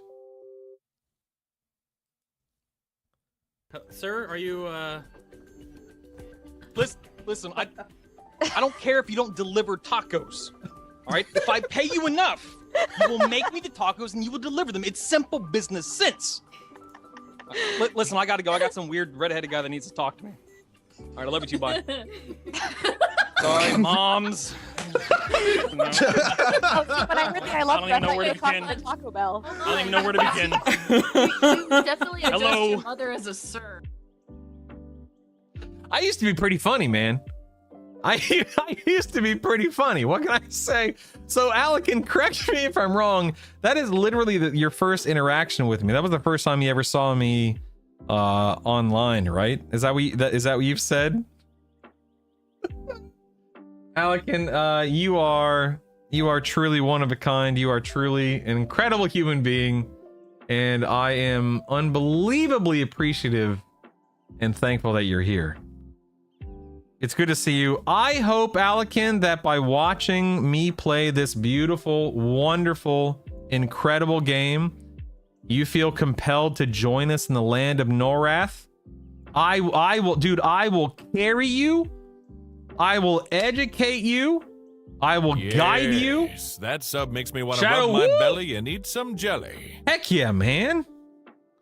Thank you, Shadow Wolf, for the sub. I really appreciate it. Shadow Wolf, I hope that sub stemmed from the clip that Alekin submitted. I hope that you're subbing not because I've been streaming the game for a while, not because of me being, helpful and educational right now. I hope you subbed because of that clip. I hope that clip's got legs for that reason, man. Oh my goodness. All right, I'm still way behind on chat, so forgive me. Yes, welcome to the sub club. Deuce. Enjoy a nice my god, rub. you guys are being so unbelievably generous and wonderful right now. I subbed for the clip. Thank you, Actus. I appreciate you. You're the man. Shadow Wolf, of course it was because of the clip. Alekin, it's the gift that keeps on giving. You're amazing. You're amazing. Oh my god, man. You keep saying knights, and I'm not sure which the WoW class equivalent is. So Remnant Reality, knights are Shadow Knight and Paladin, like Jason said, yeah. I think if you go with Bard, Cleric, Tank combo, Ranger easily fits in that tank category now. Beldeed, I think that's perfectly reasonable.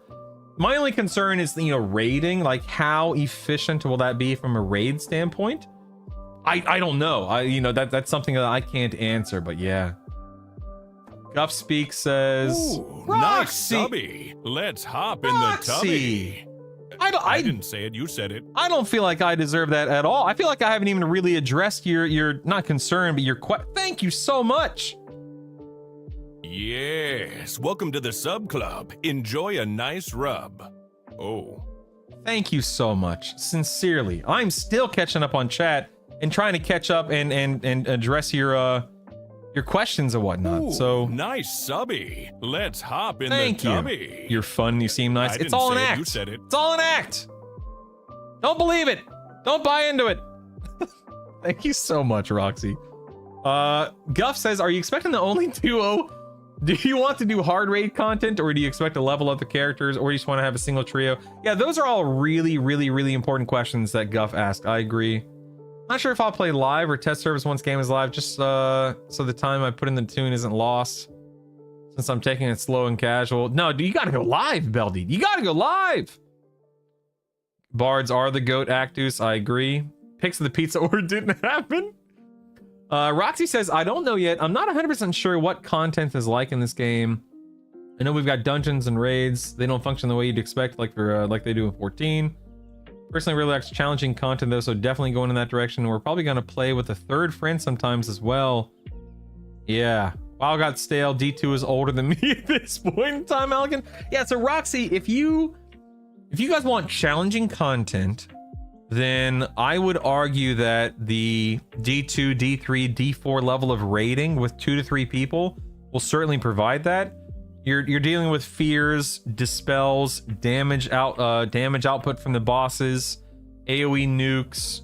There's a lot of stuff that you'll have to manage as a 2 to 3 man raid team, which I think at that point makes that decision of what you're bringing to the table as a duo or a trio that much more important.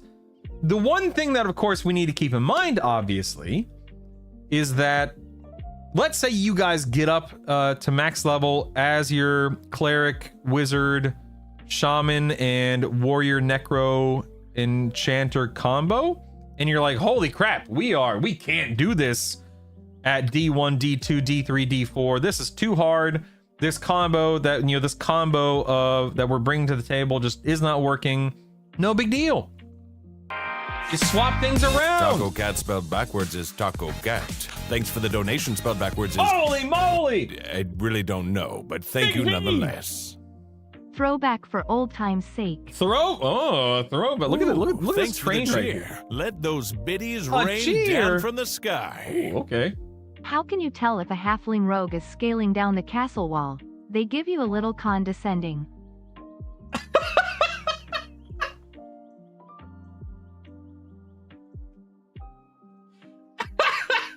What the heck, man? Oh my god. Little condescending. Oh my god. Thank you so much for Sillies for the donation. And thank you so much, Sunder, for the cheer and the bits. I appreciate that. Oh, this is a blast. Okay, so Versilies. Hold on. Watch the clip.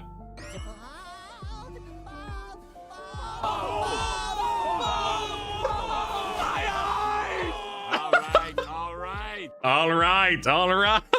Versilies used to donate all the time with that clip, man. Like weekly.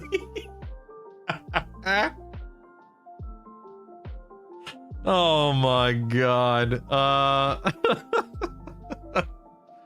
Hold on, I'm still catching up on chat. Hold on 1 second. I feel robbed. I subbed yesterday. I didn't get a good saying. I still love you, Puck. Don't worry. A D2 was new when I was young-ish. Yeah, I was just looking at Beast Lord. Cool that every race gets a unique pet. I agree. I wonder if Beast Lord is worth it for the melee buffs like Frenzy. Frenzy's not in the game at the moment, if I'm not mistaken. Maybe one day, but not 2 day.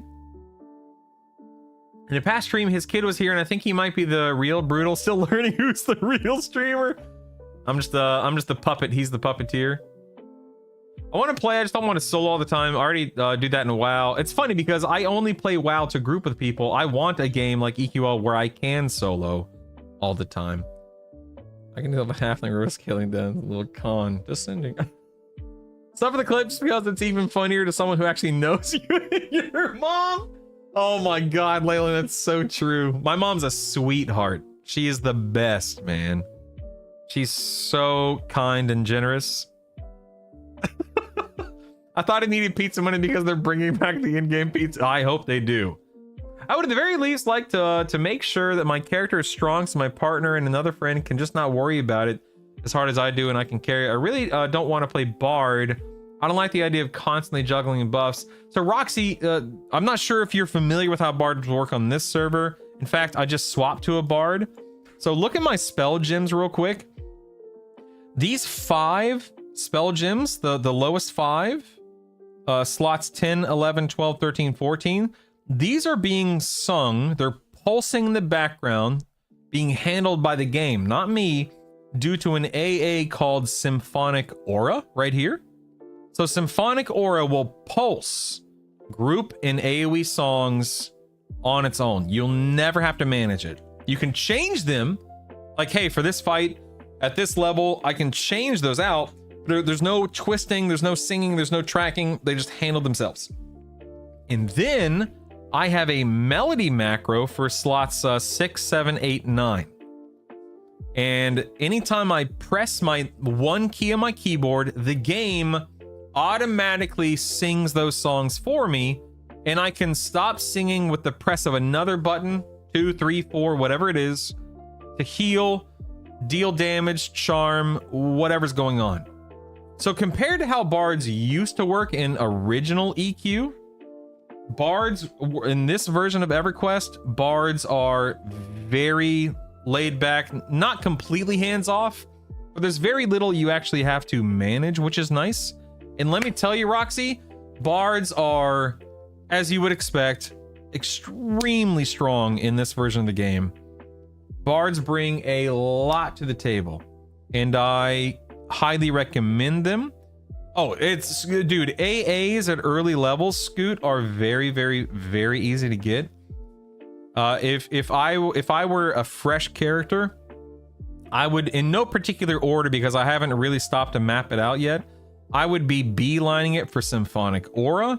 I would be beelining, this is for leveling. Again, if we're talking a fresh character, I'd be beelining it for Symphonic Aura. I'd be beelining it for Quick Buff. If I had a character, a class in my combo that had buffs, clerics, paladins, shamans, whatever, which in my case, I will have that. So I would be beelining it for Quick Buff. I would be beelining it for, there's another one I was thinking of. I can't remember what it is now, but I haven't really dug into it yet, but I will be looking for very specific things to make leveling easier, while also making sure that what I'm picking up is relevant for in-game as well. But that's something, if you type in the command guide or guides, you'll see an example of the kind of guide, a very rough version of a guide I made for THJ. And I'll be building guides for this version of the game too, EQL, a bit more fleshed out, a bit more, you know, a bit better looking, a bit more interactive, a bit more educational and informative. So, but I think in that guide, if I'm not mistaken, you can, it'll go. In fact, I'll just pull it up. I don't know what I'm talking about. I can just showcase it. Hold on. Do do do do do do do do do do do do do do do do do do do. So yeah, yeah. So this is one of my old guides. Like I think this is yeah, this is Lucklin era or something like that. So right here, I had a tab called Recommended AA Priority. This is a very general overview of what was available for THJ at the time, but this is something I built because a lot of people were confused about what they should be doing on THJ in that era. So I had like rotational recommendations, what clickies and buffs you would be using, what your stats would look like, best in slot. In fact, hold on, I'll show you something else. Let me pull it up real quick. I'll show you what the tool looked like a little bit later. Give me 1 second to pull it up here. Stand by. Let's see. Okay, so this is what the tool eventually turned into. I tried to, actually this is not the full tool, forgive me, this is just another version. But anyway, I compiled a bunch of gear, like really a lot of the in-game raid gear that was available in Pop. And so if you made a copy, you could go in here and you could mix and match the gear as you saw fit, and it would show you what your total stats were. That way you knew if you were hitting the attack cap, stat caps, etc, etc. But this was not the final product. I can't remember what it looked like. But anyway, this is just one element of the guide that I'll be building toward and fleshing out and whatnot. But it'll absolutely include things like, hey, if you're leveling certain combos, these are some of the really important AAs you would want to target and aim for early on. When solo, you don't have to worry about aggro. Yep, that's true. Tanky high aggro build might work. Yeah, Bard is the goat. I agree, Actus, the goat. I'm sure this has been answered, but do Bard songs buff pets before AAs? So there is an AA that allows you like Companion's Discipline here. Is that what it is? No, that's not it. Where is it? I can't remember what it is. Actually, Pet Affinity maybe? Yeah, allows your pet to benefit from group beneficial spells and songs. So you need Pet Affinity. It's like 2, I think it costs 2 AAs. It's very quick, very easy to get, and very important to get if you have pets and you prioritize your pets. So definitely go for that D2. Rincy is green on the EQL wiki, but there's some conflicting info. The Beast Lord pet says it's level 47 pel. When you click on it, it says 16. Oh, Maybe I'm thinking of something else, Jason. I apologize. I'm probably mistaken then.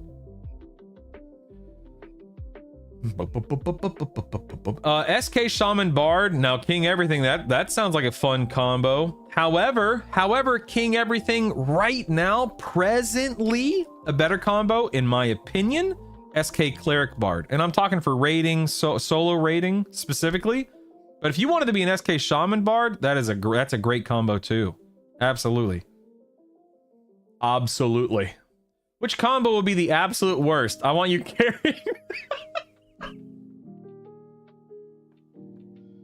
That's gonna require like quite a few more donations, sir. All right, quite a few more. I'm gonna need you to pay for my carry. Thank you very much. Oh my god. Question regarding best in slot with all the class combos available. Isn't BIS gonna be going to vary substantially? Oh, absolutely, Scooter. Because not only will your trio dictate your best in slot, but also the level of the gear that you have. Best in slot is going to be very... I don't even know if you can necessarily have like a quote specific hard set full stop best in slot in a game like this. And that it's always going to be a work in progress. It's always going to be something you are adjusting and building out and so on and so forth. Why do you prefer Cleric over Shaman for raiding? Slow's not working on raid bosses. Oh no, they do, but in that combo, you already have a slow in the form of a bard. And so Cleric, so think of it, and there's something else to think about with SK, because right now I'm a bard, Cleric, Shadow Knight. So let's look at Reeve real quick. The way that Reeve works, let's read the tooltip. This ability reaves your current target, dealing physical damage as well as converting 3% of your maximum HP. So when you combine a Cleric who has the most and highest level HP buffs with a Shadow Knight, you're innately doing more Reeve damage. Now, does that really matter? I would argue yes, at least to some degree, and I'll show you why. So if we look at, how far back does this go? Let me look at fights from yesterday, last 24 hours. Let's see if I can find my God fights. Hold on. Yeah, here we go. So let's look at Interrupt right here. Was this my... Let me see if this was my Shadow Knight. Hold on one second. Yeah, so look at my Shadow Knight here. So this was my Bard Shadow Knight Cleric Interrupt D2 kill yesterday, I believe. You can see that my Reaving Strike did 22% of my damage. An auto skill ability just did 20. Biddy. Roxy! I'll pay for that donation. Let's hear that worst build ever, lol. Well, the worst build ever is anything that that Alekin determines is worth playing. Alekin's not what we would call a good EverQuest player. He's what we would call a guy who's never played EverQuest. So anything in Alekin's hands is dangerous. And not in a, oh, those mobs better look out, but in a, he's gonna die. A bad combo. I mean, I still think that like a shaman druid cleric combo, while certainly plenty of heals to go around, not a lot of damage going out there. Yeah, so I always err on the side of triple healers probably not being that good in this game. But what do I know? Roxy, I sit here incredibly appreciative and extremely, I'm shocked that you are so generous and so wonderful and so patient. So thank you so much. I really do appreciate that. You volunteered the carry before I even donated. Dude, I would love to play this game with you. I would love to play this game with anyone, but you of all people, Alekin, I would be more than happy to hang out with you, man. Yeah, oh yeah, and that's another thing. Jason is absolutely right. So the Promise Renewal heal, I'll hover over it real quick. Promise Renewal, level 39 cleric spell, costs 500 mana, 550 mana. It's an 18-second delayed heal.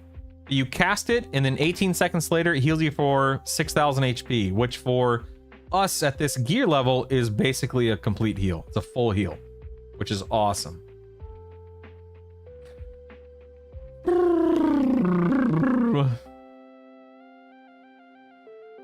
Thank you again, Roxy.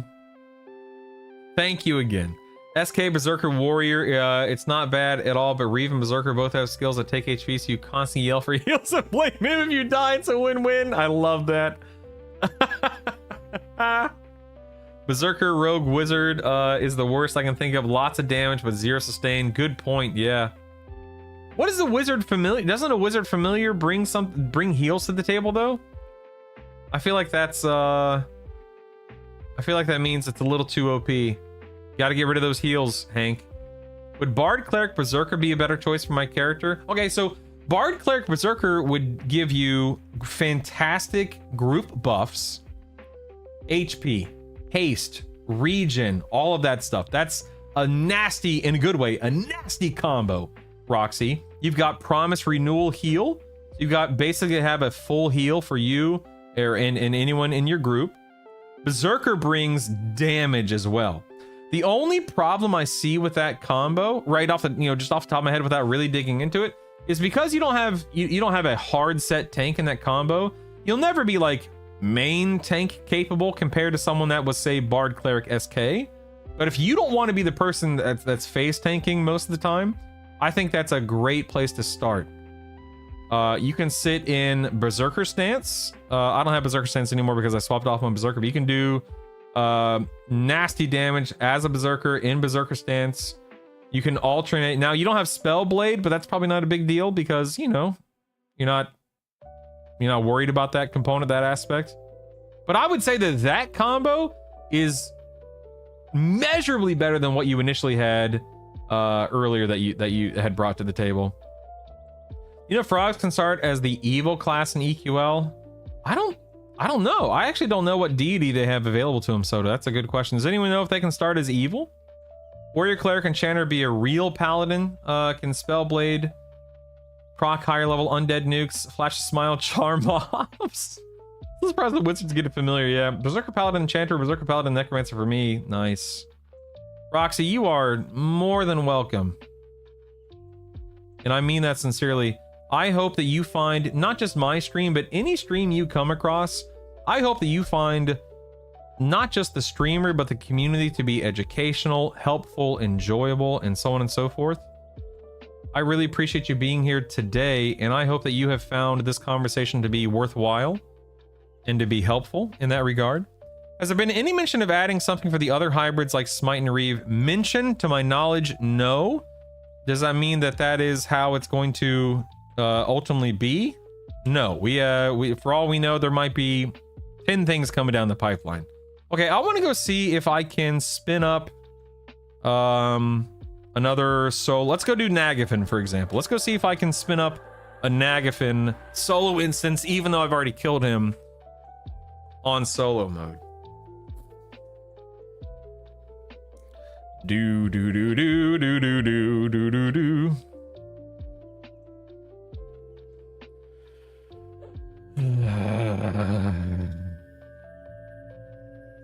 Do do do do do do do do do do do do do do. Okay, let's see. Where are we going? Oh no, wait. Let's load. What am I? Nagy? Let's go Nagy here.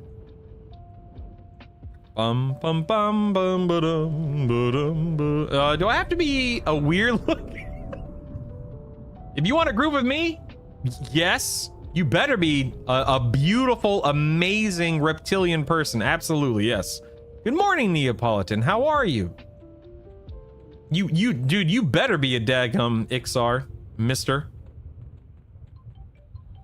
Da, da, da, da, da, da. Sorry if this complex is a hard ask, but since my partner's interested in being the tank for our duo, what might I suggest to him? Okay.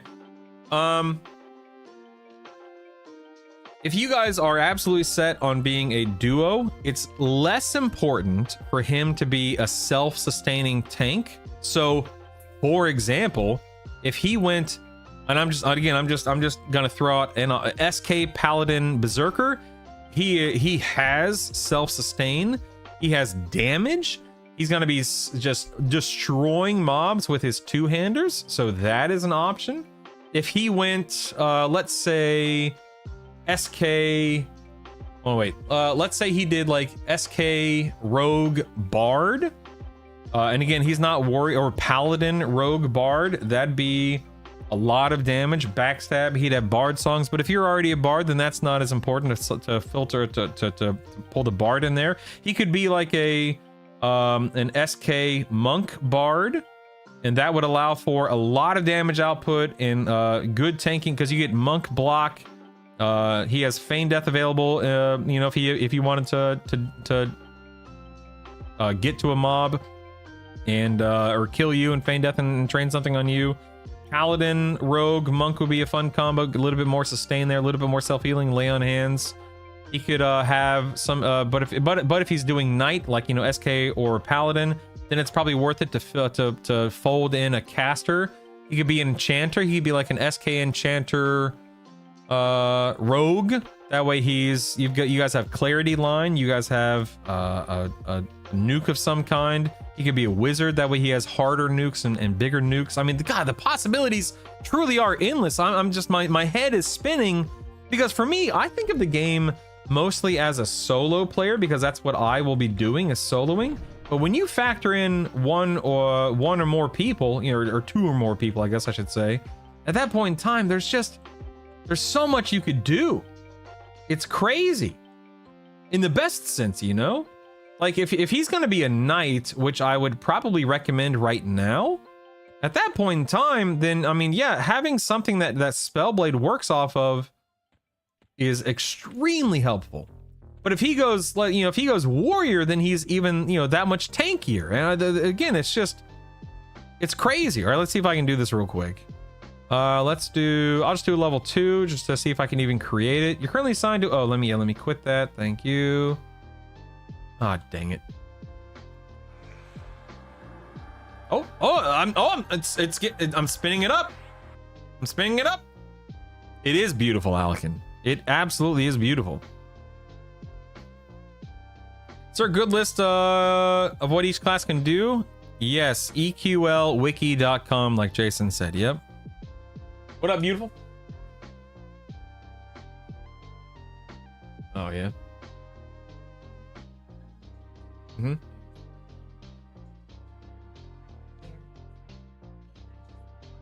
Sure.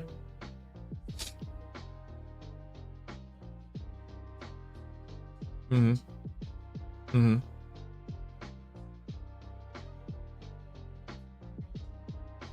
Oh, wow. Wow, that's crazy. Yeah, that's crazy. Interesting. So much time to change, though. I heard Druid is gonna. Yeah, exactly. That's. You're absolutely right, Torque. There are changes coming that have not hit the game yet. You are absolutely right. So shamans and druids should be a little bit more, have a little bit more sustain or whatever you want to call it. Yeah. Now the other day someone told me to go through the lava. I did that. It was fine. But I'm just gonna brute force it. Here we go. Here we go. I'm brute forcing it. You can't stop me. Here we go. Let's see what happens. Oh, Domus fell into the lava right there. Let's see if I can get this. See if I can get this Feign Death off. I usually can't land my Feign Death. Oh, it worked. It worked. Nice, nice, nice. Okay, lower there. Drop this. Scoot that down. There we go. Am I currently a kobold? No, I'm an Ixar. How dare you? Let's see. Now it's a new spell upgrade system, so that'll change things quite a bit, Torque. Yeah. I have Shadow Knight, Paladin, Berserker, Shadow Knight, Rogue, Monk, Shadow Knight, Enchanter, Rogue, Shadow Knight, Wizard, Rogue. Suggestions written down. Please don't take that as canon or whatever you want to call it. Those are probably not great combos. I was just spitballing and just you know, whatever my brain latched onto at the time. You know what? Let me, Roxy, real quick before I do this, let's look at that real quick. So if he's really dedicated to the idea of tanking, let's cross Bard out, because let's say you take on that role, okay? Let's cross Beast Lord out, because I don't think Beast Lord brings anything tank-wise to the table. Berserker, a viable option for damage, and if you're going to be wielding a two-hander, that's a good we'll keep this one in mind. Let's cross cleric and druid out because he's not looking to do any big heals or big buffs because you'll be covering that with your cleric. Enchanter, maybe. We'll circle back. Let's cross mage out. Monk, maybe. Let's circle back. Let's cross necromancer out. Paladin, of course. Ranger is also an option because of some of the changes that the ranger had introduced to it this week for tanking purposes. Rangers are not a full-on tank, but they, in fact, let me pull up what changes were made because I forget what they are off the top of my head. Let's see. Rangers. Give me a moment to scroll and try to find it real quick. Where'd they go? Where are they?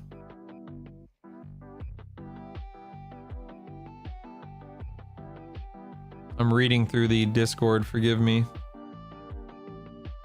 Okay, here we go. Added the Unbound Strike Through AA for Rangers. Gives a passive 10, 20, 30% chance for you to strike through your opponent's active defenses, such as dodge, block, parry, riposte. That's a nice little DPS boost for Rangers.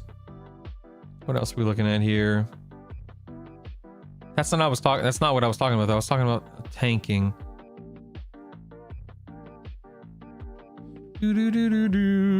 What? Wasn't there something else for Rangers? For tanking purposes? Or is that it? Am I mistaken? Yeah, just reposts you less often. Anyway, rogue, you know, like if your husband went even paladin, rogue, monk, even though he would absolutely be dependent upon you in terms of slowing the mob he's tanking and healing you. Your slow is passive. It is not something you would have to apply as a bard. So keep that in mind. And he would be pumping damage. But then, do paladins get the immune to fear AA? Do they get fear resistance here? I think they do, right? So that's something that he'd be able to, he could immune himself to fear if that's something paladins have. I know warriors have it. Again, I'm just thinking out loud here. My only thing is, like, if he's going knight, like Shadow Knight and Paladin, we'd want to take advantage of Spellblade. Now, that advantage could be as simple as a like I life tap. That's what mine is. I have a life tap as my Spellblade as a Shadow Knight. He could have a heal as his Spellblade proc as a Paladin, just to help him with sustain. But I'm just thinking, like, for fear purposes and whatnot. There's also dispels you have to worry about if you're raiding with other people. When you're solo raiding like I am, dragons don't dispel. They just reduce the time left on your buffs. So something to think about there. Yeah, I mean, God, there are so many options. There are just so many options. Roxy, it's mind-boggling in the best sense. And again, to go back to what we were saying earlier, I just want to be very clear that multiple options will work just fine. And what you are hoping and trying to accomplish in game makes a difference as well. Like, if you guys don't really care about D3 or D4, then play whatever the heck you want. I would encourage you to try to kill targets as high as possible and in terms of difficulty. That way you obtain gear a little bit faster, a little bit more easily.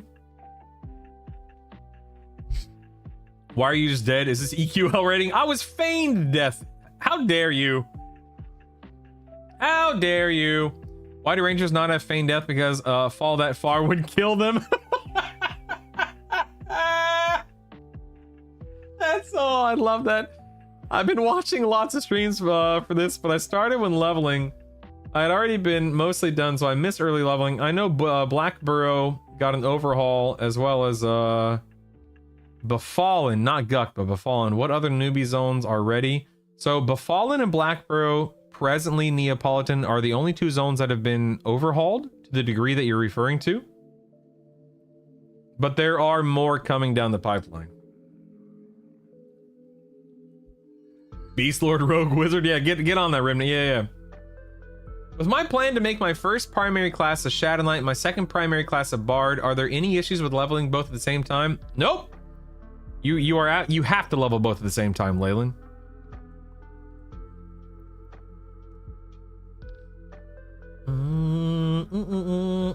Wait. Are there any issues leveling? Let me example SK Bard Cleric for my first Triodo cap. If you go SK Bard Cleric as your first, that's probably what I'm doing, Leyland. Dude, you are set, brother. Right now, SK Bard Cleric is a sick combo. I'm talking, you will have 0 issues leveling. You will have 0 issues killing bosses on D0, D1. And so let me give you some context, Leyland. Okay, this character, this is only day 3 of being level 50. Day 3. On day 1, literally 5 minutes after I hit level 50 on this combo, with crappy gear from Befallen and Guck. No, no offense meant to Befallen or Guck. With crappy leveling gear, I walked into Permafrost and I killed Vox from D0 all the way up to D4. And then I came here to Nagy's lair and I killed Nagy. Day 1, D0 to day 4, D0 to D4. And then I went to the hole and I killed Yale, D0 to D4. And then I went to Fear and I went to Hate yesterday, which is day 2, and I killed Interruck and CT, D0, D1, and D2. So the point I'm getting at is, brother, if you go SK Bard Cleric as your first combo, you will be set. You are good to go, man. And I'm not trying to say that everyone should prioritize solo killing bosses ASAP. That I'm not saying that's the way that everyone should play the game. I'm not saying that's what you are going to derive the most enjoyment out of. There are some people out there that want to take it slow. There are some people out there that want more of a challenge. Awesome. Do it. You play the dadgum game how you want to. I will cheer you every step of the way. But if you want to have an easy time soloing, SK Bard Cleric that you're talking about, Leyland, is solid. Solid, man. Oh my god. Paladin, Rogue, Ranger, triple attack, slay undead to the face, especially with new undead zone that's coming. Yeah. Oh yeah. Just go Shadow Knight, Paladin, Berserker for tons of Reef smite damage. Dude, that is a sick combo. I would actually test that combo today if I could, Beldeet, but I have to be either a Bard or a Monk. But that's something I'm looking forward to testing for sure. You care about soloing D3 and D4 too, then the combo, the SK Bard Cleric combo is a fantastic start. I know that Warrior Bard Cleric, of course, is great too, obviously. I don't know if you can Spellblade that. It all depends on cast time versus reuse time. Jason, I'm not sure. I'm taking notes like I'm back in school.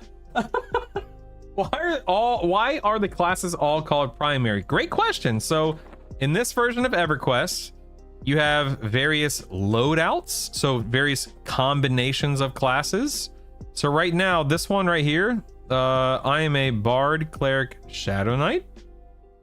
So if I open up my little edit window here and I want to, you can't adjust in the middle of a raid. You have to be in like a city or a starter zone.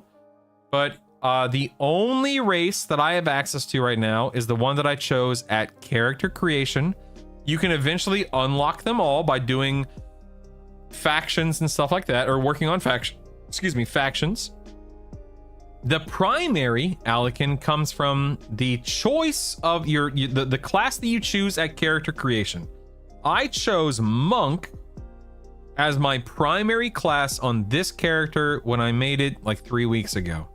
The reason why I have Bard as an option, and also why Bard is currently my primary selected class, is that once you get to level 50 for your very first time, you get 1 token to use on any other class of your choosing, and I selected Bard because I knew it was very versatile. So my Bard is my primary class, and I cannot change that except to a Monk. I can bounce between these two at the moment. Just like races, you can unlock every other class over the course of time by clearing killing, raiding, and collecting things and completing quests in a raid zone called Plane of Sky. You go to Plane of Sky, you start doing the quest there, you start killing the mobs there, you get specific gear there, and it unlocks other primary classes. Now, that's the primary tab. The additional tab is where you select your secondary and your tertiary classes. And the one primary you select and the two that you select in additional, the additional tab, your secondary and tertiary, that creates your trio, and that's what you are. You can change your secondary and your tertiary class to anything you want other than the primary that you already selected. So for example, I can't be a bard beast lord. I could be a bard beast lord berserker or a bard enchanter ranger and so on and so forth, but you can't double or triple up on the same class. I hope that answers your question. Why does it rain so much in the Quran? It's because every time a ranger dies, 2 niggers.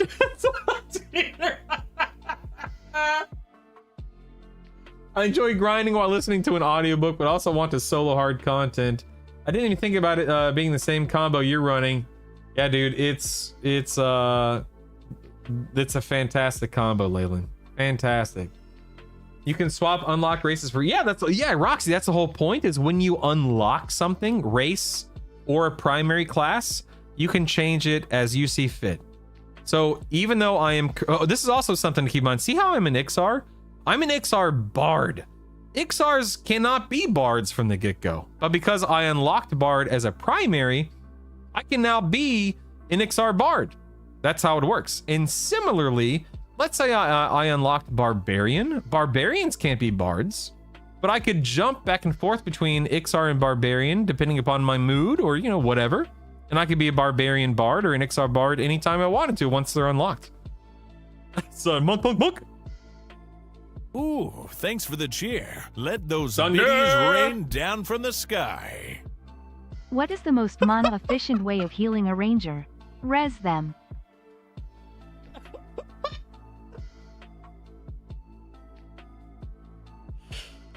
Yep, sounds about right, man. Sounds about 5 points to Sunder. Oh my god. Gotta make an ogre or troll bard. Yes, please. You got a primary ranger? Well, we can't all make informed and intelligent decisions, Alican, but you know what? That's okay, man. I'm not here to judge you. Can you be a monk bard beast lord? Yeah, absolutely. 2 primaries and a second. No, so the way that equipping weapons works is you can either have a 2-hander in your primary slot or 2 1-handers, one in your primary, one in your secondary. You can't double up on weapons in terms of damage, but you see these 2 slots right here. I'm gonna take these. See how? Wait, let me just show you. You see how I have 2 shields equipped? There are 2 slots. This might be too small to see in the stream.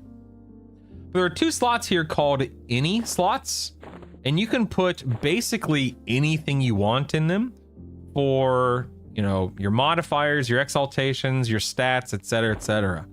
I currently have 2 shields in them because they provide a bunch of AC, bunch of HP, bunch of resists, etc., etc. So if you had a really good 2-hander, you could put the 2-hander in one of these any slots, assuming you wanted the stats or the, you know, some type of modifier off of them. Oh man, there's a reason they give cleric a free res in their epic, because otherwise they'd waste mana keeping the ranger. Oh god, I love it so much. Oh man. All right, here we go, people. Here we go. Let's murder some giants and go kill Nagafin, shall we? I have no idea if he's gonna drop loot. That's what that's what we're here to test. We're here to test whether Nagafin is going to drop loot after he's already been killed for the week. We know that normally the answer is no, but they've talked about allowing raid mobs to drop 1 piece of loot even when the raid is on cooldown. So we'll see what we can come up with here. I have no idea what to expect.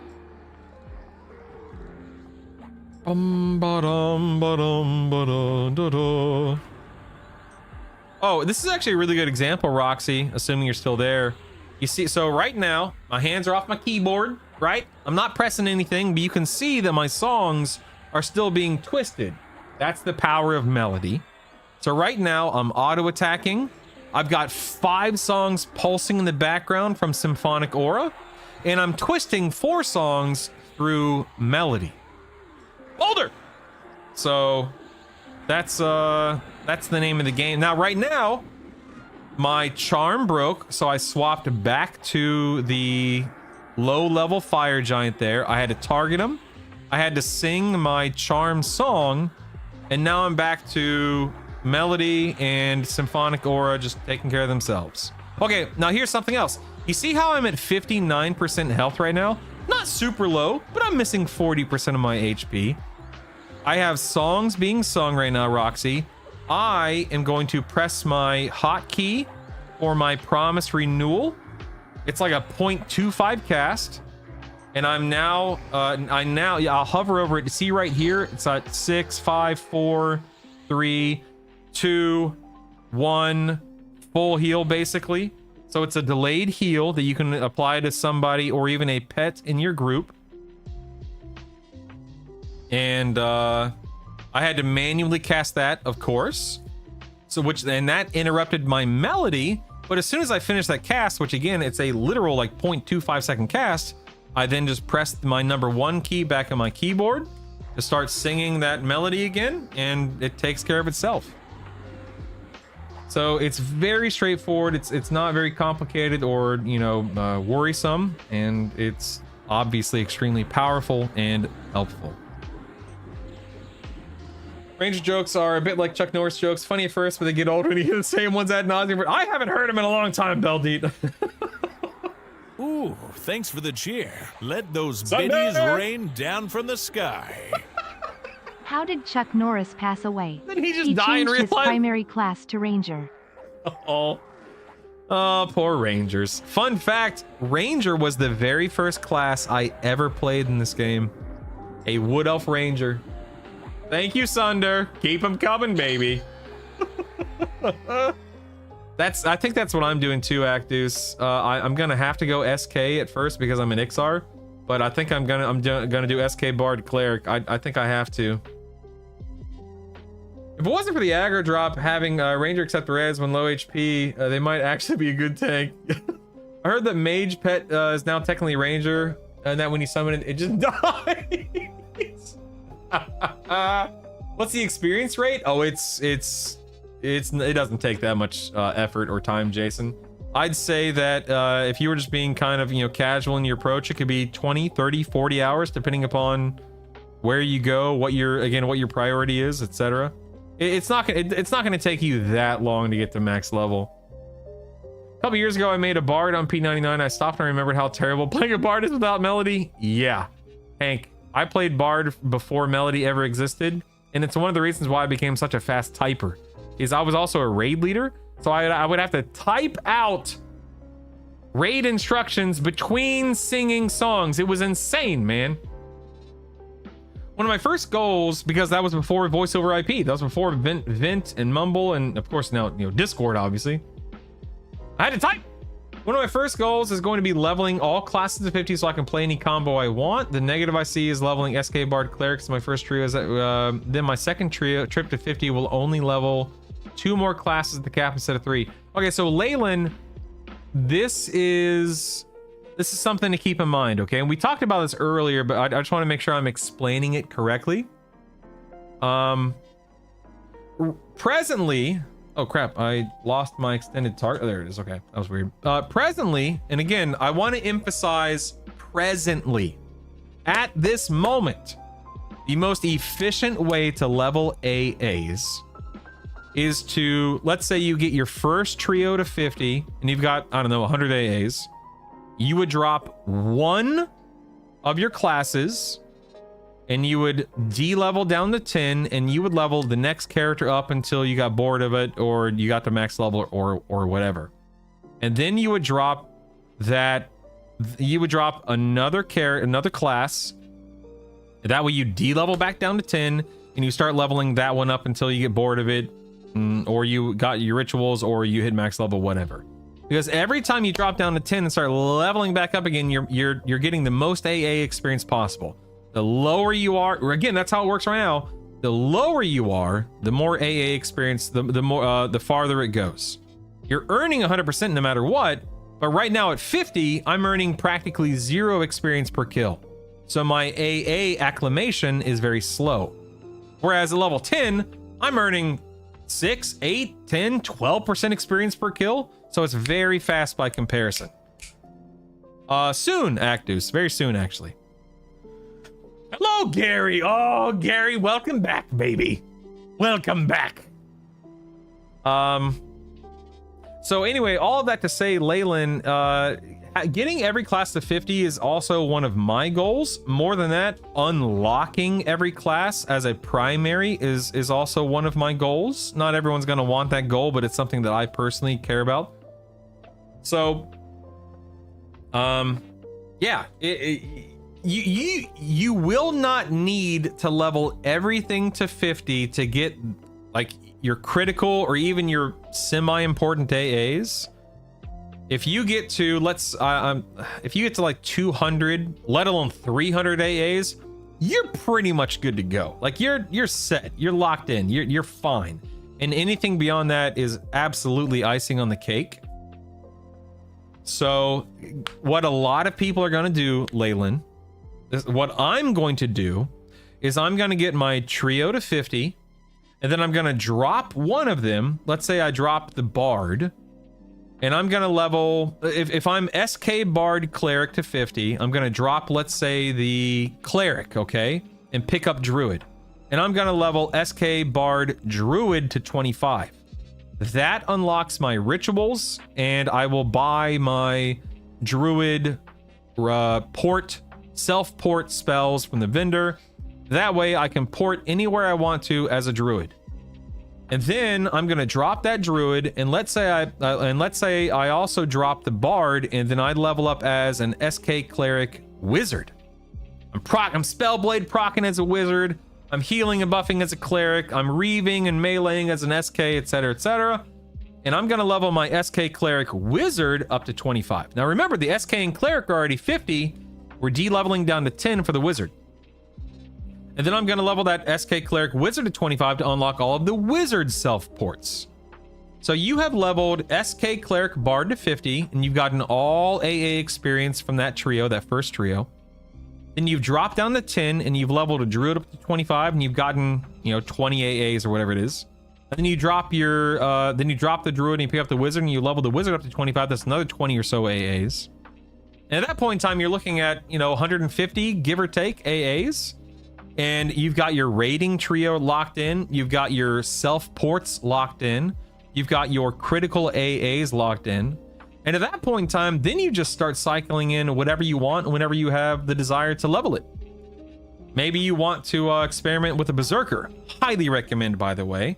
Berserkers are fantastic. I stinking love them in this version of the game. And so what you wind up doing is you drop one of your 3, and you start leveling up a Berserker, and guess what? Not only are you having fun playing a different trio, having fun experimenting and figuring out what you like, what you dislike, you're getting maximum AA experience. Now, all of that to say, we don't know if AA experience is going to be changed, altered, improved, whatever. We have no idea. We are still 6 weeks out. That may be something on the docket. It may not be. I don't know. But nevertheless, let me catch up on chat here. Hold on one second. A ranger walks into a bar. Loading, please wait.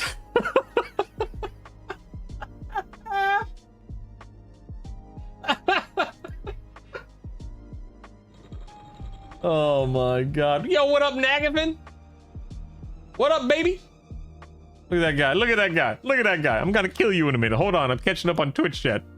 The more I learn about this game, the more it makes me think of class combos. It seems really fun. It really, really, really is, Roxy. Truly. The slog only starts if you're trying to AA. Yeah, AAing at 50 is not viable at this point in time. It is not something that really works. You do get AA experience, but it's very, very, very little by comparison. Ruda was on TeamSpeak. Don't let him lie to you. Oh my god. Are we getting a brutal leveling app? I'm not building an app. No. Optimizing is actually leveling classes slowly because of the extra A. That makes sense. Yep. I want to unlock every class, but only by Kunark, so I'll probably have... Yo, Jason, you'll have more than enough time. Yes, sir. Does primary come with better perks than using classes secondary? Nope. You are 100% of all 3 classes, Hank, regardless of whether it's primary, secondary, or tertiary. You never have to worry about that. You're gonna pick up Druish? Sure, why not? If you have AA points, do you have to choose an AA from a single class? Or do you pick up AAs to spend in all 3 classes? So Gaidar, great question. So the way that AAs work is that right now I'm a Bard, Cleric, Shadow Knight.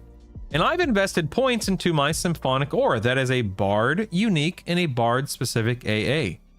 You can see that I've purchased them. I've spent AAs on them. They're locked in, they're mine. But let's say I drop my Bard and I play my Monk instead. So instead of being a Bard, Cleric, Shadow Knight, I'm a Monk, Cleric, Shadow Knight. First and foremost, I no longer have access to Symphonic Aura because I'm not a Bard. But the AAs have been spent. They are not refunded. They are not given back to you to spend as you see fit. They are locked in. They are there. They're just on the back end, you know, tucked away neatly. They're nestled into their beds. They're sleeping. So if you drop the Monk and you pick the Bard back up, for example, at that point in time, they're already purchased. You don't have to repurchase them. You don't have to worry about turning, you know, training them again. They're just there to access the next time you decide to pick up that class. So the pro and the con of this is that once you spin the AAs, the con is that they're spent. There's no way to get them back at this point in time. That may change. They may not. We don't know. But the benefit is that once they're spent, you have that AA for the rest of time. So that way, the next time you play your Wizard, your Bard, your Enchanter, your whatever, those class-specific AAs are available to you and you can use them as you see fit. AAs right now, as good and as powerful as they are, there aren't that many like game-breaking, you know, gameplay-defining AAs. They do exist, like Symphonic Aura, but most of your power in most cases will come from like your archetype, even general to some degree. But there are certainly good class AAs. A lot of us suspect that this is nothing more than a guess or a suspicion, but a lot of us suspect that there will be some AA improvements before launch because they're a little lackluster right now. But if that doesn't happen, they'll be touched eventually. But we don't know. Kind of don't like having to change your trio at all to level AAs efficiently. Yeah, Die K, thanks. I agree with you. I would love to not have to do that to min-max AA experience. And that in turn kind of ties into why we think there may be a change coming down the pipeline. But maybe their intention is to get you to level and play more classes, more combos, because that's kind of the name of the game, is triple class system, see what you can do. So it kind of, again, kind of a kiss curse situation there. I'm more of a fan of casters and melee in most games, but this version of EQ might make me much more interested in melee. So it's funny you say it, Leyland. I'm the same way. When it comes to EverQuest, I am a melee lover. I love playing melee in EQ. But in most other video games, World of Warcraft, whatever, I am a ranged DPS, I am a caster, I am a hunter, I am a whatever. I don't like being in melee. I don't know why it is that way in this game, but I love being in the thick of it in this game.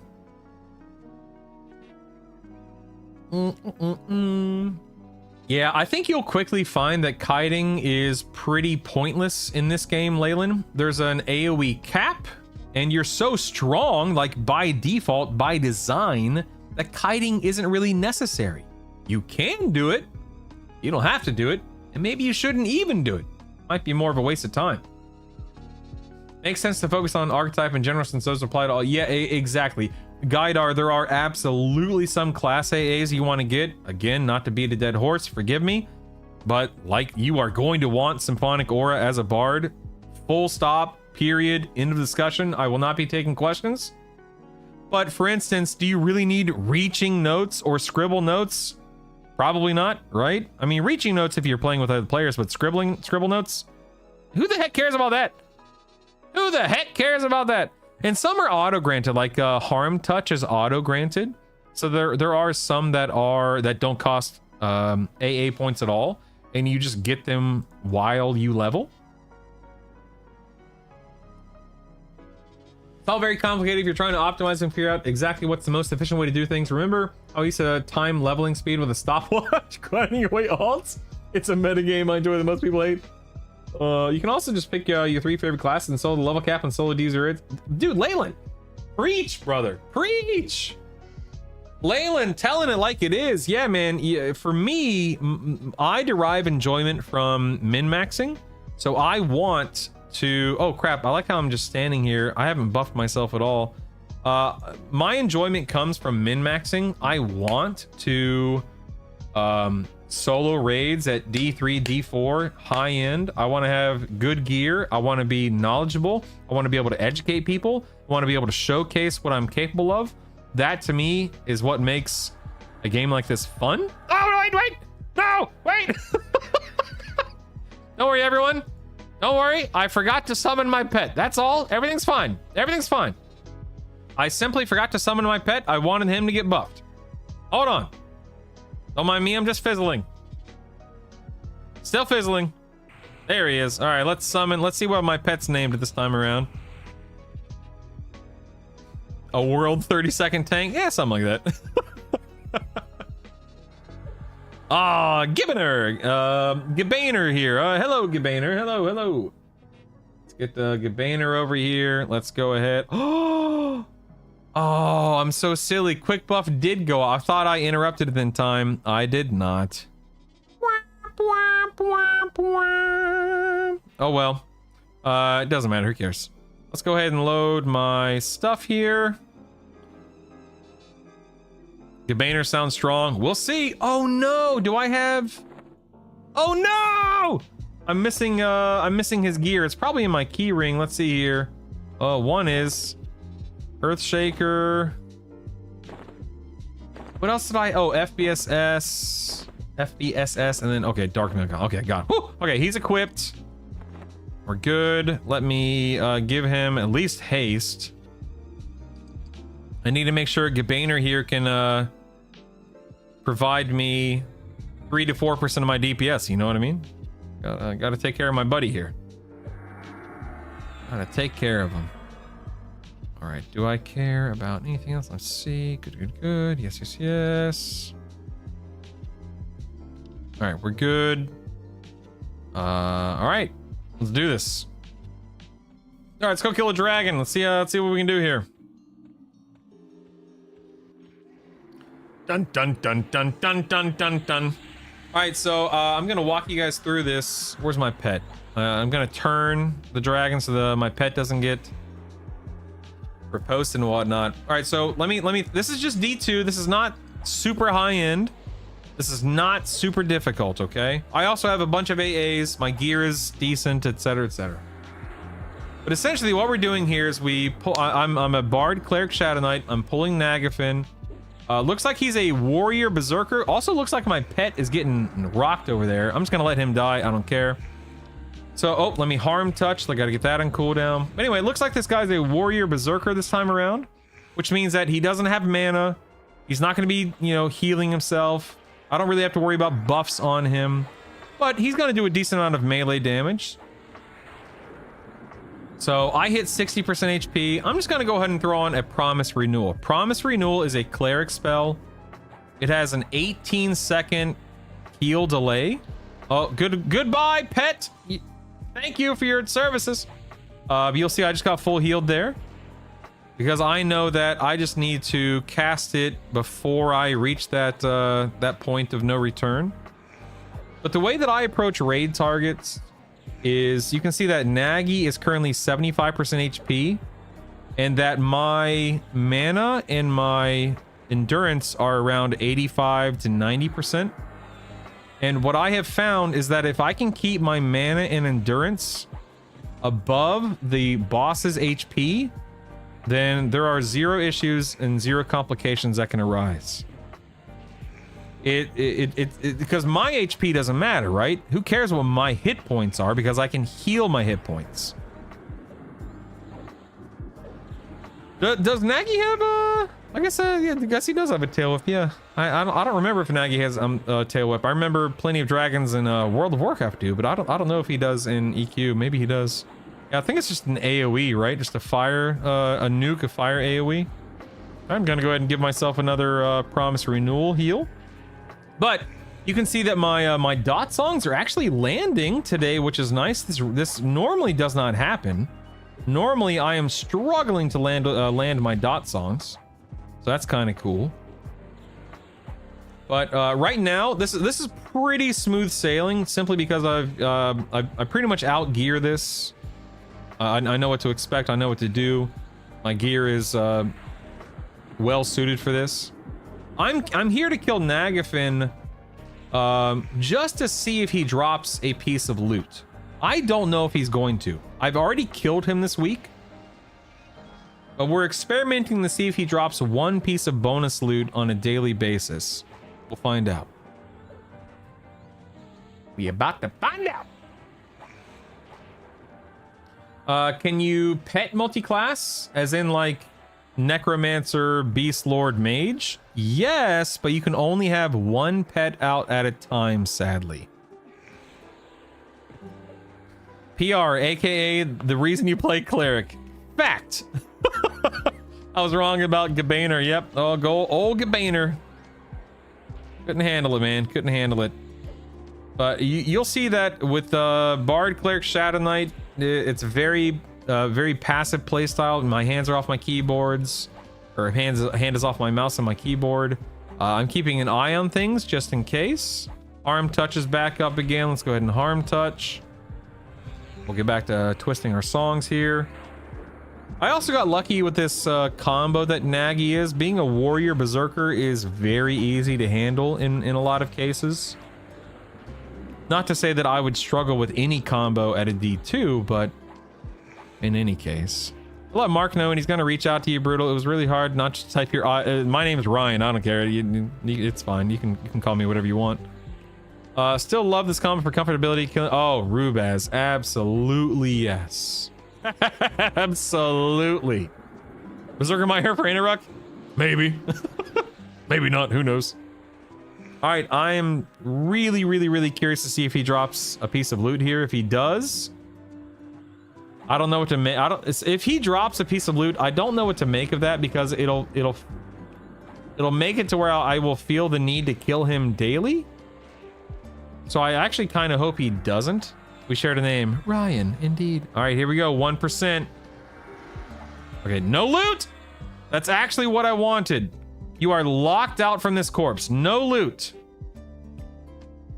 Well, Sunder, what they have said is there is a bonus loot system in place, and I was testing to see if it was something that affected me solo versus helping people. So I think if I go kill a boss in a group or in a raid setting, I get one piece of bonus loot. Oh, you don't think the system's in yet? Oh, I think it might just be when you're grouping with people. Maybe you get a single loot item when with someone else, so you need a friend now to help test that. Yeah, is there anyone out there on the beta that can kill Nagy with me, like on D0 real quick, just for testing purposes? Which is funny, because on one hand, that still means that I'll feel compelled to... do it. Let me get a beta key there, bud. Right, classified. Maybe it's not in yet, but I thought it was bonus loot, 7-day lockout, 1 item, 18-hour lockout, but can kill anytime you want. Yeah. Let me see. Anyone, sounds good, Sunder. Want a... Anyone with a Nagy lockout? Let's see. Anyone need help killing Nagy? Trying to test something. Happy to kill him for you. Let's see, See if anyone says anything from general chat. Dum dum dum dum dum. Yeah, I can post about it in Discord. I could ask somebody else, etc., for sure. Yeah. Sky being able to do each boss every day would be nice for class unlocks though. So I have that's kind of where I'm at too, Chaz. I have mixed feelings on it because on one hand, I don't want to feel obligated into killing raid bosses every single day. Like on THJ, it was okay because killing raid bosses was extremely quick, and there was only one version of it, right? There was only one Nagafen. There was only one Vox. There weren't 5 levels of difficulty to get access to gear. But if I felt compelled to kill Nagi and Vox and Innie and so on and so forth daily across multiple difficulties in a group setting just to, optimize and min-max my gear, I don't know. That's too much probably even for me. Oh, shutdown imminent, server coming down for maintenance, ladies and gentlemen. The servers are coming down. Could you imagine doing 5 versions of Vexal every day? Do not want. Agreed, Chaz. Do not want. Everybody panic, quick! Servers probably aren't going to be down that long. Let me see if they posted about it. Okay, they haven't posted about it in Discord, but they likely will.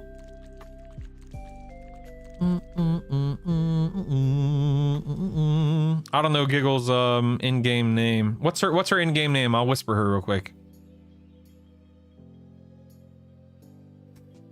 I'm not shutting down the stream, by the way. The servers probably won't be down that long, and this is a good time for us to look at the spreadsheet that I can start building, kind of like a baseline spreadsheet.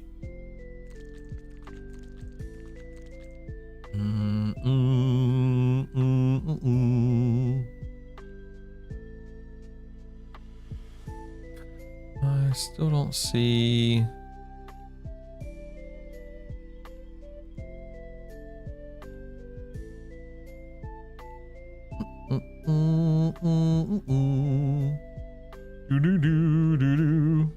Oh yeah, who all giggle? Okay.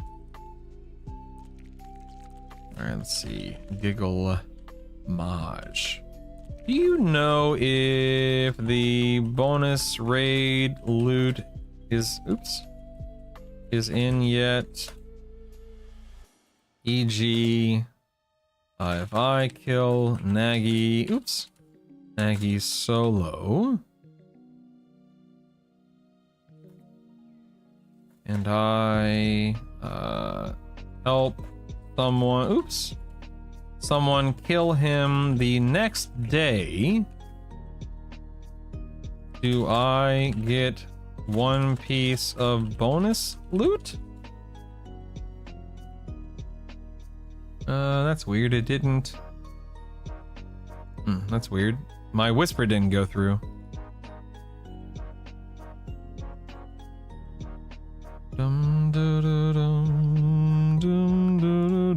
That's weird. Why didn't my whisper go through? Slash tell. Why didn't my tell go through? Spell the name correctly? Strange. Huh, that's weird. My tells aren't going through. I don't know why. That's odd.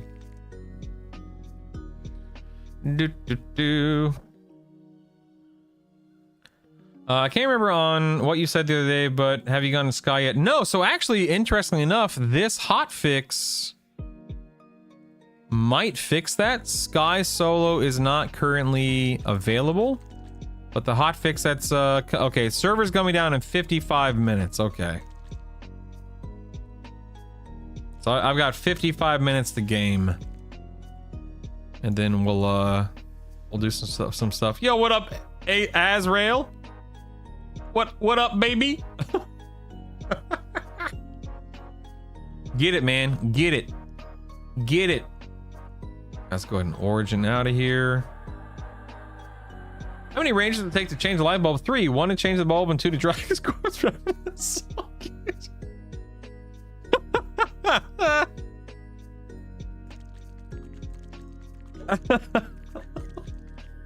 I'm gonna ask that question in I'll figure out the answer to that question and see what I can come up with here. Bum ba da dum do do do do.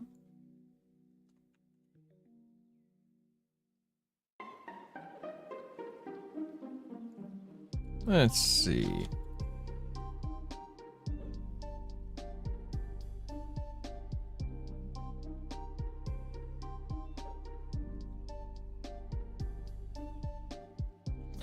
Alright, I just asked in general, do you guys know if bonus raid loot is in yet? E.g., if I kill Nagi solo and help someone kill him the next day, do I get 1 piece of bonus loot?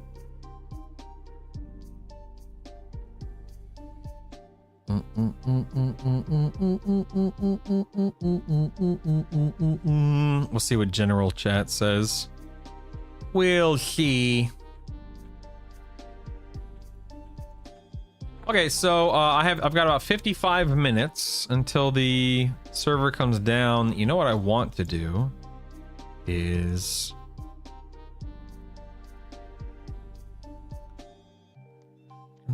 dun dun dun dun dun dun dun dun dun dun dun. I have here Bard, Warrior, Cleric.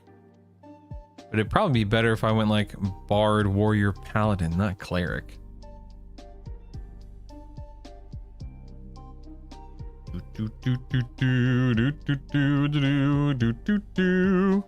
Trying to think of how I want to level my Warrior, because I want to do raid testing on the Warrior too. I was gonna ask if you wouldn't mind showing us some Sky unless you have a plan for another stream day. I've been in Sky for the first time last week, and it would be interesting in seeing if there's any differences. Oh, there will definitely be differences. Definitely about that. That trooper is power walking. He really is, man. He's stomping, baby. He's stomping. Yeah, so they actually just made some adjustments to Sky. If you looked at the patch notes, it'll it kind of, I think it's like the first section of the patch notes that goes over some of the changes. And then solo mode will have changes in place too. If nothing else, then scaling, of course. Do do do do do do do do do do do do. All right, let's see if this tell goes through. Nope, didn't go through, Pock. That's so strange. I wonder why. Huh? How strange. Let's see. Is Beldeet? Are you on? Beldeet. Hi. No. Oh, that. Okay, that's weird. Okay, so if I send it, if I try to send a tell to Beldeet, it says he's not online. If I try to send a tell to Giggle Mage, it doesn't say anything. How strange. How strange. It is Giggle Mage, right? Yeah. Giggle Mage. One word. Giggle-E-M-A-G-E. No, I don't have tells turned off now. How strange. Anyway, I'm thinking maybe I go Bard, Warrior, Paladin? That'll let me keep myself alive. Let me swap to that. And then I'll change it. Because I just want to make sure I have enough damage, you know? I'm sorry, left click? You can do that? Oh, I can't in a /who. I could if she spoke up in general chat, but she's not. I don't see her in general chat. Of course, she's not talking there. No, they're not anonymous now. Oh wait, what am I doing? I'm a daggum cleric. I can just nuke him to death. What am I talking about? Who cares? Is there a cap on how many friends you can have in your friends list? Well, no, that's a great question. I have no idea. Let's see. Keyring, equipment. Now this. Oh, I can wear it. Nice. Let's pull that out. Yes. Heck yeah, I can pull this out. Very nice. Yep, that's a ring I can use. Ball of ever-living golem. Brewed plate mail. Cauldrons of Power. Shield and the other ring. There we go. I don't know, Sin. I have no idea why the tail wouldn't be going through. No clue. Do. Let's slot that in. Pull this out of my main hand. Okay, let's make sure all this gear is green.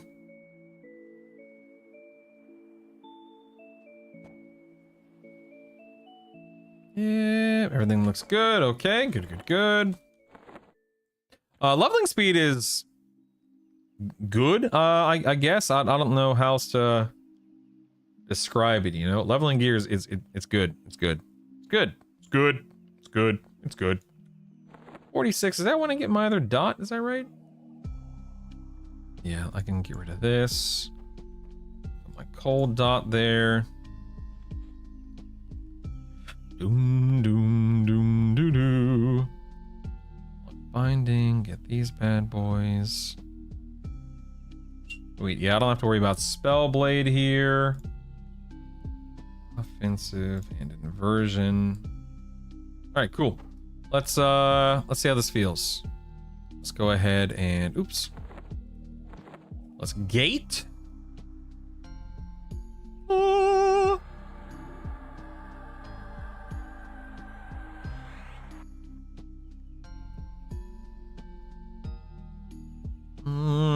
That was fast ads. Yeah. 30 seconds, baby. Woo! 30 seconds.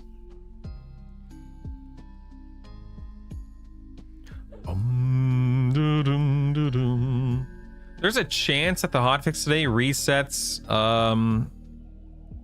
raid lockouts, which I hope they do, because I'd like to raid more. Raiding more would be fun. Are gonna do enable personal instance level 2. Select. Let's go. Oh, I think I just saw somebody send me a tell. Hold on. I think.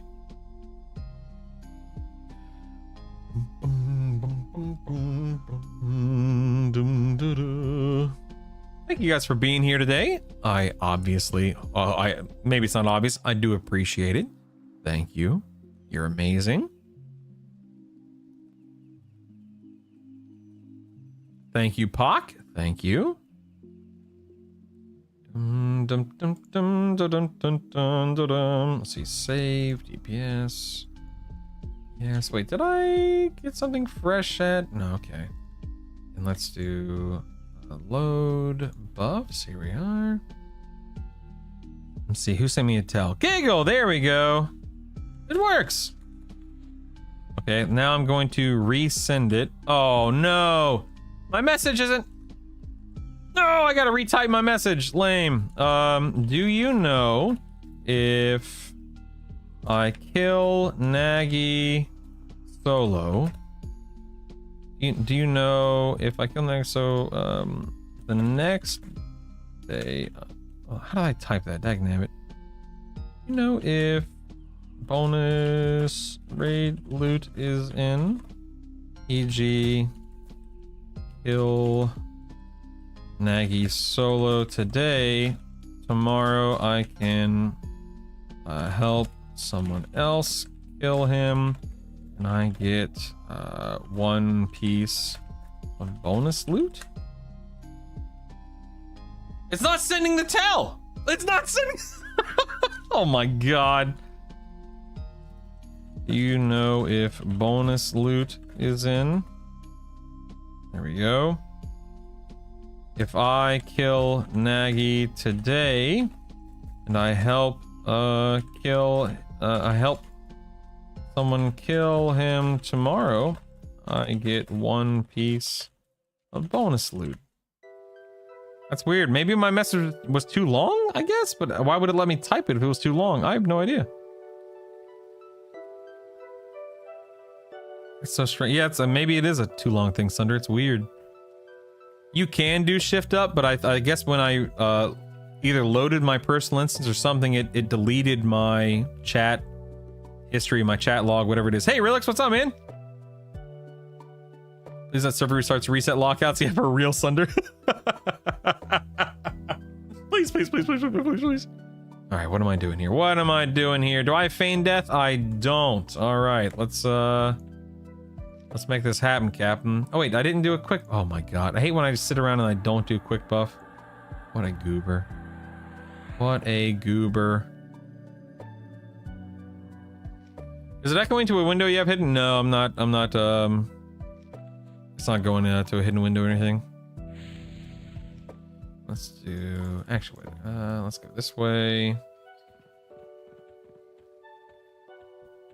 Do do do do.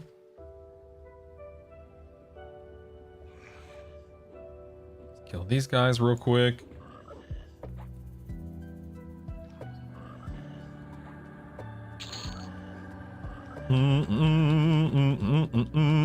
So Giggle says not currently. Gotcha. All right, Giggle says not currently. Let's do an official movement. Say lows.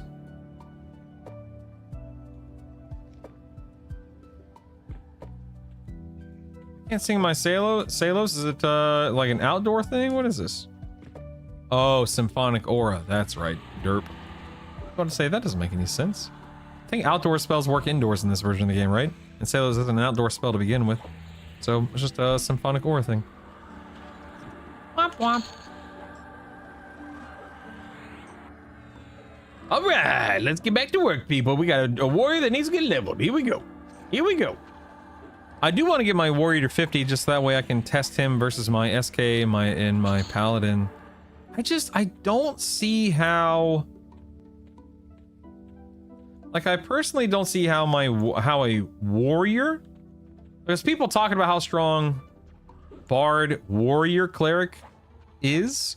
I just don't see how that can be stronger or better than bard SK cleric or even bard paladin cleric. I don't know. It's just either I don't understand something or people are mistaken. I don't know. Or get triple attack and flurry, so that's a thing. Now they also get 30% melee crit damage. Well, it is broken, but hopefully it will work soon. Yeah. Again, I'm not have two people yapping now. I'm used to warrior. Same, Remnant. I'm used to it as well. But after the night changes, it just makes me curious. Yeah. I am curious to see what kind of damage output. Because here's the thing, right? SK's pumped right now because of Reeve. So it makes me wonder, like, will warrior physical damage be enough to overpower, overshadow SK Reeve? I don't know, man. I don't know, man. Beats me, man. Dum dum dum da dum. We'll have to wait and see, I suppose. Oh, Cleve, talking about the. Oh, actually, speaking of, I should probably turn Cleve on. There we go. Yeah, warrior has Cleve. Shadow Knight has Reeve. Saw a warrior necromancer bard with Cleve going. It was super strong. You actually wonder how hard Cleve is hitting for. You know what I'm actually gonna do? Let me turn my nuke off. I want to see what Cleve is hitting for here. You cleave for 117 crit. That's okay, I guess. That's okay. That's with a one-hander. It's time for theory crafting. With the weapon progression changes going back to what they were, plus spell progression, would that make knights clearly better than melee? Presumably. At a glance, I would say absolutely. That does make me wonder, how will that come into play? Yeah, Chaz, I agree. I don't know, man. I just don't see how a warrior outshines an SK in a solo trio. But let's cross that bridge when we get to it, you know? Well, we'll make an informed decision this week. Yeah, I mean, dude, I'll take some more physical mitigation, believe me. Cleave, Reeve, and Smeeve? Yeah. Cleave, Reeve, and Smeeve. I like it. Dum dum da dum do do do do do. Do do do do do do do do do. Ding.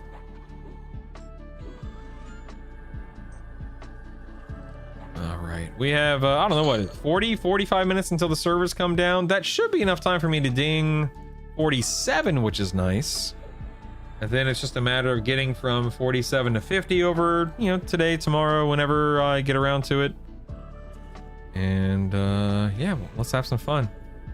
Do a weld, so therefore, wait, do a weld, so therefore more crits and procs from a potential spell blade if paired with hybrid. Wait, oh, dual wield. So therefore more crits and procs from a potential spell blade if paired with hybrid. So I'm sorry, what are you asking, Ad Heriges? I'm sorry.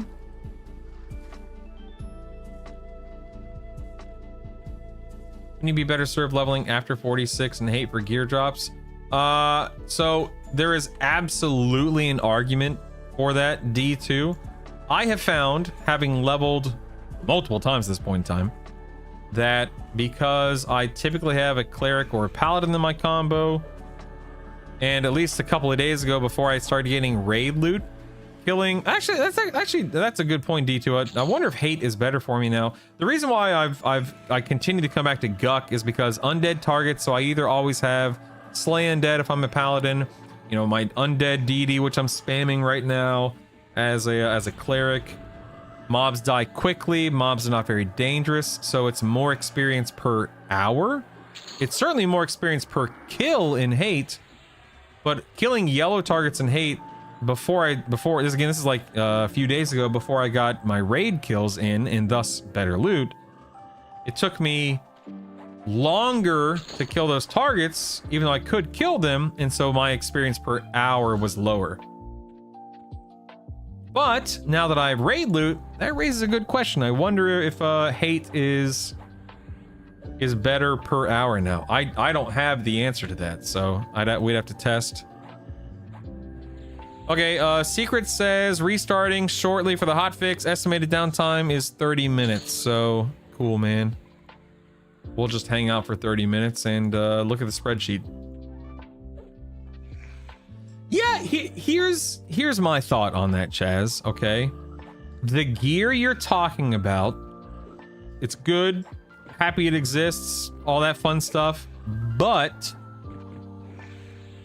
I was able to kill Yale on all 5 difficulties, Vox on all 5 difficulties, Nagy on all 5 difficulties, Kazakh Thul on the first 3 difficulties, Inaruk on the first 3 difficulties, with Befallen and lower Guck, and then gear from the gods and dragons I had mentioned, and so on and so forth. In other words, I found personally this combo does not need trash gear from hate to make those kills possible or necessary, whatever you want to call it, right?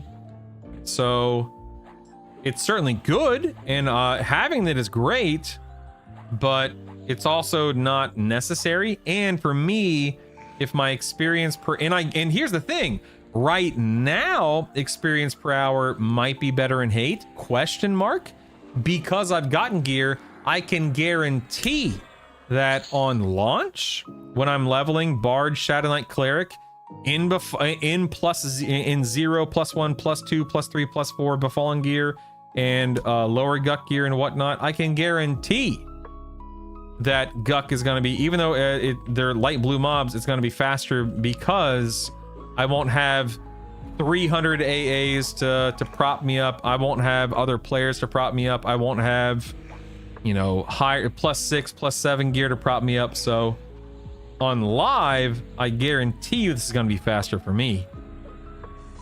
But right now, I don't know. So excited to try SK Rogue Shaman with SK backstabbing from the front. That class fantasy sounds so cool. Keen, absolutely, baby. Yes. I love that. Don't you have Undead in Sebelis? You talking about Old Seb? That's a Kunark zone. But, some, not all, but some targets in Old Seb, I believe, are undead. I know the frogs, when you first zone in, are living. Then you go down to like the crypt. There's undead targets in crypt, of course. If you go off to the left instead of to crypt, I think those are living targets. And then, of course, if you go the opposite direction, if you go towards Chef, I think those are living targets. So some things in Old Seb are undead, but not everything. Certainly not everything. Do.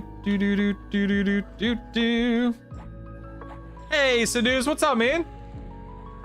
Spreadsheet maxing for the win. Are we allowed to talk about what they're fixing yet? I don't think so, no. Wait, patch notes just hit. Never mind. Patch notes have hit for behind the scenes. Let me read them. Hold on.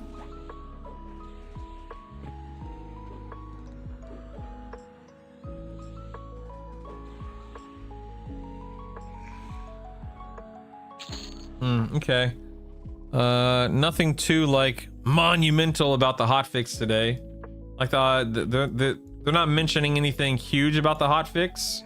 Certainly, you know, things that are good to see getting fixed, but nothing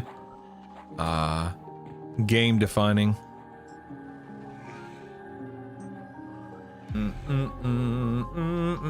I get it, but I like getting gear while leveling. Will make it feel better, more fun. Totally. Oh, absolutely, Chaz.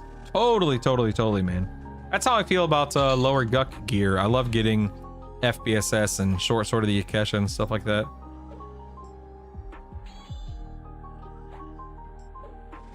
Depends on how hard solo Sky is. If it's too hard without gear, having the planar stuff before it'll be huge. Planar Sky quest weapons are so strong. Also, absolutely right, Chaz. Totally. Yeah.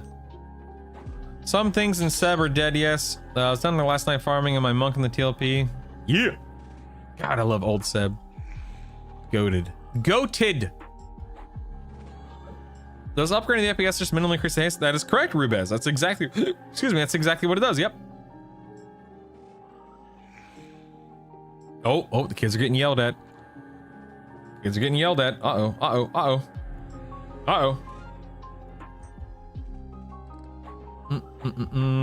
Same, Chaz. By a mile.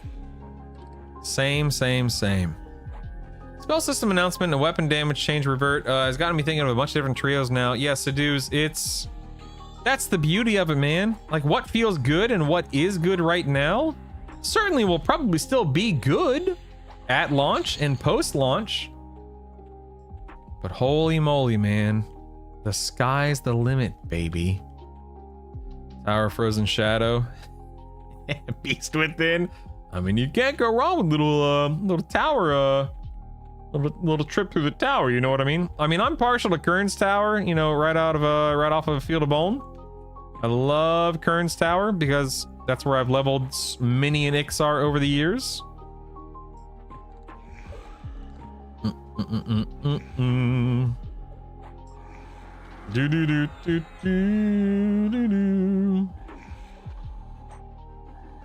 I need some more coffee, man. Hey, beautiful.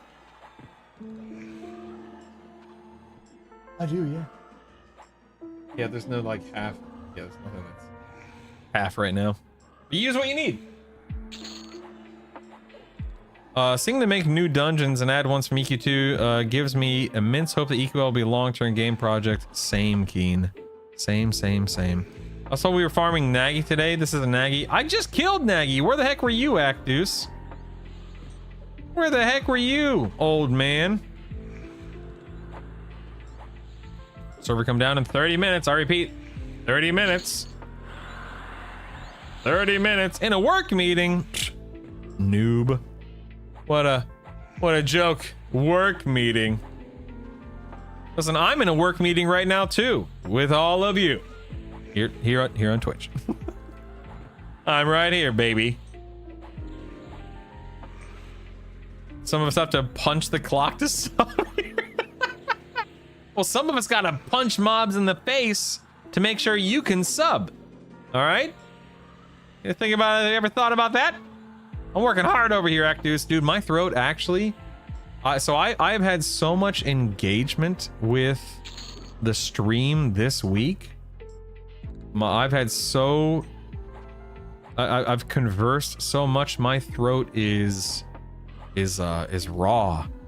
Like I have not had to talk this much on a stream in probably ever. It's crazy, man. I'm working right now. I just answered an email. Money.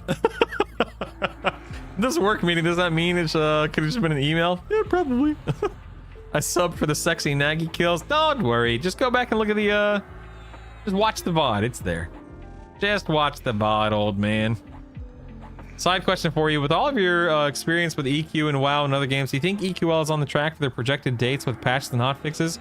Pretty few people say that they think EQL might be delayed. I want the game to have the time and sanity for... I mean, I don't think, and please, emphasis on think, keyword think. I don't think the game will be delayed, the launch.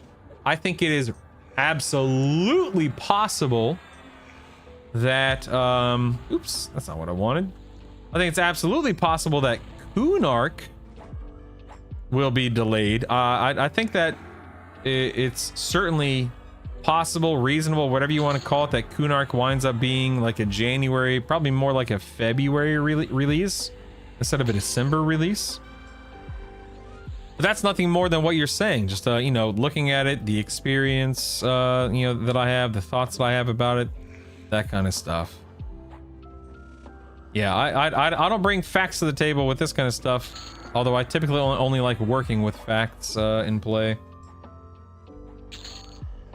With him implementing a completely new system, spell upgrade this close to launch, I could see a delay, but I think you're right. Kunark is delayed after they've hyped it up this much at this point in time. Yeah, I don't think... I think they'll do everything in their power to prevent a delay of the game. You know, they've marketed it, they've talked about it, pre-orders are up, beta's going up on July 1st. I think the only way they delay the game is if there's some catastrophic, unavoidable, oh my god, if we launch the game like this, it is broken, people are gonna hate us, you know, they're going to you know, kill my firstborn kind of a thing. I think that the likelihood of them delaying the game is not zero, but basically zero. But I think that once the game is up and running and they catch their breath and, you know, they pat themselves in the back, rightfully so, then they have to look at, okay, is it reasonable to launch Kunark in 4? Because that's the thing. We're talking about practically 4 months, right? You know, people call EQL a July launch, and it is launching in July. It's launching in the last like 4 days of July. And then we have August, September, October, and November. So it's basically 4 months, 4.5 months, 5 months if you really stretch it to Christmas Eve for Kunark to come out by December. But I'm looking at it as like a 4-month project. And I'm not saying they can't do it because I don't know what they're capable of. But I think that's pretty fast. That's pretty quick turnaround for a project of that size. Now you could make the argument, well, yeah, but Brutal THJ launched Kunark in like a month and a half or 2 months or whatever it was. It's not that complicated. Yeah, but it's not the same game. It's not the same, you know, caliber. It's not the same stuff. It's not the same blah, blah, blah. They're having to redo epics, presumably. Custom content, as we know. There's a lot that goes into it, obviously. So it's one of those things to where it's like, could they do it? Absolutely. Do I hope they do it? Absolutely. Do I think it's possible that it gets delayed? Absolutely. So we'll cross that bridge when we get there. You're pushing the spell upgrade system toward the pre-order beta. That's the only thing I can see that pushback release, but if they've been working on it already, may not. Yeah. I suspect they'd still launch on time, but in a hyperactive state of development until they find their regular patch cadence. Got to get that subscription cash flowing. Agreed. Yeah. I think it's absolutely what it boils down to. Yeah. I thought Kunark was that's what we're talking about. Flap is Kunark. Yeah. We also do not know how much of Kunark is already worked on or the methodology developed for them in classic streamlined sprint cycles. Nail on the head, Beast Within. You are absolutely right, man. Absolutely right.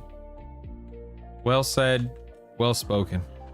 Doing every single epic is gonna be fun. Agreed. I can't wait. Dude, that's what I said. I said it was either yesterday or the day before. Listen, as much fun as this first, release will be in the first iteration, whatever you want to call it, is you leveling to 50 on your first trio and then leveling other classes to 50 and then unlocking primary classes, unlocking races, raiding, leveling up gear, leveling up spells now. There's a lot to do. There's a lot to enjoy. There's going to be a lot to focus on. But I'm telling you, man, when we get to Kunark, the game is going to get blown wide open in the best way. I think we are going to see, we're going to see, like you said, raising classes to 60, new AAs, new theory crafting trios, not new trios because literally every trio then will be made available now, but they'll go back to the drawing board, try to find a way to make things work in a different format, different style. Epics are going to be insane. We have no idea what to expect with epics. Some of them may be very much like Bard may ultimately be very similar to what it is on live, but think about the cleric epic, right? Who knows what the cleric epic's going to look like? Maybe it's the same, maybe it's not, I don't know. But how will you obtain them? What will they look like? What level will they be? I mean, are we going to be leveling things past 10? Will epics be plus 20s? Will normal gear start leveling, be bumped up from 10s to 12s? I mean, the possibilities are quite literally limitless. It's insane in the best way to think about it. I cannot wait. The one thing I keep saying about Kunark is, since we have Ixar North Row, I want Cabalist as a raid instance. Yeah, that's not going to happen, most likely. Kunark, where we actually start doing quests, yeah. The retaking of Cabalist would be an awesome event. Is that a thing like an EverQuest 2 or something like that? Is rezzing even a thing in EverQuest Legend? Seems like he spawned. Yeah, it is a thing, but that's exactly what I'm talking about, right? Epic plus 100. Go do it a few times. That's what I'm talking about. Yeah, but that's exactly my point, Guidar. Like we don't need a 96% res clicky on cleric epic. So will they change that? Probably. What will that look like? I don't know. But that's just one example. But, then you have your class gear like Singing Steel. Are they gonna go back to the drawing board with class gear? Like, is anyone really going to use Singing Steel, Cobalt, Deep Water without stats on it? Probably not. Now, some of the effects are nice, like shrink. What is it? Bracers. Cobalt Bracers has a shrink effect or something like that. Some of the effects are nice, but how much are they going to change? How much are they going to improve because of the foundation they've established here in Classic? I don't know. Again, I'm not trying to answer that question. I'm just presenting the question. Sky's the limit, man, in the best sense. Give me my cute snake rod. They did talk about maybe new classes and races, so we have new trios. That would be insane, Argyle. Sign me up, man. Holy cow. Yes, please. Cleric, res, clicky, AoE. Why are you playing with that many rangers? Lol. Early EQ class armor was garbage. Absolutely. But it was beautiful. It was amazing. Just the same. I remember moving from Lambent to Singing Steel, going from blue to green, even though Singing Steel just had AC on it, other than what? I think the breastplate and the legs have stats. Garbage stats, but stats nonetheless. Ah, those were the days. So many more ranger gates. Make the cleric clicky as the GM res. 100% res with no res effects would be amazing. Keeping your mana. Dude, that would be sick. But it's like, how often would you really even use it? I mean, I guess if you're playing with friends, you might use it more often, obviously. But if they're truly going to expand in the universe lore that they respect and actually work on it, them just dropping Necropus cast onto the world with 0 back and lower is just annoying. I mean, but I don't know anything. Excuse me, I choked on my own spit. I don't know anything about the lore, Beast Within. my understanding is they're establishing it as, hey, this castle exists in this timeline, and they'll explain why in game, whether that be through the NPCs there or a quest or quest line. I'm not saying that it's going to be, you know, the greatest experience we've ever had, but I can't imagine they're just going to add things without explaining it. Maybe it's just a post on their on the website or on the Discord saying, hey, here's the lore, go forward and have fun. Maybe. I will say, Beast, I hear you. I think that your concern is 100% valid, but I also, as just somebody who just enjoys consuming content, I say bring it on. Add stuff in, experiment, you know, throw whatever you want at the wall, see what sticks, and just build. Make sure it works, make sure it makes sense, make sure it's not, you know, a waste of time and so on and so forth. But if they want to add in something like that, cool. I want to experience it. Man, miss more. Yeah.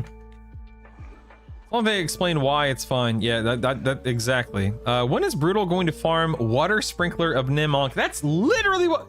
Did you go into another meeting, Actus? We just got done talking about that. What are you doing? They have time to explain it. Why are the lizards in North Row? I, for one, am excited to find out. Ooh, yeah. They're there, that way I can play Ixar at launch. I would be so sad if Ixar wasn't here. That said, I would absolutely be going to, most likely to Kelethin and Crushbone and so on and so forth. God, I love Kelethin and Crushbone. Tiny Trash Bandit, what up, baby? Welcome back. I was code pairing with a teammate. Sorry, she needed help. Unbelievable. I can't believe you would stop watching the stream to do your job. Yeah, we were just talking about how when Kunark launches, whether it's December or whenever, we were talking about how we expect epics to be epic. We expect some of the effects, like the cleric epic, like you just talked about, to change, because do you really need a res in this version of the game? Arguably no. But yeah, class armor, epics, custom content, new AAs. I mean, again, sky's the limit. They're there for you. Thank you, Brutal, for giving us the gift of Ixar. You are very welcome, Soto. I'm happy to provide. You almost have me curious enough to try this game. Tiny Trash Bandit, we've known each other for a long time. If I could compel you, encourage you, motivate you to spend the 20 bucks on this game, please do it. Do it. If you want a game that you can solo in, a game that you have the option of grouping with people in, a game that has various levels of progression, a game that has a triple class system that lets you combine classes of all shapes and sizes, a game that has a future ahead of it for a time, and then depending upon how it goes, could be extremely long term. There's so much to enjoy in the moment. I think the future is very bright. I think the future is very promising. I think that you would be very happy with how laid back and relaxed this version of the game is. As long as the graphics don't drive you away, which I don't know how they could. I love these graphics. Then I think that you are locked in and ready to go, and you will have the time of your life, my friend. Trust me. I know what I'm talking about. I'm an expert. I will evangelize this game and sing the praises of this game, not because it's the best game ever, but it's the best game. It's the game that I want it to be, you know? Graphics aren't an issue. Good. $20 is a lot. Money I are poor. I bet you don't even have $20 to donate.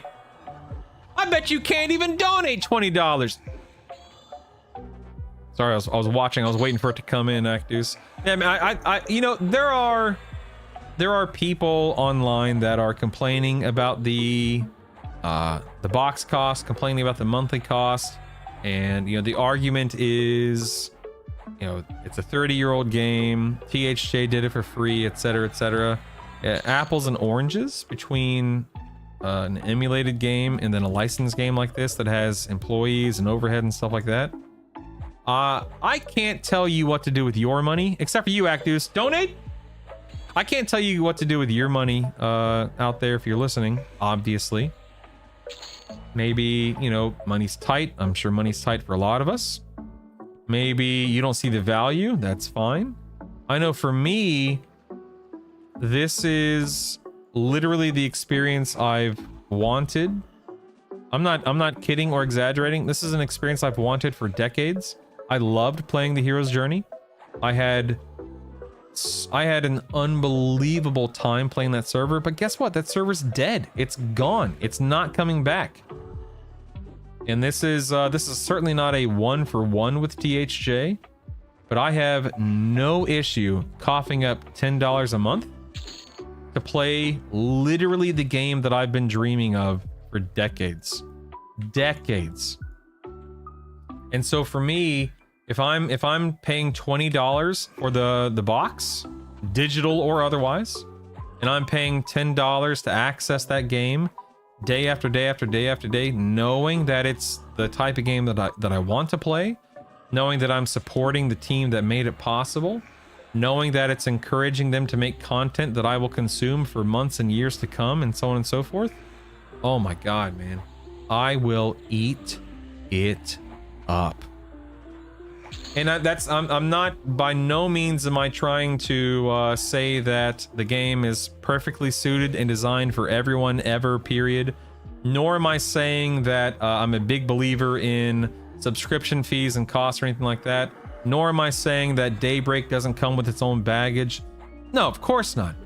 But speaking for myself, and for the way that, and speaking to the way that I enjoy, what type of video game I enjoy, what I'm hoping to get out of it, and so on and so forth, I'm more than happy. I have no problem spending a whopping $10, and I'm not trying to, what's the word? You know, $10 isn't a ton of money, but it's still money. So I'm not trying to make anyone feel like it shouldn't matter. Of course, you got to take your budget and your considerations. Of course, that comes into play. But for me, I can easily justify $10 a month for an experience like this. I will happily pay it, you know? Happily. Let me catch up on chat here. Let's see. I'm way behind on chat. I'm so sorry. Please stand by. Brutal, hard sell. Go, go, go, go! Greater Feydark and Crushbone are always my starting spots. I hope Crushbone's updated. Me too, Seduce. I hope they update Crushbone for sure. I hope they do some multi-class games, dude. They come up with a new class name for the combo of classes like in Grim Dawn, combining Soldier and Demolitionist. Creates the Commando class. It's not important, but I enjoy the flavor. Yeah, I don't know if they will, but that reminds me, Beast Within.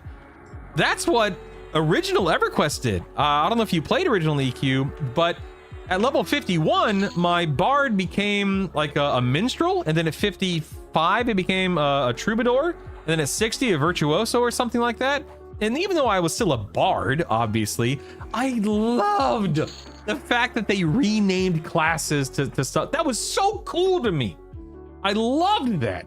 So that's very much what you're talking about. That would be so dadgum neat. But also probably impossible considering there's what, 560 combos. It'd probably be way too confusing and just completely unnecessary, but more confusing than anything. Anyway, but that's such a cool thought experiment. Yeah. Brutal, when are you starting a guild? Never. Is it 21 time or 20 a month? It's 21 time for the game and then $10 a month. Catching up on chat. THJ most certainly did not do it for free. They were making tons of money. They just didn't require us. That's a great clarification, Sunder. Well said. You are correct. I'm so tired about people complaining to buy a game to play when they'll go and waste $8 a pop every day on coffee and not think anything of it. And excuse my language.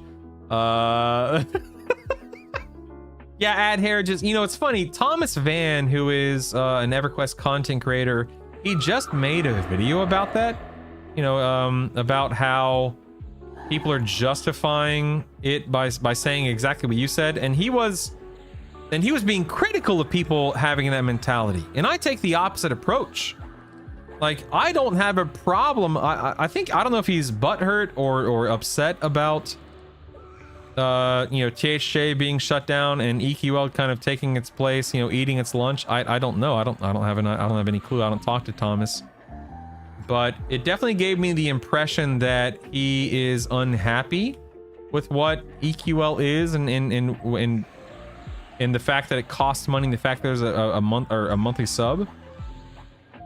But I fall into the category of what you said. You know, if I'm gonna go out there and I'm gonna spend $12 on a Firehouse sub, or if I'm gonna spend $12 on a Chipotle burrito bowl, if I'm gonna spend, you know, $12 on a McDonald's value meal, value my foot, etc., dude, I've never had a problem with monthly subs in video games because I know that I play them enough to justify it. Plus, it just brings me joy.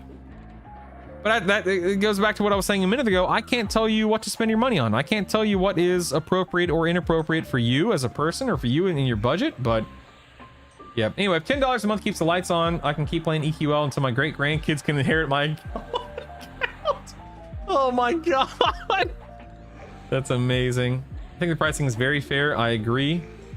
I actually think this version of the game is already better than THJ personally. I think it's better in some ways, but not in every way. But we can talk about that in a little bit after I'm done catching up on chat. No, it's not 20 for the sub. It's $10 a month, not 20. I've been enough to sub EQL for a year already, just chilling in your stream while I'm working. Yeah, exactly, Beast. Exactly. Developers shouldn't be expected to make games for free. Employees and services and servers cost money. They should be paid for their efforts. Agreed. Nobody goes to work and does it for free, do they? You don't go to McDonald's and ask for a cheeseburger or unexpected for free and do what you got to pay for. Oh no. Oh no.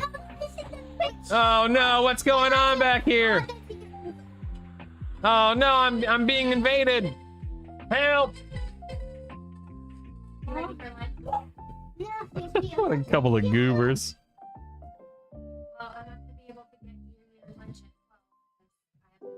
I can help him if need be, sweet. You just let me know. Yeah. My gnome will be booking it to Crushfold immediately. Darn tootin'. A single movie costs $15. This is hours of entertainment for much less overall. Yeah, I always look at it as dollars per hour of enjoyment. If $10 spent here means I'll spend 100 plus hours a month playing. It's an amazing value. I see. That's exactly how I see it, Leyland. I know that I'm going to get my money's worth and then some. And again, not to be a jerk, but it's $10. Like, and I'm not trying to make anyone feel bad. If you cannot afford $10 a month, then I'm not trying to make you feel bad, but there are more important things to figure out in your life than a video game. You know what I mean? And that may be critical, that may be judgmental, that may be a bit of a jerk thing to say. That's not how I mean for it to say, but if you cannot handle $10 a month for a video game, then take a step back and you know, take care of yourself. That's what it boils. Take care of yourself, you know? It's okay if you don't see the value. It's okay if you don't see the value. I mean, I do, but it's okay if you don't. But I hope that a ton, and I mean a ton of people enjoy this game because I find there to be so much to enjoy, you know? $10 in this game is like the cheapest 5,000 hours. If spending $10 here means 2 hours of fun a month, that's not nearly as worth it. Agreed. Yeah. Agreed. Party time! Gotta love summertime. Yeah, Jay. You know, it's funny because the kids are not in school, I'm able to turn my stream on earlier than normal. I normally can only stream at I normally start the stream at 9. But because I don't have to get them up and get them dressed and get them out the door, I can start the stream around 7. But of course, with them being home, they're home. If you can't go outside and sell lemonade and make $10, you need to be checked out. It's funny, there were kids selling lemonade in my neighborhood a couple of weeks ago. And even though I didn't want to drink their lemonade, I swung by and bought a cup of lemonade for a buck just to make them feel good. And then I got home and tossed the lemonade in the yard. I don't trust food or drink I can't see. You know what I mean? Who knows if those kids stuck their hands in that lemonade jar? Do do do do do do do do do do do. But anyway, servers are coming down in 5 minutes. I'm not logging off. I will be. We're gonna look at either some EQL videos, or we're going to look at a spreadsheet that I'll be building out for EverQuest Legends, like a public spreadsheet. So don't worry, guys. Don't worry. We're not going anywhere. Oh, let me check Discord here. Stand by, stand by. Do do do do do do do do do do do.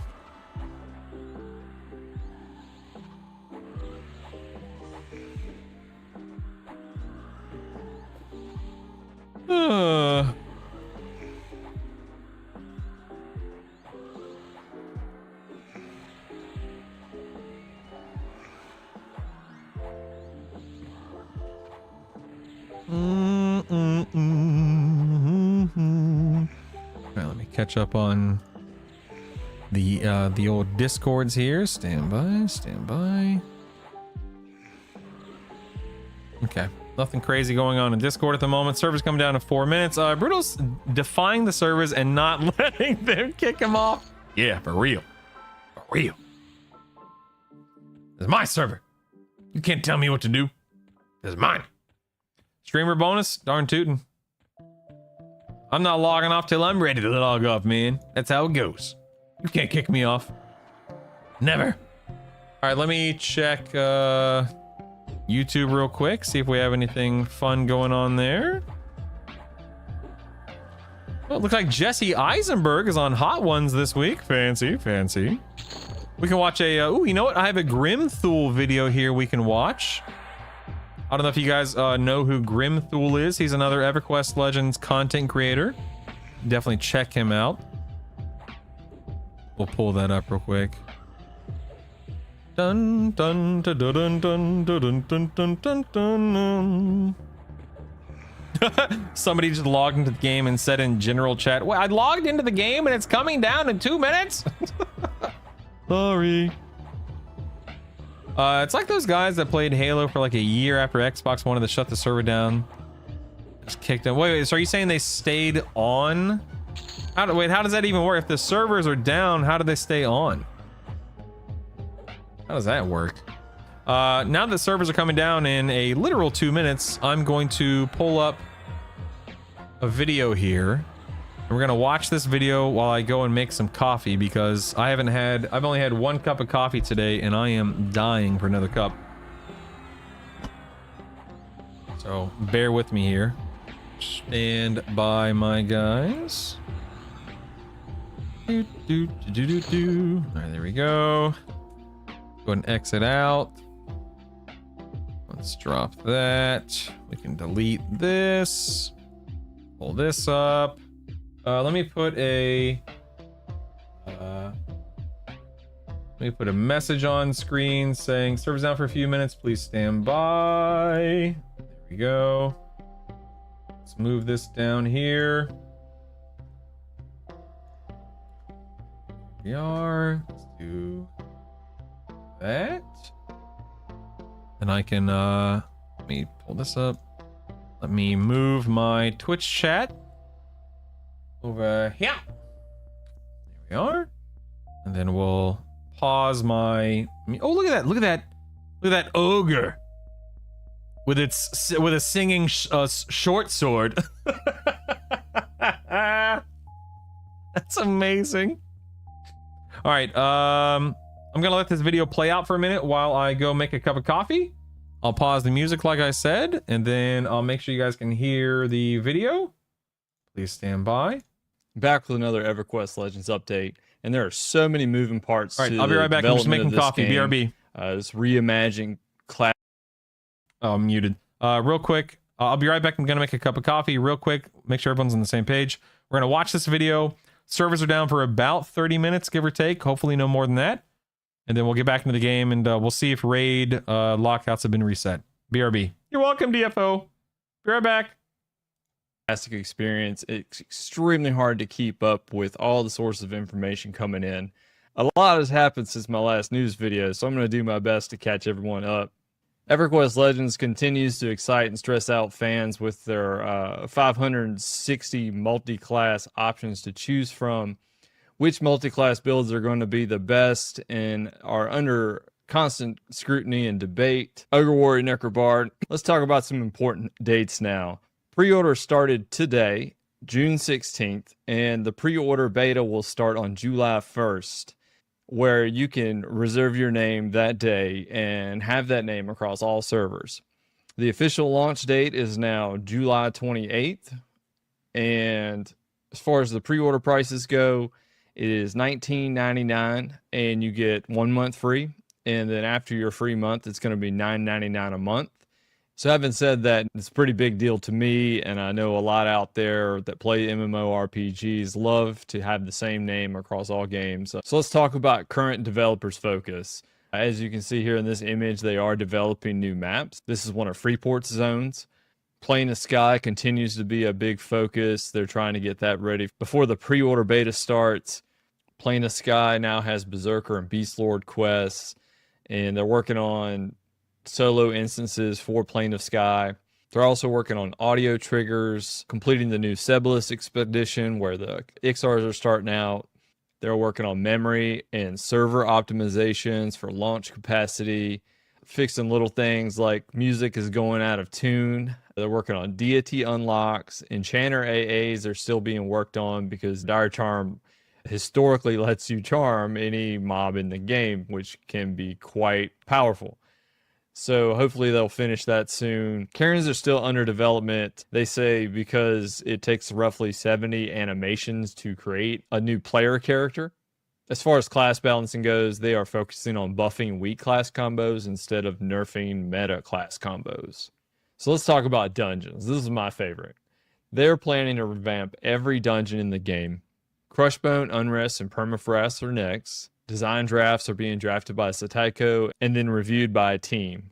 The named mobs in all dungeons will spawn more often, with item merging and a lot more drop variety within all dungeons.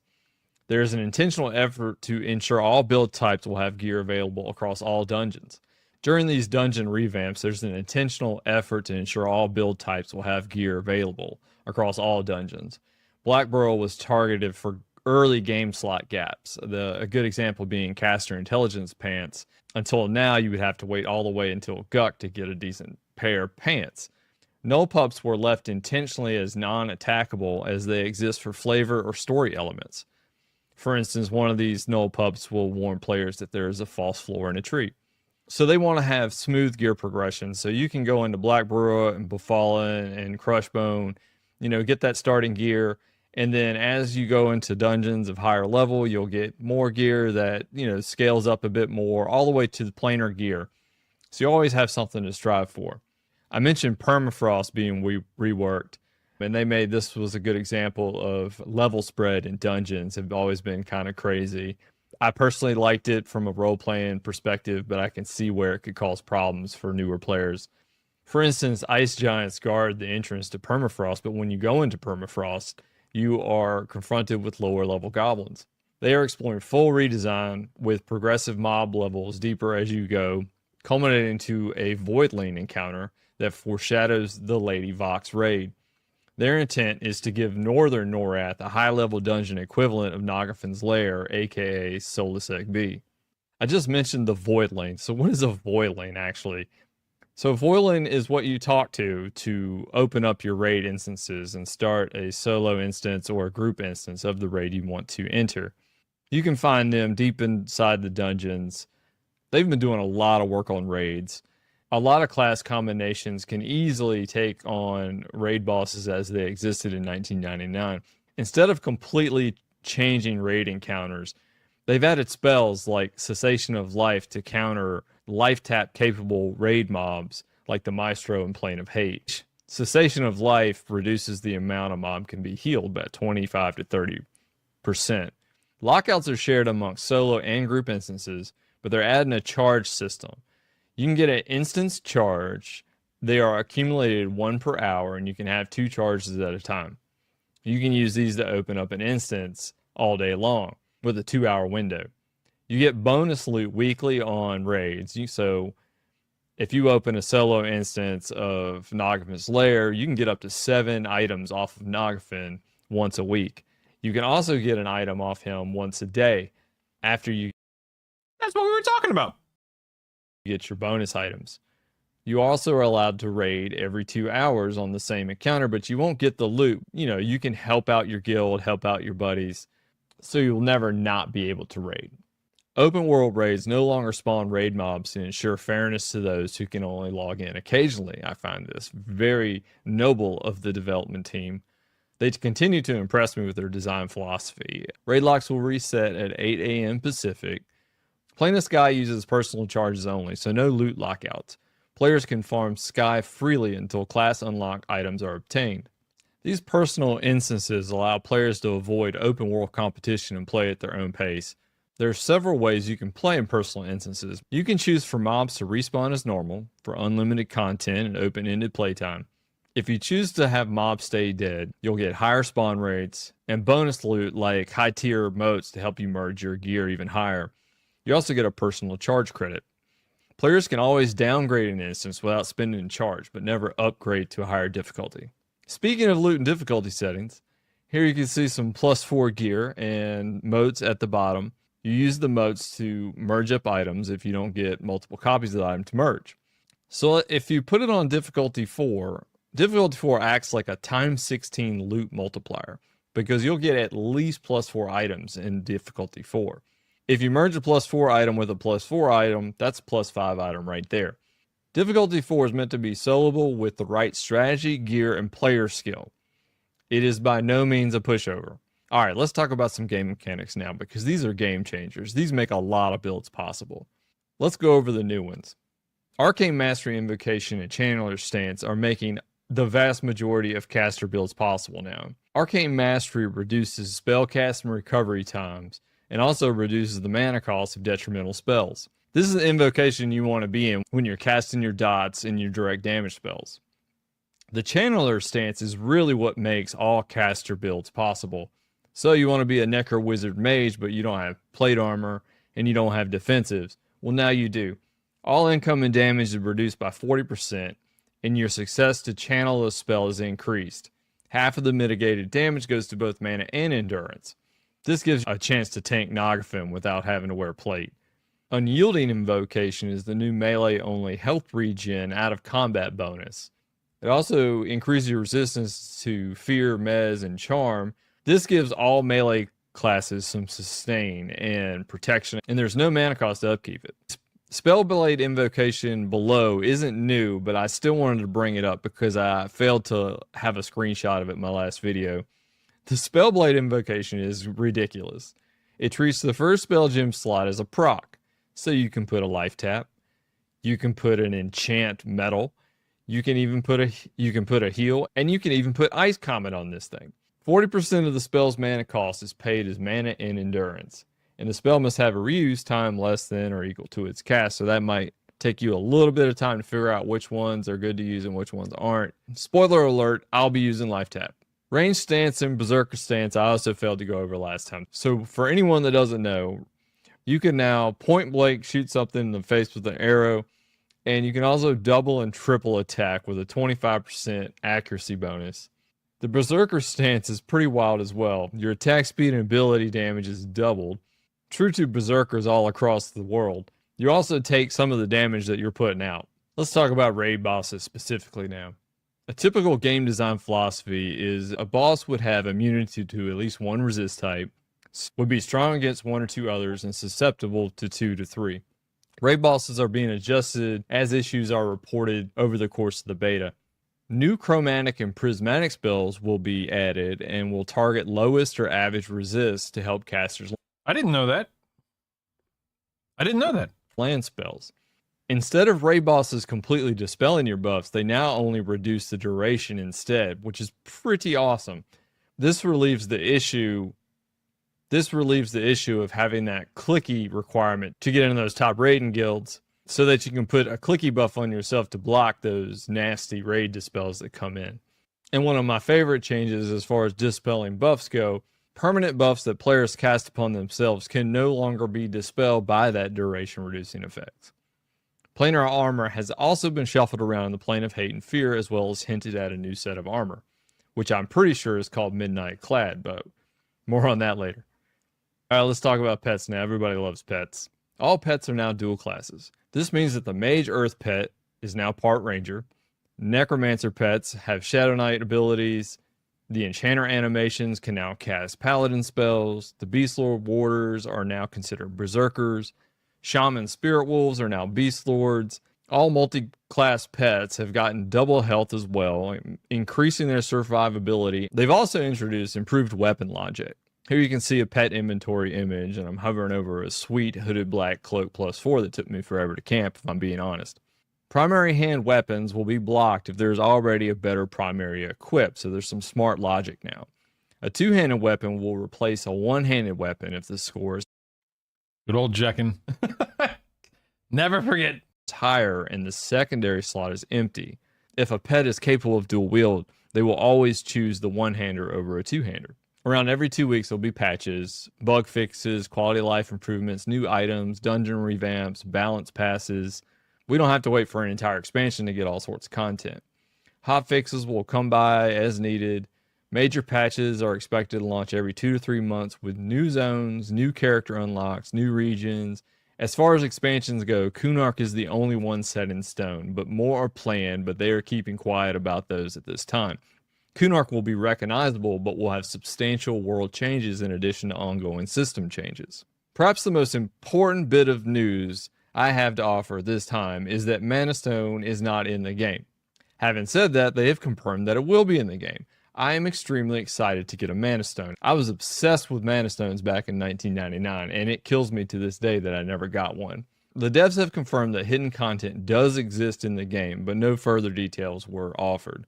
So player housing was actually announced early on, but they have not said word one about it since. I keep expecting them to say something on the stream, but they never do. So I'm really interested to know when that's going to come into play.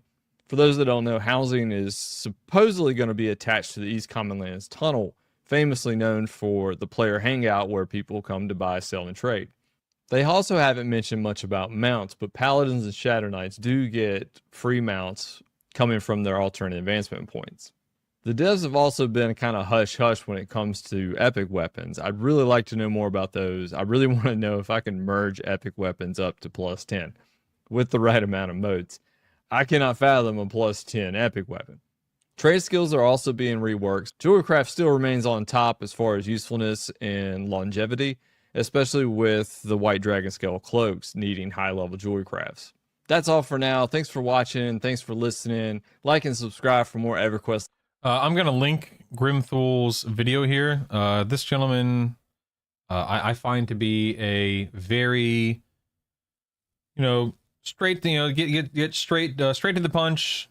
No frill, not wasting your time, not trying to be fancy. He just delivers the information in an easy to discern, easy to decipher format. So big fan of Grimthul's video here, or videos I should say. And so I will go ahead and link this video. Please do me a favor, and if you click on that link, go sub to his channel. Go make sure that he is that you comment on his videos, engage with his content, let him know that you enjoyed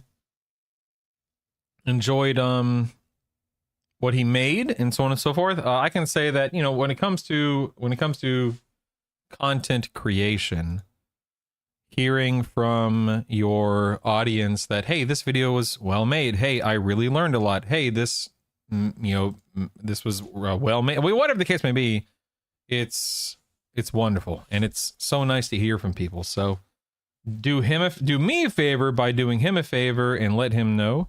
I'll go ahead and scroll down here. I'm gonna add a comment. What a well-made hyphenated? What a well-made video, sir.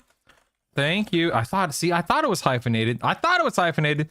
Thank you for taking the time to compile this information and sharing it with the rest of us. Smiley face. Looking forward to the next one. There we go. We'll go ahead and leave a comment there. Boom.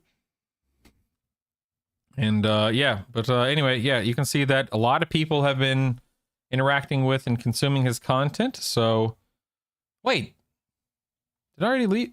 Oh, dude, I scrolled down and I saw my icon. And I'm like, wait, did I already comment on this video? No, okay, whew. That's weird. It shows up here and here, but that's okay. Where to go here? But anyway, yeah, make sure you do that. Make sure you do that. Okay, there was another one as well. Hold on 1 second. Let me find the next video here. Stand by, stand by. Dropping names and other things. Hey, anyone out there a Star Trek fan? Brent Spiner and Jonathan Frakes, who played Data and Riker, respectively, on TNG, they have a podcast going called Dropping Names, and they just have people on, you know, every week or two to talk about celebrities, you know, being a celebrity and what they've accomplished in their careers and all kinds of fun stuff. It's not strictly a Star Trek podcast by any stretch, but I just love them because I love their characters, and they have funny interactions and stuff like that. But anyway, if you care about Star Trek, you might enjoy that podcast. Again, it's called Dropping Names with Brent Spiner and Jonathan Frakes. Okay, here we go. Now we're going to watch another video from another content creator you may have heard of.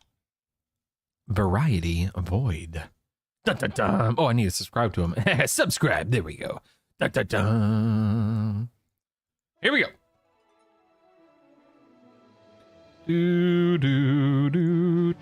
I need to talk to him. Are you out there, Variety Void? Guys? How's it going? Yo, Double V, are you out there? Variety Void. I wanted to do a real quick TLDR for EverQuest Legends for people who are just now seeing it. Maybe you've been watching it and you've been having questions about certain things. I want to cover as many facts about EverQuest Legends as I possibly can in a short video. So this might seem somewhat rapid fire. I would recommend getting ready to pause or replay certain sections. I'll probably put timestamps on it just so you can see and rewatch if you didn't quite catch something. Bear in mind, there are probably going to be things that are missed. You guys can hear him well enough, correct? Again, I don't typically do full scripted content, so this is just something I've been thinking about. So let's just start it off. We're going to start it off from the very top. What is EverQuest Legends in terms of EverQuest? It is EverQuest, play it your way. It is power fantasy. It is triple class. As you can see, I am a monk, paladin, berserker. Let's take care of this guy real quick. Triple class. So I am 3 classes. I started as a monk, and I picked a secondary class. I started as part a of monk. my loadouts right I here. started as a monk. Monk. What are the odds? Boom. Went straight to a secondary class. And then at level 10, you unlock a 3rd class. Also, Is that a where you Ninja pick Turtle your frog? 3rd class Basically, right here. DFO, yeah, basically. That is the TLDR, Power Fantasy, play it your way. You also get AA experience from level 1. You get AA experience at the same exact time that you're getting regular experience. It is an entirely separate calculation. It is not something you can stop. It is not something you can pause the regular experience and just grind for. Yeah, You're me gonna too, get it Wario. regardless. In the time that Me I too. went from 1 to 50, I got about 72 AAs. I'm actually going to speed this up just a little AAs bit. in general will rotate with the available classes that you have as a part of your trio. So say if you have a class that has access to improved mend, in this case for monk. Okay, let me you can pause real have- quick. I just sped up the video. Does anyone else out there have a problem nowadays watching, or more specifically, listening to something at normal speed? I'm an avid audiobook consumer, an audiobook reader, and of course, audiobooks. I'm cranking the speed up to 1.6, 2.0, 2.2, depending upon the narrator.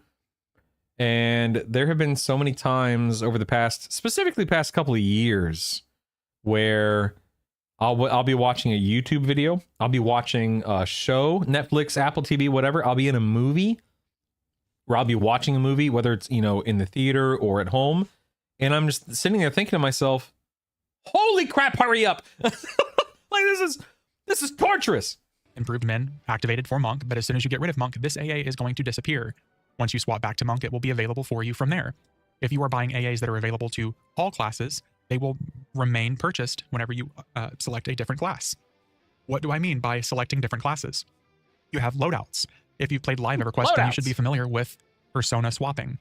You can now literally swap 3 classes at a time with your loadouts. It obviously depends on the classes that you have available and unlocked. But if I want to, I could swap from a Froglock Beast Lord, Berserker, Cleric, to a Monk, Magician, Ranger. You can swap at ease in any zone that you can fast camp in. That includes cities or starting zones, or basically branches off from starting zones. You can swap any of those trios together. So say if you do swap, say you have a 50 Beast Lord, a 50 Berserker, and a 50 Monk, and then you swap to a Beast Lord, Berserker, Cleric, I am now going to be level 30. It takes the lowest class that's available of that trio, and it drags you down to that level, and then you get to re-level again. Stats for Hope you guys EverQuest are taking Legend are notes. not the same as regular EverQuest. All right, there will be a You're not gonna be capped quiz at 255. The after cap the here video. is 510. Another thing that is good to know for EverQuest Legends is there are no longer disciplines aside from rogue disciplines. As it stands right now, as of June 15th, there are no additional disciplines in the game. If you're thinking that you're going to get Warrior Defensive, Whirlwind, Counterattack, they're out the window. They're no longer available. The only thing that you have for disciplines is the current Rogue Poisons. And that's only if you have Rogue that you're currently using. Another thing that is custom to EverQuest Legends is something called Rituals. Rituals are spells that you can cast when you are not that player class. So you see how I have a whole bunch of Druid spells here? It's because I leveled a Druid up to around level 30. I got all of these spells unlocked. And then now, as a Paladin, Monk, Berserker, I can go to my Ritual tab here, and I can just teleport my... Dude, for real? Who said it a few minutes ago? Wario, I like the new frog colors. DFO says, is that a Ninja Turtle frog? I personally do not want to play as a Froglock because I hate the hopping. It just messes with my eyes. But I think I mean, as somebody who loves murdering frogs all day, every day in Guck, I love the way they look. And the colors really are incredible, man. I love the way they look. Huge fan. Myself on over to Fearrod if I want. What that does is that takes your entire mana and endurance pool. You're going to see that here in just a second. Several other spells that they added to that list were Gate.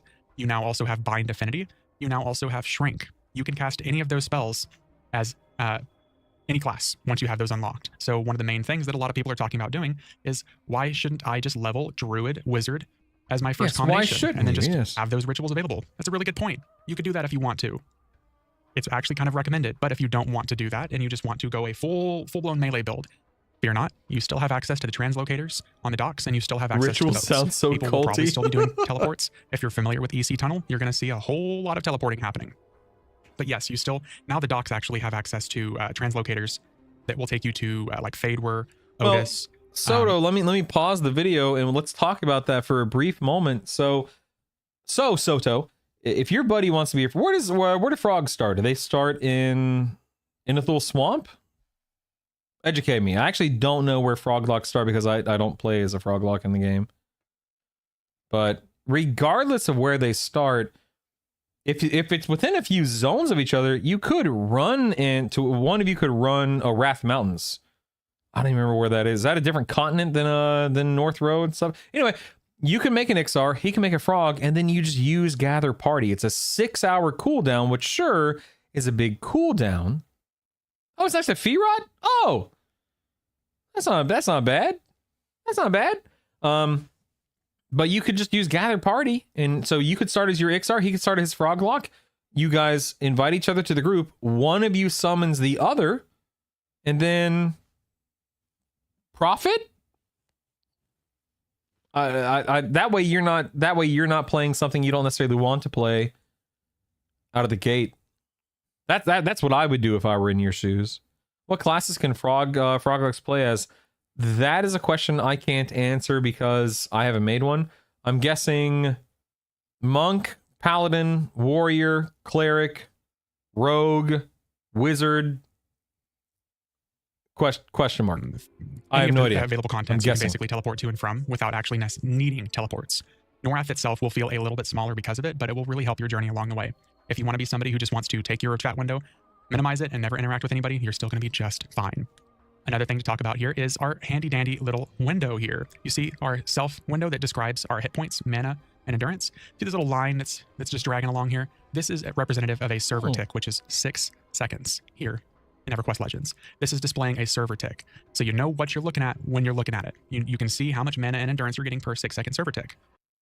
Oh, really? The old wiki here. Let's see here. Questing NPCs user guide. User guide. None of the trade skill spells equipment. Okay, character races. Here we go. Wait, did I misclick that? Races. Let's go with XR. I'm not XR. Froglock. Here we go.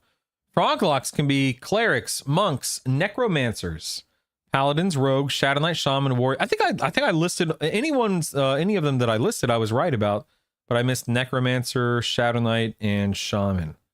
So cleric, monk, necro, pally, rogue, SK, shaman, warrior, whiz.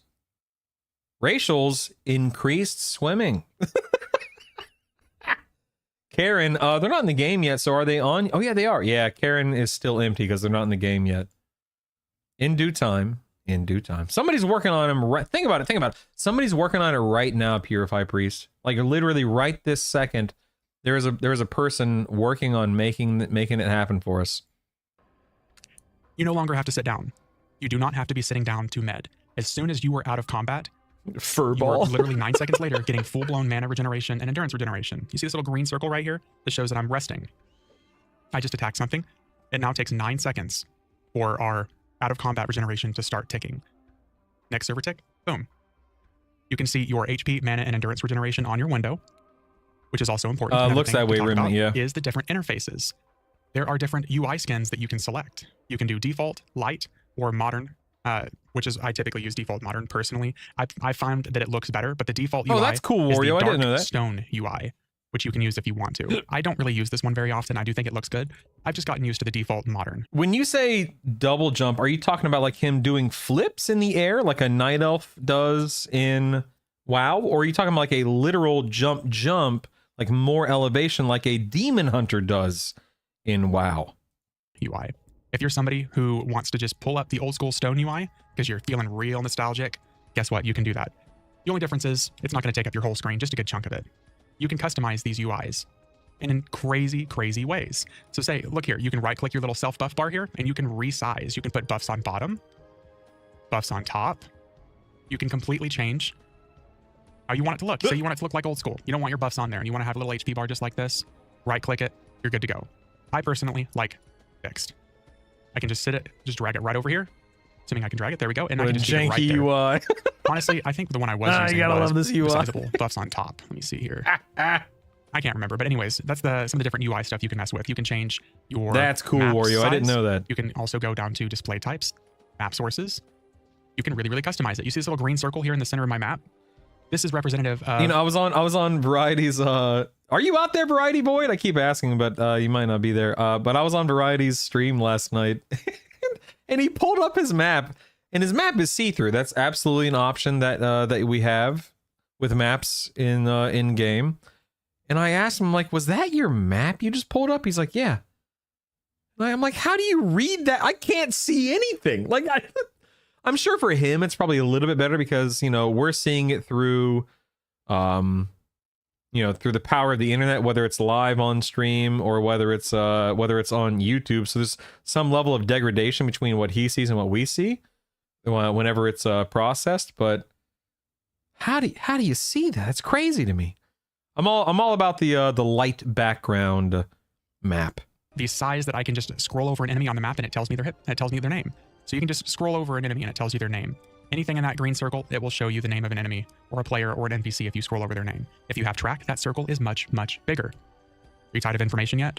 Another thing that's important to EverQuest Legends, you can pre-mem your spells. So say you're a triple caster class. You have a good chunk of money set aside from your last combination. You can buy all your spells from level 1 to level 50, and you could pre-mem them. Yeah, real quick, just to kind of expand upon that. Number one, of course, he's absolutely right. Number two, it's, in my opinion, one of the greatest changes that the game has for replayability or leveling alts. Like, of course, you're going to start off the game with 0 plat. You have nothing to your name. But relatively quickly, you'll have a couple of plat, 10 plat, 100 plat. And by the time you hit max level, you know, you're sitting on 3, 4, 5,000 platinum, whatever it is. And when you go back to town to swap out a class, and you're able to buy every spell from 1 to 50 for that new class you're folding into your build, it feels amazing. Because you can buy every spell, you can mim every spell, and that way, when you hit 11, 12, 13, 14, 15, and so on and so forth during the leveling process, you can just right-click a spell gem slot, memorize the spell, and get right back to it. And that is a good clarification, except for quested spells like Ice Comet. So yes, that does not include quested spells, but there aren't that many. I mean, correct me if I'm wrong. There aren't that many quested spells, but important ones like Ice Comet. I think there's like a Paladin Stun, a level 43 spell that you have to quest for as a Paladin or something like that. I can't remember. But right here, he may show this, but see this little box called Show Unscribed? If you click that in game, it'll show you every single spell or song that you don't have in your spell book. And I found that to be very helpful too. Right click them, put them in your spell book. So whenever you level to that certain level, you can immediately pull out of your spell book and you can just start casting it. You don't have to do all of the horrible bag management of keeping your spells available in your bags. You just put them in your spell book and you're good to go. Go back to my regular UI skin here. Another thing that's very important to know about EverQuest Legends is, say you're somebody who comes in and you think that, wow, this game is just not that difficult. It's just not as good as I was hoping for. I really wanted a more difficult experience. You have something called difficulties. Remember pick zones in live EverQuest, where if a zone was too populated, you could pick zone over to another version of the zone, brand new population? Well, you can pretty much use the same menu to increase difficulties. I'm on difficulty 0. Difficulty 0 is the solo player experience. You can just run around. You can solo on difficulty 0 with ease. I mean, it's going to be a little dangerous if you have 9, 10, 11 enemies on you, but guess what? If you just want to stay there, you're going to be good to go.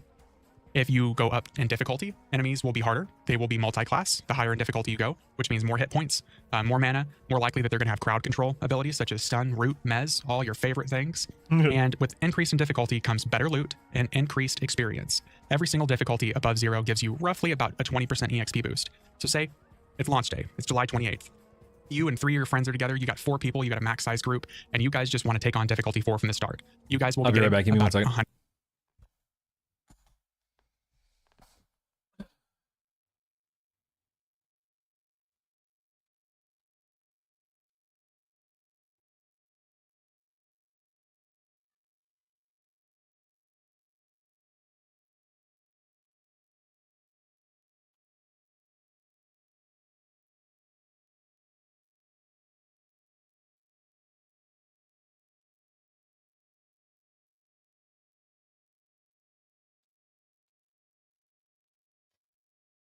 All right, I'm back.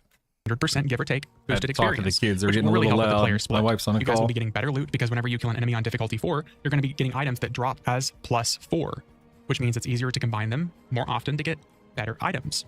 You also have solo instances. Wait, go back. A one-hand Paladin 2826. Good God, I can't wait to go to Sky.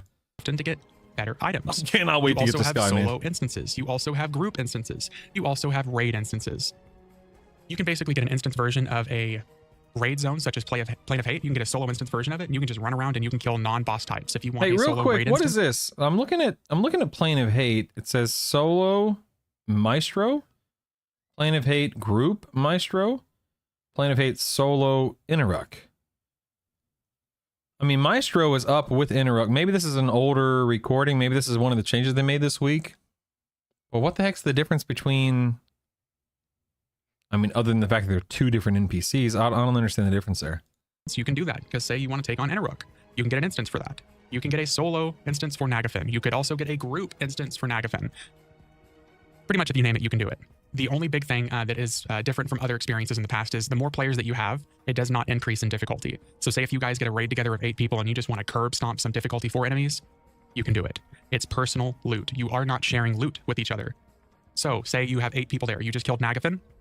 every single person is getting the same amount Now we don't name the instance. The instance is named. The event name is named in game. of loot, give or take. 1 or 2 drops, some people you might get 5 items, the other person might get 6 items. Give or take, shared loot is a thing. What's nice is most items, if they are tradable, you can trade them once. The moment you trade them, they become no trade. So this Cloak of Flames that I got, I had a buddy just straight up give me a Cloak of Flames. It became no trade, so I can't run around and sell my Cloak of Flames for a big old pile of For real, platinum. Pock, for real. Not really a thing. Oh, Nighttime, thank you. Hey, real quick, guys, Nighttime Adventure is a streamer. He does a great job showcasing things, talking about things, educating people. Follow him. Click his name, follow him. Shout out to Nighttime Adventure. Thank you for answering my question last night. I really appreciate it. Nighttime says, you're locked out of loot for that mob on that difficulty, so no loot from Maestro on solo or group on that difficulty, and no loot from Interrupt or on solo or group. So, is the event name updating based on how far into the raid you've killed? Like, for instance, with Plane of Hate, Maestro was positioned before Interrupt. So are you saying he killed Maestro on that difficulty, but didn't kill Interrupt on that difficulty? Whereas on the other Plane of Hate that that we saw on that list that said Interrupt, he had killed everything up to Interrupt? I just want to make sure I understand correctly. Next up, invocations and stances, abilities. These are going to be something really big, worth discussing, because if you're used to regular EverQuest, think of these as replacing disciplines for a long-term experience. You have stances that basically every single class has access to, such as Balance Stance. You have stances that only special classes are allowed to get, like Berserker Stance, which your attack speed and ability damage is doubled. Only Berserker gets that. So if you want to use that stance, you have to have Berserker in your build. You get Defensive Stance, which only the 3 primary tanks get. You get Evasive Stance, which, as you can see, hybrids get access to. You also get, let me see here, you get invocations, like we were referring to. Think of those as things that you can use in addition to stances. So typically what I do on this build, this specific build, I'm usually in Berserker Stance with Spellblade Invocation. So I'm attacking twice as fast, I'm doing skills twice as fast, doing double damage, and with Spellblade Invocation, which only hybrids have access to, I am occasionally proccing Greater Heal as a proc to swinging my weapons. It's crazy good. It's crazy good. There are also several other stances. As I'm listening to his video, even though I've been playing beta for a handful of weeks now, even though I've... What's up, sir? You don't. What are you talking about? Okay. Savannah just told me she needs an ice pack. Guys, I'll be right back.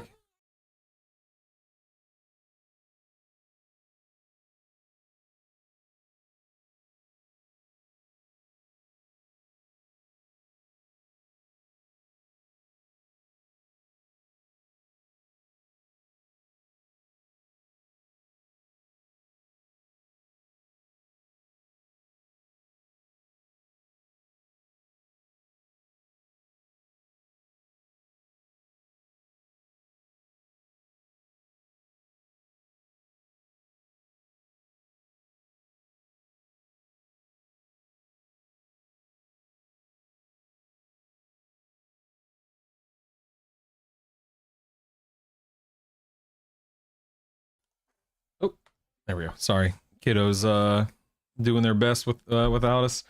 Greg, you can spin up an instance. You only get locked out of the loot if you kill the mob. So if you kill Maestro on D0 but not Interrupt, you're only locked out of the Maestro loot on D0. So you can go back later and get loot for any. Interesting. Okay. I mean, she is adorable. There are a couple of goobers, but she is adorable, Leland.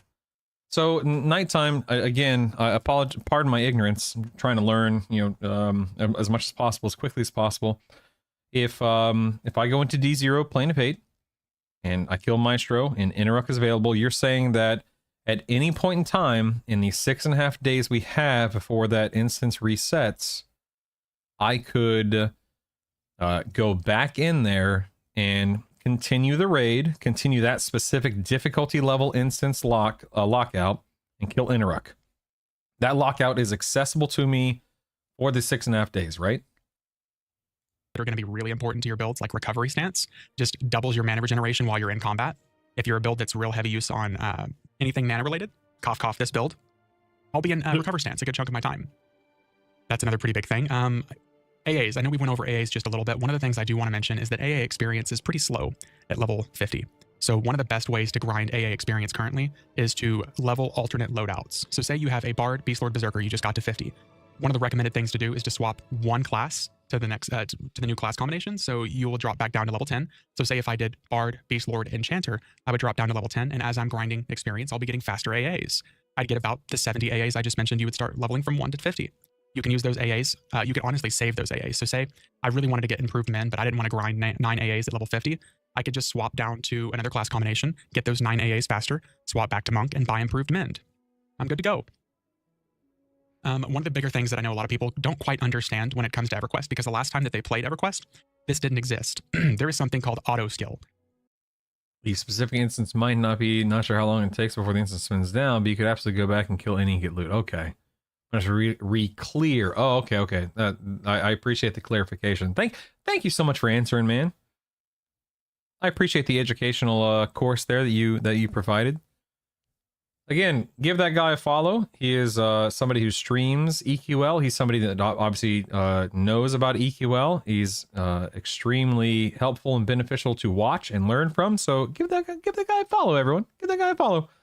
One of the things I'm enjoying most about watching Variety's video here is that even though I know I've learned most, / all of this stuff over my handful of weeks playing, it's crazy how much there is to understand, to learn, and to become familiar with. And there's also just so much to enjoy about this version of the game. I mean, all of these different little tiny tips and tricks and little things that matter whenever you get into it. You can literally pull up your ability menu and you can check this little box next to a skill if it has it to auto skill it. That means it will automatically use that ability. It's up. It's up. Are you sure? Are you sure? I appreciate the help and you being a good a fun and enjoyable and worthwhile experience to tune into, man, for real. No, it's actually not as overwhelming as it seems versus there's definitely a learning curve, but I promise you it's not some crazy wild learning experience. It all flows pretty easily from the get-go. All right, we're back in business, baby. We're back in business. Let's go.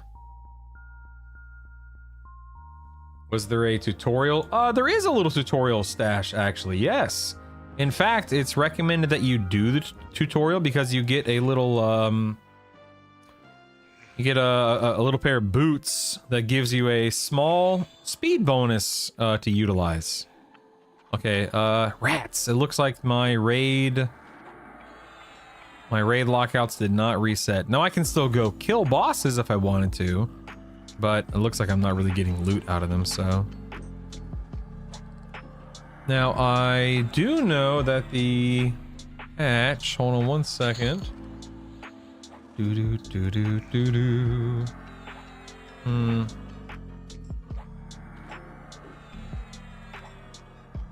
one second, I'm looking at something real quick.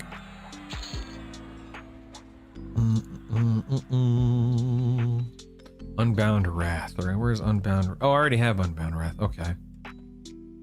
I believe Unbound Wrath is now working as intended, which is nice. So a little bit more melee damage from the old warrior here. The warrior. Especially since nearly all of it can be entirely ignored if you're not into theory crafting and min-maxing. Fact. Dax says Secrets says servers coming back down for a moment. They forgot to reset instance lock. What? Where are you seeing this? What channel is Secrets posting in for this information? No, Sunder, but according to Dax here, it looks like they're gonna fix that real quick. Oh, serving coming down in 1 minute. Log out immediately. Uh-oh. Stand by, everybody. It's in general chat. Thank you.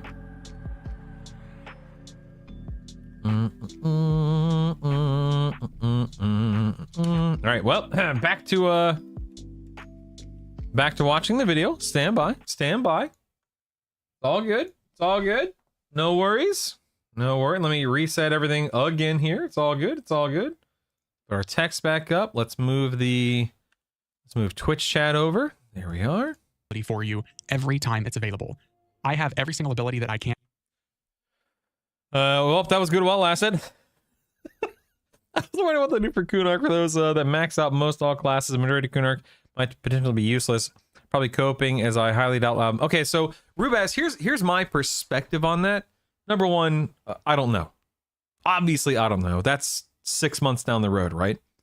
Here's my line of thinking. The average player, keyword average, their raid gear will likely be somewhere in the 7 range, maybe 6, maybe 8, maybe even 9 or 10, depending upon the piece of loot.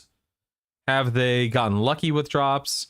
Are they clearing all difficulties every week? Are they buying loot from the market and the economy? So on and so forth, right? But I'd say the average player will have loot around a +7, which means that good, not fully decked out. And even if people are walking into Kunark with +7, +8 gear, that means that leveling will certainly be far easier than it typically would be if you think about it in the context of moving from Classic to Kunark. We don't know what scaling and balancing will look like at that point in time. For instance, and please, I want to reiterate, I have no idea what they're going to do. I'm just thinking out loud. Oftentimes, games will take an approach of, okay, you are really, really, really strong at the end of one expansion. So heading into the next expansion, we will tone down that power. That way it doesn't trivialize content this new expansion. So will things be scaled in a way that makes that possible? Tuned in a way that makes that possible? I definitely know that we don't want some crazy off-the-scale power chart. For instance, if people are walking into Kunark with +5, +6, +7, +8 gear on average, whatever it may be, and that means that they're just mowing down leveling mobs and, early Kunark content, then, that kind of trivializes things, that kind of removes a lot of the fun and a lot of the enjoyment factor. So scaling, balancing, tuning, question mark, question mark, question mark. Will gear get nerfed between Classic and Kunark? Will Kunark gear be crazy powerful?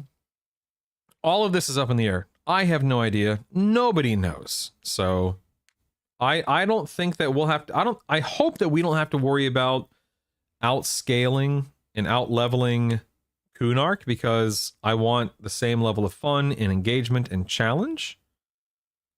But time will tell. I think they'll probably do everything in their power to make sure that if you're strong at the end of Classic, you're strong going into Kunark, but by the time you reach 60 and you're looking to kill raid targets that maybe instead of being on the upper end of the spectrum, you're more toward the low to mid end of the spectrum.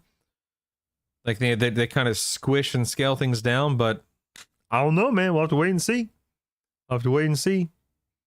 Got a flashback trying to farm class armor pants from VS and KC. Yep. In Classic EQ, did Kunark still have level? No, so Kunark raises it from 50 to 60 both back in the day, and presumably that'll be the case in EQL. Level 9 to 10 is 512. It'll take forever, but it's doable. Imagine rating Nagafin every week for +4 to move from 512 to 508. That's going to be a lot of fun. Kunark can be more dangerous all around. No need for newbie or mid-level zones since no one will be starting there. Yeah, that's a good point, Soto. I think you're right about the 5 to 7 being normal for Kunark. They have to account for new players, though. They don't want it to be a brutal spike that requires farming. That's a great point, too, Torque. I guarantee you, not only will Kunark, entice people and bring people in, because it's kind of not a fresh start per se, but it's just a launching point. So I think Kunark will just naturally attract people because, hey, new expansion, come level in Kunark. You can skip the old world, but I guarantee you, aside from attracting new people, there are people out there that are simply waiting for Kunark. There are people out there to where Classic EQ, sure, it's there, sure, it matters, but for some people, the game started at Kunark. And so there were people out there that are saying, I'm going to wait for them to iron out the bugs. I'll wait for them to get their act together. I'll wait for them to make sure that they've got all their ducks in a row. And when Kunark launches, I'm in, baby. So Kunark is going to, I said this earlier. I've said this yesterday. I said the day before that. I think Kunark is going to be huge.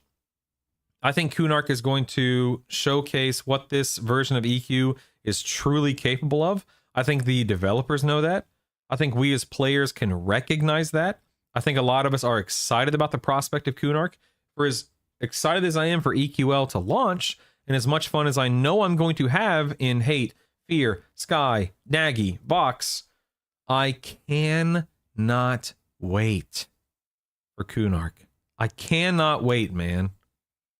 I'm more referencing enjoying Kunark content overall, like 10 to 50, since a lot of players will probably have most classes maxed. Yeah, same. I read you loud and clear, Rubez. Waiting isn't a bad idea, but I don't have the patience or discipline to do that. Yeah, I don't want to do it. You're absolutely right, Mike. And use auto Screw skill. that. The reason I don't have Dragon Punch and Eagle Strike here is because those are either or abilities. Like I can use Bash on auto skill, I can use Flying Kick, I can use Frenzy, and I can also use Smite. So all of those are just firing constantly the moment that I have them available. It really literally saves the button presses for you. So if you just want to be sitting here, just talking, not really hands on the keyboard aside from moving or hitting a spell occasionally, auto skill just fires those out constantly for you. Let me see here. Gosh, I think I've basically covered everything I could think of off the top of my head. Yeah, I think I've covered basically everything I can possibly. Yeah, Sithaic. If I'm remembering correctly, and forgive me, this is a very long time ago, when Kunark launched, epics were not available day one of Kunark. It was a handful of months into Kunark when they were introduced, but epics do come with Kunark, yes. Paladin sword exists in Classic, I believe. Yeah, but that's not correct me if I'm wrong, but the sword, the fiery Avenger that we get in Classic is not the end result. It's not the full-blown Paladin epic, right? There's another step in Kunark. I've never played a Paladin, so I'm assuming that's the case. Can't overlook the brand new stuff. Isn't even waiting for Kunark. That neck drop was such a cool surprise. Tomorrow's stream's gonna be hot. Yeah, dude. The spell, leveling of spells, the Nectropolis, or whatever it's called, Nectropus. I have no idea how to pronounce it, but yeah. I love the fact that every week it's something new and exciting. Soulfire's Classic, Fiery Avenger into Fiery Defender. There we go. Thank you, Jason. Yeah. I don't know. I never played Paladin, just thought it was. We were promised EQ3 and being able to do land changes and various things. The fact that this new Kunark is coming is driving up crazy anxiety for the fact that it's not going to be the full Kunark we grew up with. I mean, it will be. The Kunark that's launching, Pock, is Kunark. It's just that some things will be adjusted, some things will be added. Are some things being removed? I don't know. But it will be Kunark, just with, its own little spin, its own little EQL spin. I don't think we're going to be missing anything, I assume. Don't quote me on that. I don't think we're going to be missing anything, though, Pock. Wow, so if you started a few months before Pop, have you ever played a TLP? Sithaic? My Paladin Epic and P99, it was a lot of work. I do not doubt that, Jason. Good Lord. Think of. If you guys can think of anything else that's pretty big for EverQuest Legends that you want to cover, that I should have covered, just go ahead and comment in the comment sections and let me know. Okay, so you haven't played a TLP, which is wild to me. And you haven't experienced anything before the end of Luckland and the entirety of Pop. Oh boy, you are in for a treat. Sithaic, I always say that I am biased, and there is absolutely a certain level of nostalgia and, rose-tinted goggles that comes into play. Absolutely. But I can confidently, truly state that Kunark is a magical experience. Classic EverQuest was fantastic and phenomenal for a million different reasons, but it truly it truly found its footing in Kunark. It expanded so much, it added so much, it improved so much. And I think that if you enjoy this classic, if you enjoy EverQuest Legends classic experience, you are going to devour Kunark. It is going to be unbelievably fun. Went back for Nagy and Kale stuff, but mostly just leveled all, to be honest, never hit above 60. I'm so excited for this. Mercs gave me a taste of it back in the day, but this is what I've always wanted. Same. Yeah, I wasn't around for Mercenaries when they were introduced. I played from 99 to 04. I played a couple of TLPs back in like the 2010s. Not too seriously. I played the absolute crap out of Mischief. So when Mischief launched, I played through all of Classic, all of Kunark, all of Billy's, all of Luckland, all of Pop, and then I stepped away after Pop, as a lot of people do. And so I've replayed I've replayed EverQuest, you know, like somewhat not the OG experience. We're not talking about P99, but you know, a relatively tame experience within the last 5 or so years on Mischief. But of course, I also played THJ a couple of years ago, year and a half ago, where, you know, power scaling was out of this world. And so I've been through Classic, Kunark, Velius, Luckland, and Pop twice now in the past 5 years, and I cannot wait to do it again on EQL. It's special, man. Jonas, you and I see eye to eye in the Kunark. To me, pound for pound, dollar for dollar, whatever you want to call it, the greatest MMO expansion of all time. And it's easy to sit here and criticize it and complain about how little, you know, there is to do in an expansion like Kunark when you have, you know, modern day expansions, but two very, very different things, man. When Kunark released back in the day, we had no idea what kind of fun we were getting into there. It was outrageous. I'm not saying the words of missing, I'm saying the words of, I remember coming into Kunark when it released and growing up through Kunark. These changes are exciting and could be huge game changers for the game as a whole. Even write new memories for people like you and us who... Yes, Pock, absolutely, man. Bingo, baby. Which is when I started playing Kunark was real good. Kunark was real good. I'm just happy I can finally experience the Beast Lord. Have 58 Druid, 59 Shaman alive. That's so cool, man. I'm so happy for you, buddy. That's fantastic. Kunark was a grind. Dude, I remember hell levels in Lake of Aloman. No, not in over there.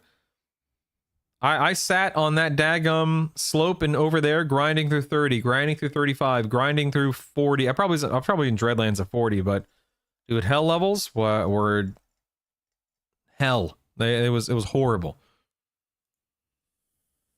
Oh, servers up and lockouts are cleared, baby. Oh, lockouts are cleared, folks. Here we go. Let's get going. Here we go. Where am I going first? Leyland, I'll let you make the decision. Leyland, where am I going first? All my raid lockouts have been cleared. Tell me where to go, baby. Dum, dum, dum, dum, da, da, da. Oh, Velius was too white. Kunark had a good variety of zones. Kunark did have a good variety of zones, yeah. It really, really did. Dum, dum, dum, dum, da, da, da. I kind of don't want to level up too much stuff so I can utilize the many great Kunark zones. I'm right there with you, Cerulean. I understand exactly what you mean, man. I feel like EverQuest before Kunark was so early in the existence of MMOs that they didn't understand what they should focus on Kunark because of what happened after they understood the basics of the genre. I think, Leyland, I think that's absolutely a perfectly reasonable take on it, yes. Yes, that's something makes me want to rub my belly and eat some jelly. 70 months of WoW hatred. Wow, hatred. Thanks, man. Hey, let's give it up for Colored Toad, one of the greatest moderators in modern era. I love you, Colored Toad. You're amazing. You're stuck in Kunark for 6 years? That sounds like torture, Jason. Good lord. Good grief. If you go into Vishane's Peak and lose your corpses, we will not help you. Dude, Old Seb, I will live in Old Seb. Track the zone. Nagy again, you got it, partner. You got, oh, and they're cleared. You got it, partner. All right, let me origin actually, and I'll swap to my SK Bard Cleric, and we'll get to work. I didn't love them back then, Hank, but like my perspective, Hank, is I certainly did not love hell levels, but what were you gonna do about it? You just had to deal with it. You had to work your way through them. Not like they could be avoided, not like we had any other option. So I didn't like them, but they were there. So, oh well. Now, I hope so, DFO. I hope so. Thank you again, Colored Toad. I appreciate you, man. Give it up for Colored Toad. Bard Cleric SK. One swap. Yeah, a City of Mist revamp. That'd be sweet. All right, do I have... Let me check my stuff here. We're good. We're good. Let me just make sure everything is working as intended. Yes. I have brass, drums, wind, and loot. Okay, I think we're good. I think we're good. Let's go ahead and head to Lava Storm. Here we go. Off to Nagafin. Here we go. It's kind of nice you could quit for a year and lose no progress. I was a terrible moderator, or rather, yeah, you were just a non-present moderator, that's all. Here's the exciting part. This game is reintroducing Kunark with potentially new pieces, meaning we are rediscovering Kunark and has potential to see us try and figure out new quests, like listening to people in chat and forums, trying to figure out what to do about epics when they first came out. Agreed, Pock. That's a great point. They could completely redo epics in that sense. Yep. I mean, genuinely, how exciting is that? Yeah, Hank. Getting through it? Absolutely. Yes. All right, let me zone in here. I'm gonna go ahead and change the...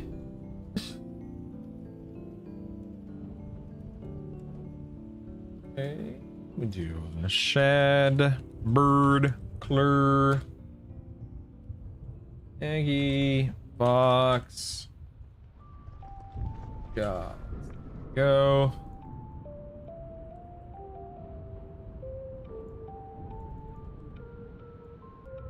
Okay, update the stream title. Thank you, thank you. Necromancers were so lucky on that side of things. We had hell levels so much easier because we could solo. So yeah, dude, I literally remember thinking to myself, man, I wish I could solo like David. I'm a dadgum bard. All I can do is sing song. I didn't know how to swarm or quad kite very effectively back then. I didn't know how to do that until later, and so I never felt like I could handle the game as well as you and other players like you could. And look at me now, baby. Look at me now. Meow. Meow. All right, where are we at? Where are we at? Hey. Oh, dude. I thought the voidling was there. I was about to be like, hey, where's my voidling? Hey. All right, where do we want to start? Let's start with, dude, if we're gonna do it, let's do it, right? Let's go ahead and start with a D4 solo. Create raid. Yes, thank you.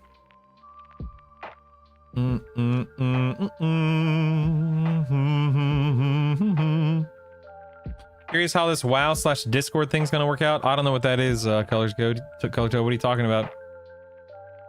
Did later classes epics quests like Kunarks at all, like Berserker Beastlord? I don't know. I don't think they had a 1.0, but they had like a 1.5 and a 2.0. I think Sithaic. I believe that's what happened to them. Do do do do do do do do do do. Oh, did Blizzard just reveal the... Hold on. Let me see what this is. What is this? Connect your guild Discord and in-game chat. Whoa! Connect guild Discord and in-game chat? That's pretty crazy. Won't be long before you'll be able to speak to your guildmates both in and out of the game by connecting your Battle.net and Discord accounts to chat with the guild no matter where they are. Wow. Huh.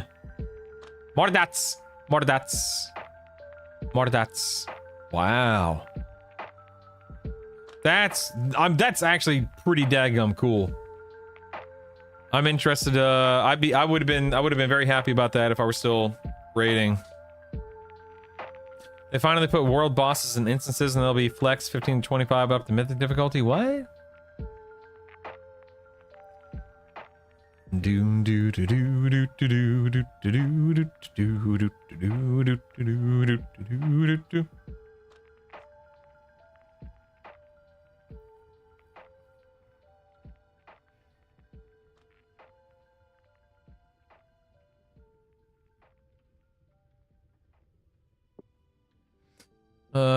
Trying to read about this. Wait, let's see.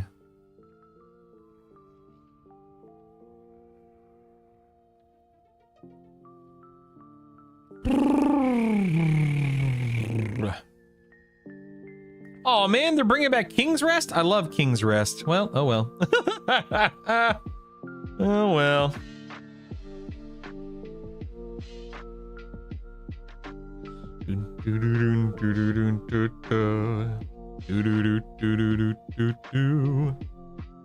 I'm catching up on the WoW patch notes real quick, even though I'm not playing WoW anymore.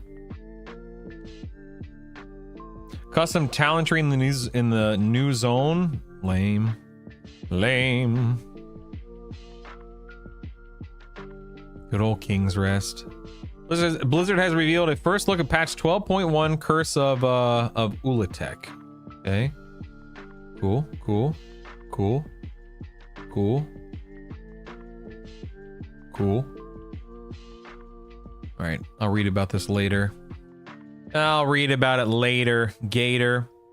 Introducing layers and evolution on world bosses located in instance encounters with scaling difficulty up to flexible mythic with 15 and 25 players. These will be found in specific locations similar to delves and will come complete with a summoning stone outside the layer. Huh. So you're saying that instead of just being able to fly up to a world boss or to queue up for one, not queue up, but to join somebody's like open world boss raid and then get and then swap servers, swap shards to them. Now you have to zone into a delve with them to kill a raid boss? Interesting. Not really a fan of that personally, but maybe I just don't understand it. Okay, how do I use the old lava again here? Hold on. Trying to remember. How do I use the lava? Do I jump off here? Is this where I jump off? I'm jumping! You can't stop me. Let's go ahead and swim through the lava here. Oh, this is where I... Okay, there we go. We got in. We're good. We're good. Let's see. Where do I... Is this where I go up? Is right here? Trying to remember. It's right here, right? Go up right here. Yeah, yeah, yes, yes. Okay, and then we swim up here. Is it here? Do I do this here? Yes, yes.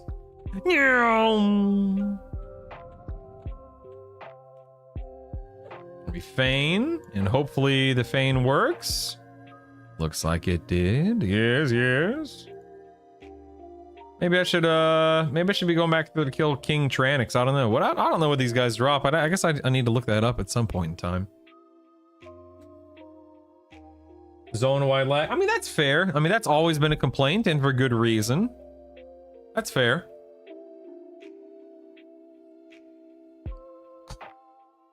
Dun, dun, dun, dun, dun, dun, dun, dun.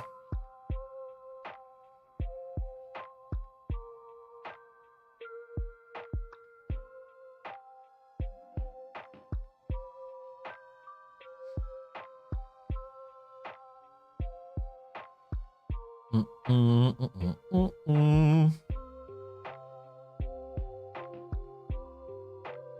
right, let me check this real quick. My extended target still has 1 fire giant on it, so stand by. Okay, we're good. All right, my enemies have forgotten about me. Oh, joy. Okay, it looks like I completely bypassed those 2 giants, interestingly enough. Wow, it looks like looks like I didn't have to fight any. That's cool. Okay, feigned it. Oh no, Nagy's on me. I've aggroed Nagafin.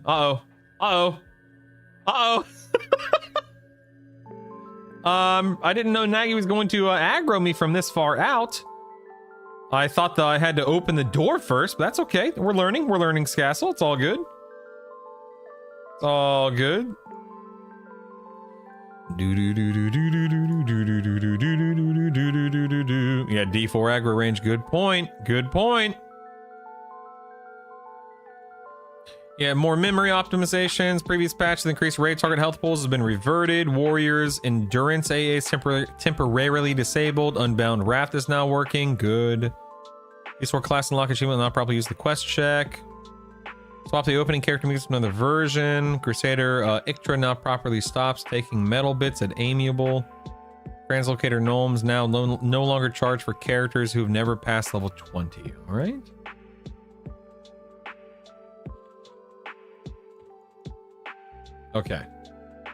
Okay, I'm safe right here. I'm gonna go ahead and load my Nagy buffs, and hopefully this doesn't attract attention because I no longer have Feign Death Mimmed. So we'll see how this goes.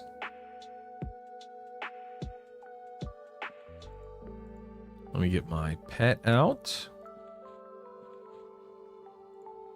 Let me save this as Nagy buffs. There we are. Oh wait, Nagafin is a warrior wizard mage, so no healing, which is nice. So wizard would be magic, fire, frost. Mage would also be magic, fire, frost. I probably don't need to worry about poison and disease, right?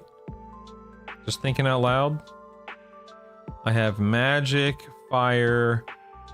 I need a hard cast frost, it looks like.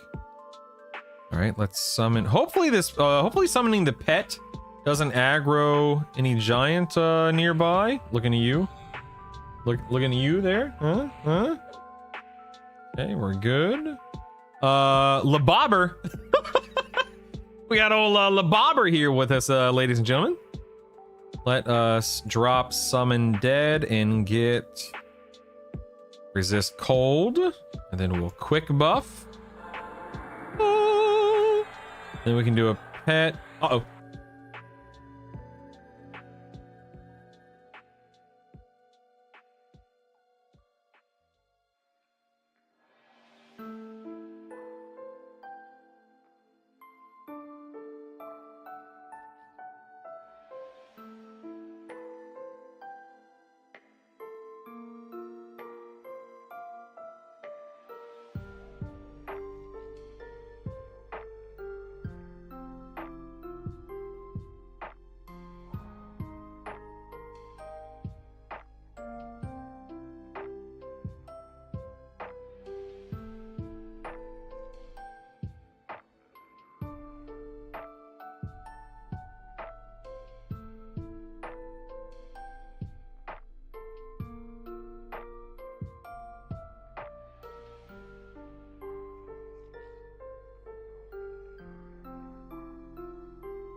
All right. Sorry. Kids. What was I gonna... Oh, rip Labobber. No, Labobber's still here. Everything's good. Everything's good. No worries. Everything's good. What was I saying? I don't remember what I was saying, obviously, but sorry, I had to help the kids stop fighting, and then I had to help the kids calm down, and then I had to help the kids with lunch. So thank you guys for your patience. Kids, I tell you what, kids. Pet names are such a spark of memories, agreed. It was ice-clad oceans, snow cougars, not panthers. Oh. Savannah just ran by, crying for some reason. Now she's choking because she's crying. Savannah is a heavy crier, so if she cries too long, she starts like gagging and choking. And right now she was upset because I gave Isaac the blue plate and her the green plate when it's supposed to be Savannah with the blue plate and Isaac with the green plate. So it was a big ordeal. I look at a wall now, that's a real EQ rating. Darn right, man. Don't you forget it. Okay, let me just make sure I've got all my ducks in a row. I think I'm good to go. Let's turn on Salos here. That way we can just get in there and get going. I feel like I'm forgetting something. Let me make sure I'm in the right stances. I think I'm ready. I think we're... Oh, the barricade. Okay, there we go. There we go. All right. And so it begins. And so it begins. We have Warrior, Wizard, Mage.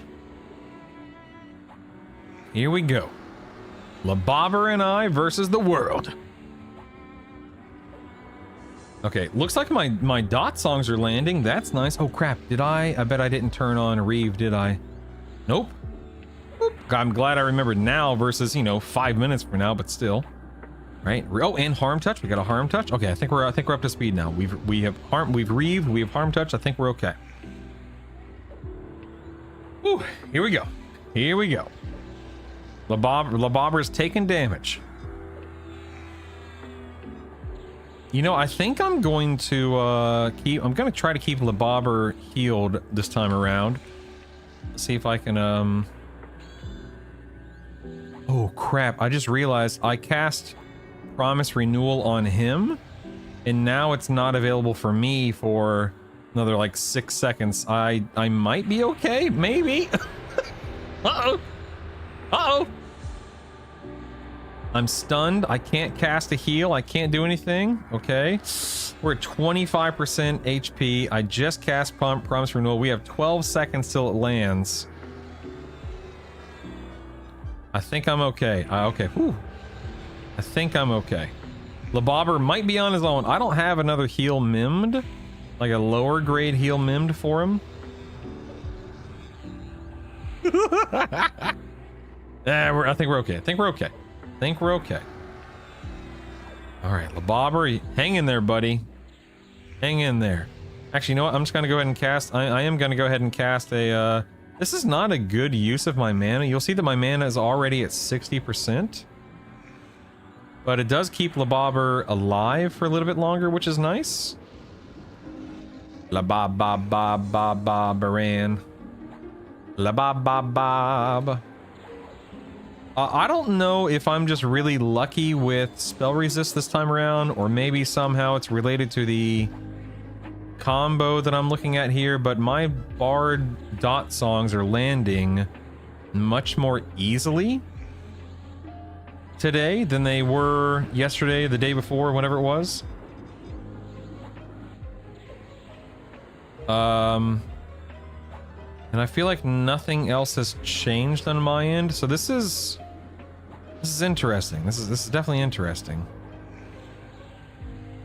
I'm gonna drop into recovery. There goes Labobber. You know what? I'm gonna go ahead and risk it. I'm going to Promise Renewal Labobber. And then in 10 seconds or so when it comes up, I'll Promise Renewal myself. I am currently sitting in Recovery Invocation to try to get a little bit of mana back. Okay, Labobber has been healed. Harm Touch will be up in a minute or two.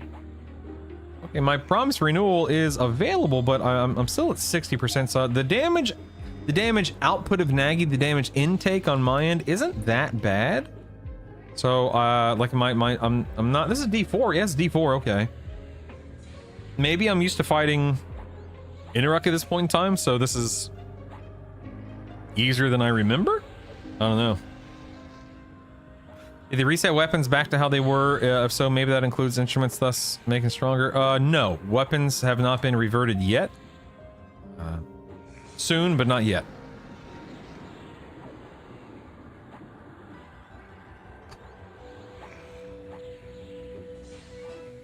All right, Nagy.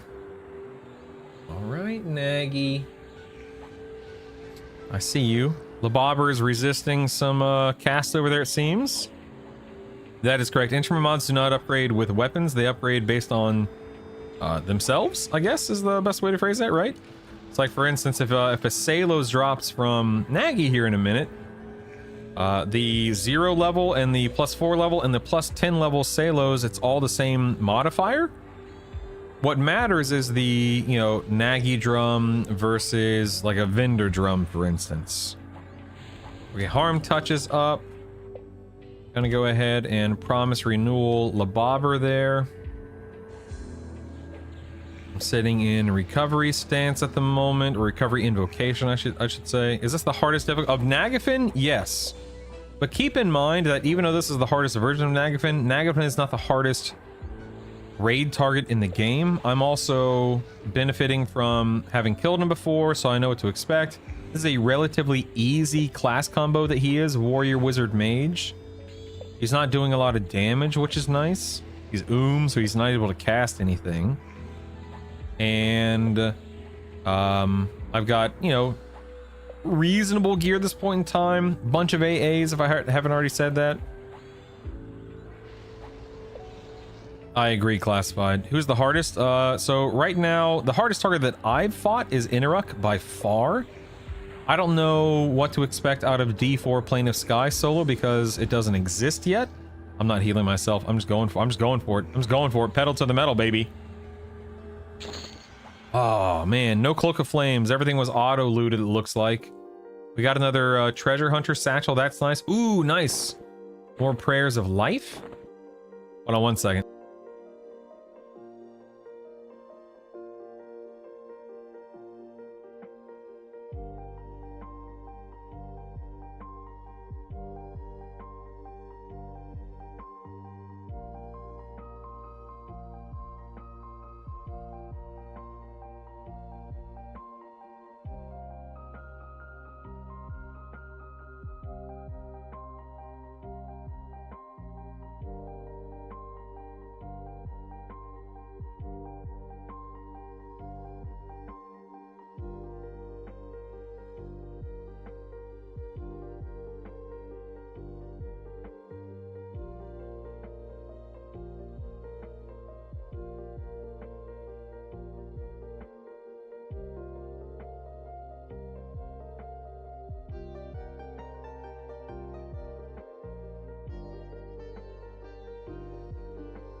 Okay, will he ever cast Complete Heal anymore?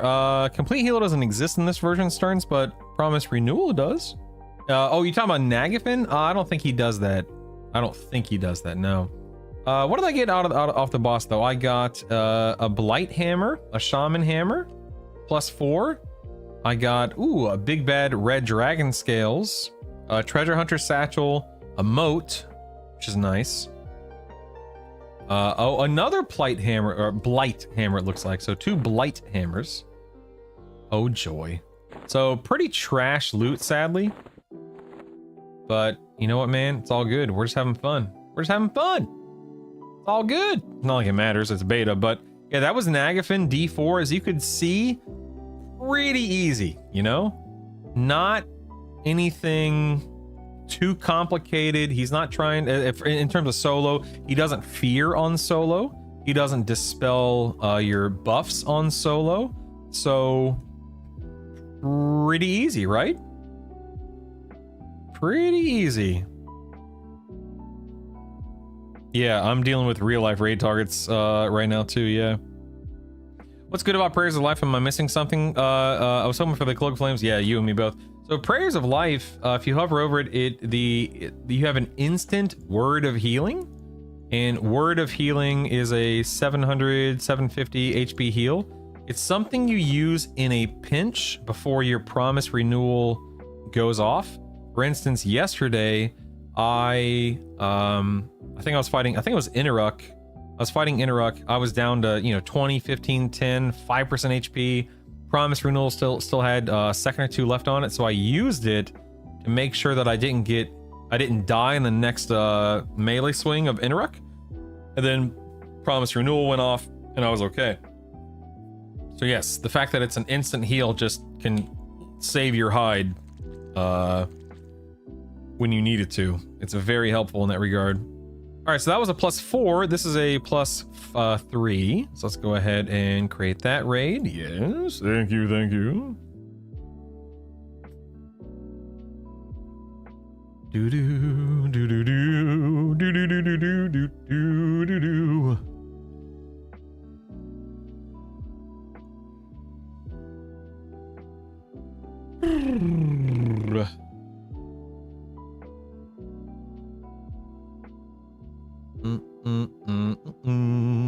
Do do do do do. All right, I got my pet with me this time. Let us go. Time to go for a swim here. Don't mind me. Trying to skip these giants. Heck, nabbit. Oh yeah, what's my crap? What's my? I don't remember what my duck keybind. Yeah, my duck keybind is. Duck. Oh, P. Why is it P? Because I just had to bind it to something random yesterday. That's why. That's why. All right, we're oh. Am I stuck? That was weird. Okay, we're going. Gonna climb up right here. Do a little salos. Jump in here. Jump up. Oh, jump up here. Run. Run.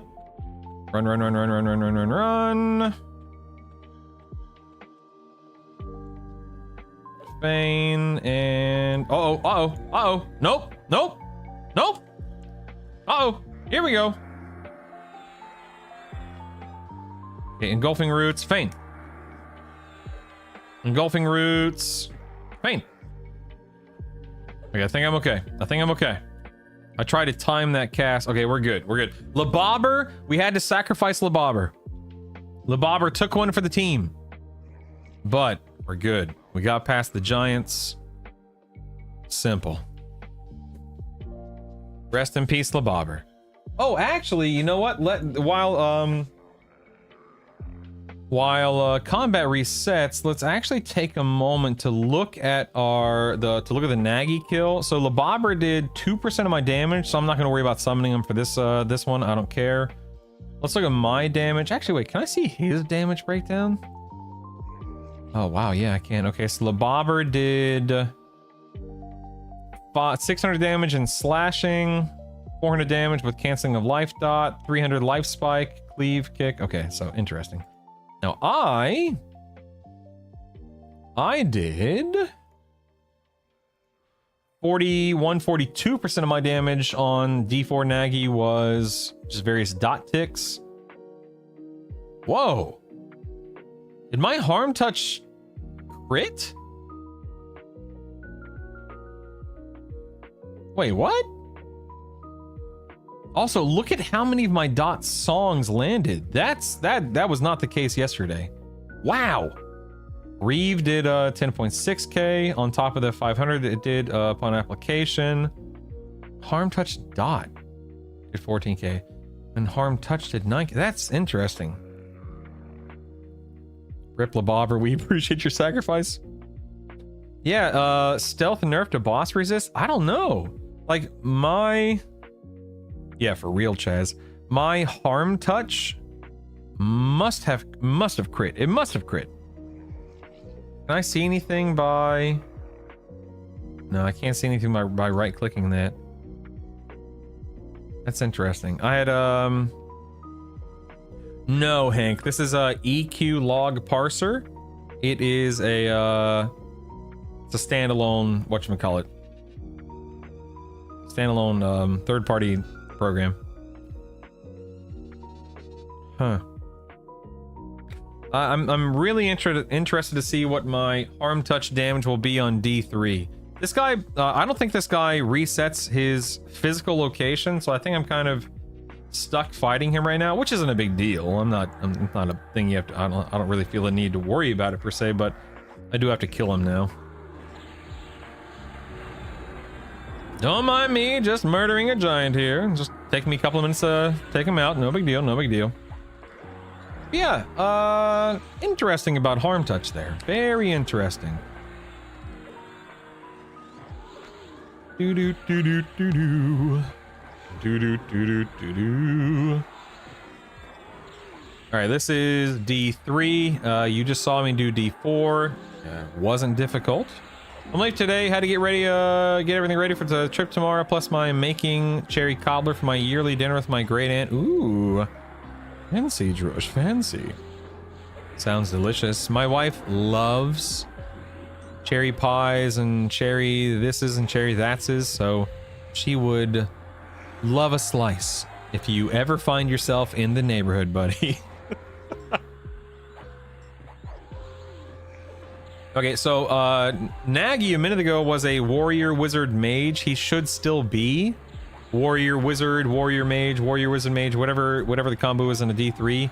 I'm pretty sure it doesn't change from difficulty to difficulty. You either add or lose what D4, or you either lose what you had in D4 the lower you go, or it adds, you know, those two classes today. Now the other day he was like a warrior druid wizard or something like that, so it's not always, well, no, maybe I'm misremembering. I'm pretty sure it can change. I might be wrong, but anyway, he was a warrior wizard mage. Now I'm second guessing myself. 5 hours east. Oh crap, I'm dying. Oh crap. 5 hours. Outrageous, outrageous. Do do do do do do do do do do do. Looks like I lost my.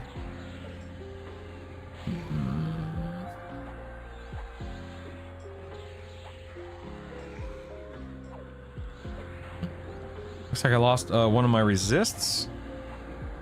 Probably from the solo style dispel. I think it was a resist cold. I'll put that back up. Dum, dum, dum, dum, dum, dum, dum, dum.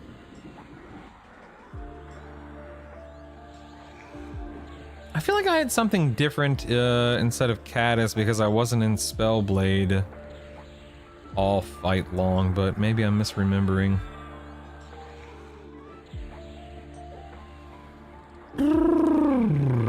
Alright, this guy's around 25% HP, 20% HP, so he'll be dead soon. Then we'll go pull Nagy. Maybe we can finally get a Cloak of Flames. Maybe. Ba-da-da-da-dum, da-da-da-da-da.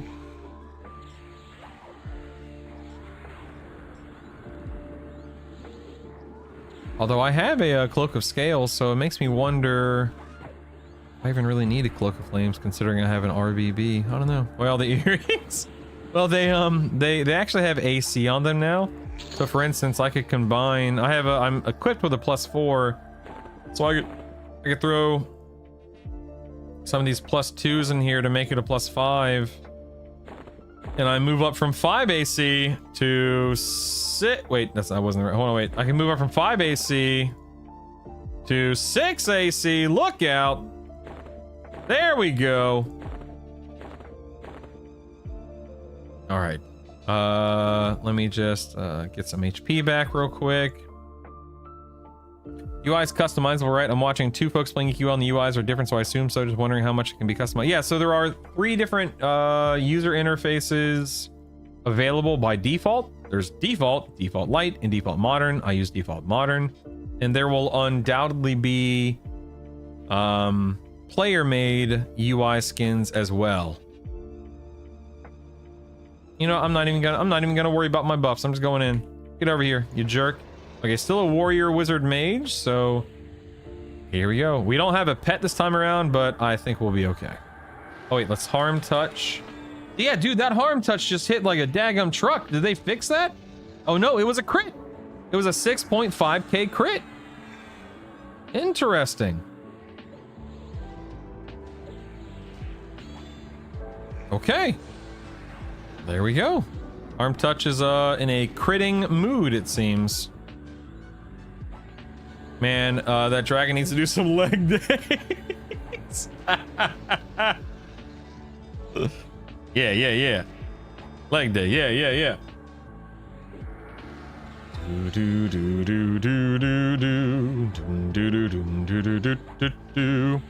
I should be able to stay in Spellblade stance the entire time on D3. Probably won't be anything I have to manage or worry about. He only does back. Look at them wings. Lady Legolas, Teen Titans Go. Teen Titans. Doom doom doom doom doom doom doom doom doom doo doo doo doo doo doo.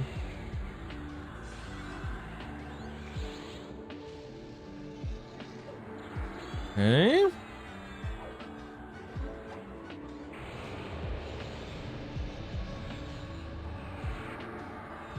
Promise renewal is about to go off. I'm okay. Don't worry. I am stunned, but I am okay.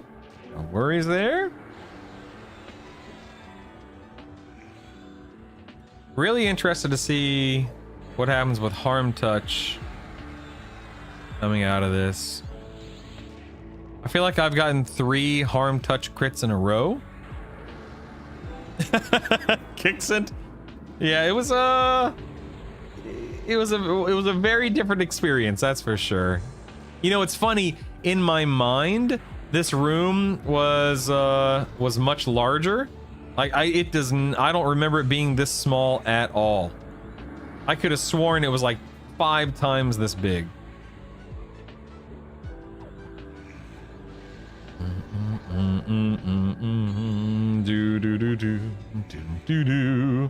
Those claws can't be easy to walk with. Surprised they don't snap off under the weight. He stands up. That's a good point, dude. Look how goofy his claws are. Oh my goodness. I've never stopped to look at it. You're right. I thought so too, for real. That's a man's way of looking at certain things. Good old Nagy. Bum.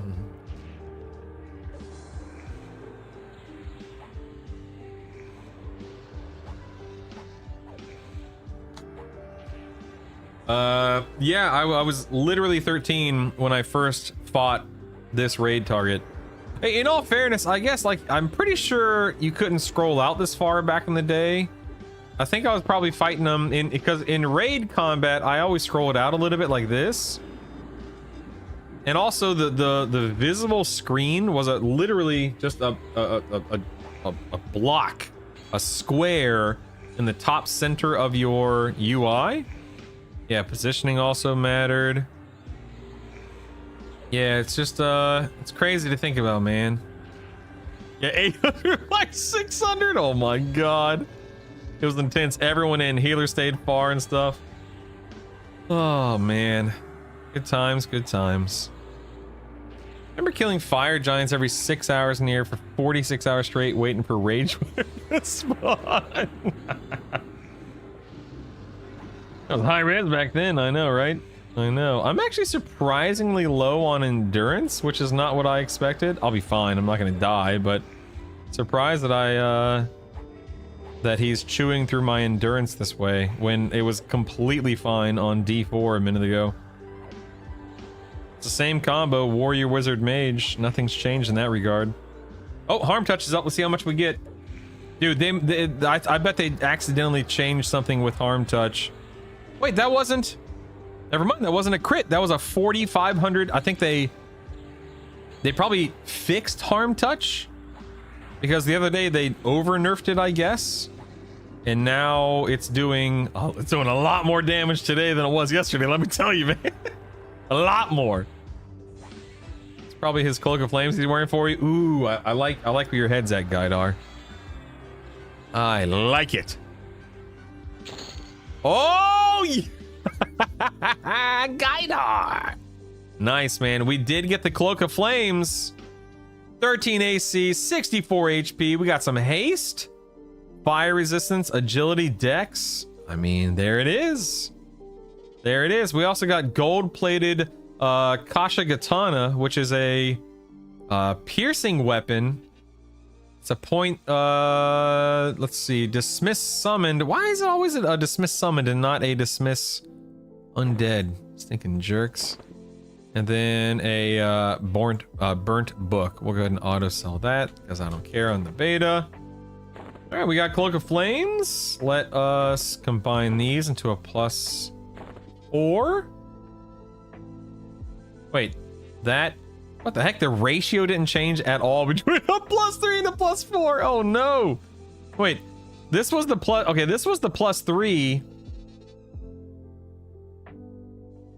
No, the only thing that changed was the weight. Look at that. Between a... Oh my god. That doesn't seem right. That doesn't seem right. LOL. Well, we're not gonna use this weapon, but you know, that's there if we want it. Oh man, I expected the prayers of life to stack, but clearly it's not. Okay. Now I could equip a Brel's girdle and give myself more mana and endurance. I will lose dex, get a bit more AC, and then also the Cloak of Flames, which would give me HP, but then I'd be losing HP, mana, and endurance here. I don't know if Cloak of Flames is worth it presently, but of course I'm gonna hold on to it. It's just it's a great cloak to have for other builds and whatnot. It's an all. Well, there's the old Cloak of Flames, boys. Feeling good, feeling good. Yeah, baby. Woo! You could wear Cloak of Flames and put the Interrupt belt on instead of RBB. Unsure which combo is better. Yeah, is Brel's... Which one's... Is Brel's the Interrupt belt? I can't remember where I got this. What's the Interrupt belt out of...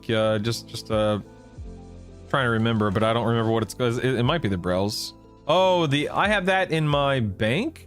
I don't think I had a high level for it. I'd have to look again. How far are you gonna upgrade it? Not at all. My current haste item is an RBB. But you have to remember, I don't need haste. I'm capped on haste at 175. Like I'm up there, baby. I don't need no haste. Doom doo doom doo. Browses Yale. Thank you. Okay. Cloak of Flames is obviously... Actually, funny you should say that. It actually is better than the FBSS I have equipped on my pet. Getting all the luck in beta. I'll never see it again. Hey, look, it's a paladin. Named Paladin. You're probably sadly right. As much as I hate to say it. Go back in. Tim Carrison talks to return for a sequel to the great... What? That'd be insane. He has said so many times over the years that he would not put that suit and that makeup on because of how it made him feel uncomfortable, to say the least, unless the price was right. So perhaps the price is right. Paladin is in the guild. Nerf Paladin. I love it. It's so good. Oh my goodness. All right, let's jump in.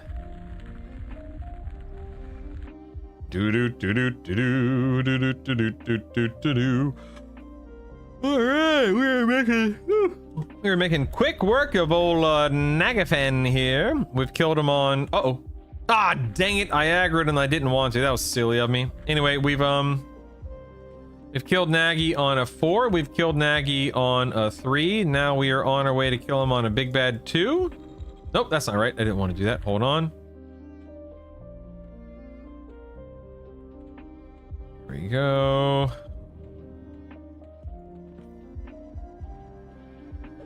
I think we're okay. Probably mostly CGI. Yeah, we'll see. We'll see. Do do do do do do do do do do do.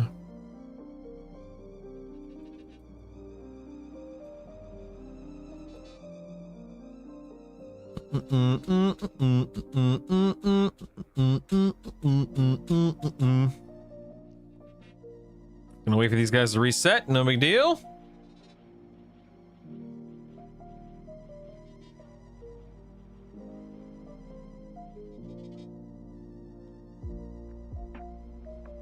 Do do do do do do do do.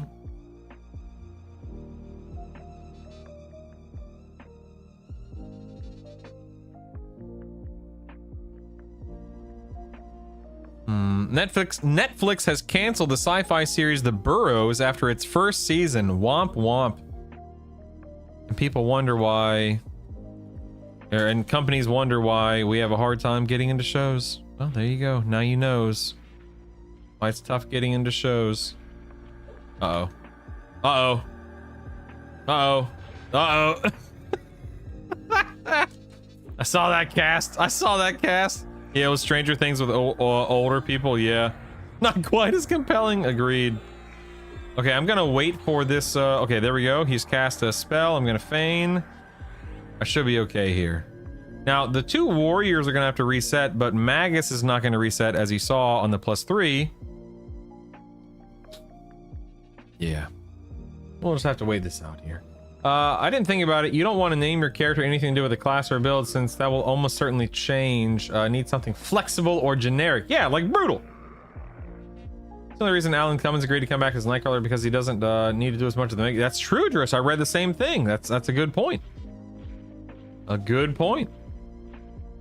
I was just gonna start watching that now for no reason. All right, it looks like let's go ahead and get this guy. Rooted, whatever.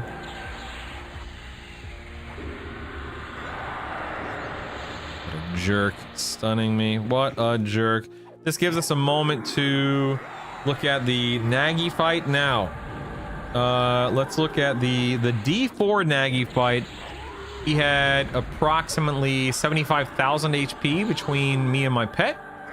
Make sure I'm not dying here. Hold on one second. I just want to keep an eye on... Oh, damn it.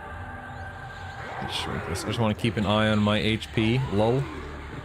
Anyway, and then the D3 Nagy had about 70k. So about a 5,000 HP difference between D3, D4. So, not a big deal.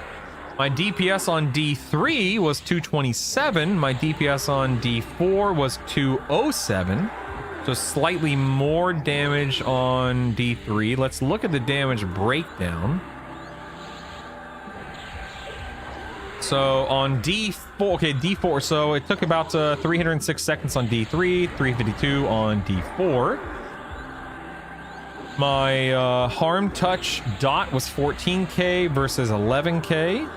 Reeve was, where are you? Wait. Oh, that's direct. I'm sorry, that's direct damage, not dot. So let me clarify that. My harm touch was 9k on D4 and 11k on D3. Was that an Orb of Tashan? My harm touch dot was 14k on D4. My harm touch dot was 13k on D3. And then my bard, my bard songs are having 0 issue landing on this dragon, which is interesting to me. No, that's not an Orb to Sand. That is a offhand. Interesting. With extended enhancement 3. Fantastic. All right. Do I care about buffs? Not particularly. Let's go. And let's, oh, Harm Touch isn't up yet. Whoops. We'll wait for Harm Touch to come off cooldown in the second here.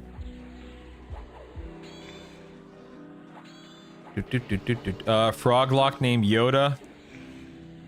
I saw the little runt sitting there on a log. I asked him his name, and in a raspy voice he said Yoda. Y-O-D-A Yoda.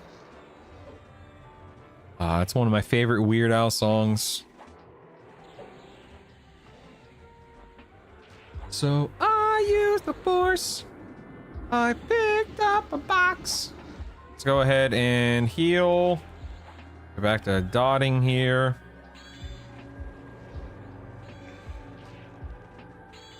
I don't know if I'm misremembering. I mean, I guess I could go and look at my logs from a couple of days ago to see if my dot songs were landing on Nagy.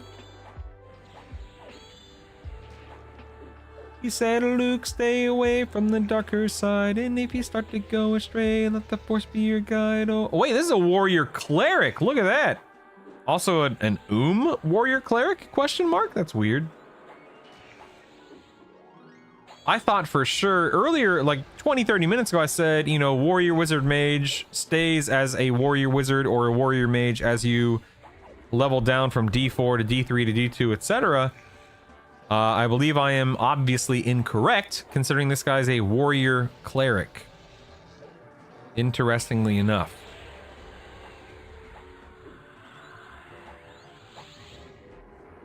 Fascinating.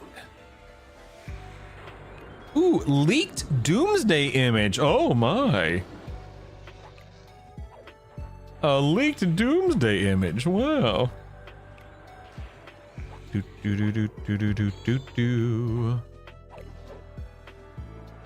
Alright. Oh, did I? Oh, apparently I didn't cast a promise renewal on myself there. Let's see how this goes. He's a warrior that also identifies as a cleric, hence the 0 mana. No mana for you. No mana for you.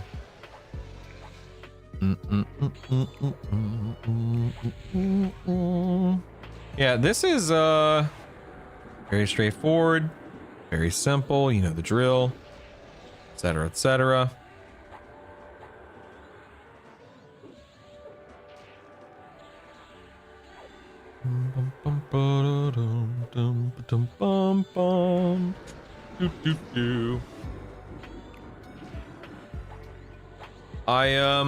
I've actually been thinking over the past couple of days, now that I'm killing raid targets, now that I've confirmed just how good, you know, Bard, Cleric, Shadow Knight is for me, I've thought about, I really have, I've thought about deleting my character and starting over, because there's no way to truly re-roll on the beta unless you delete your character.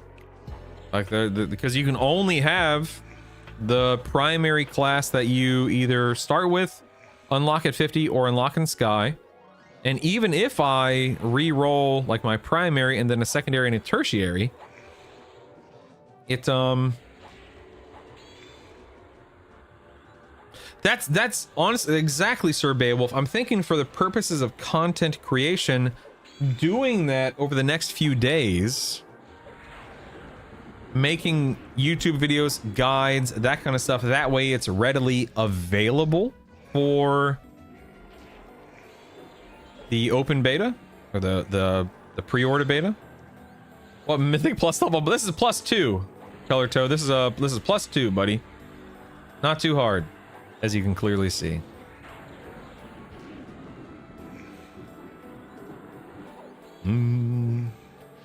Doo-doo.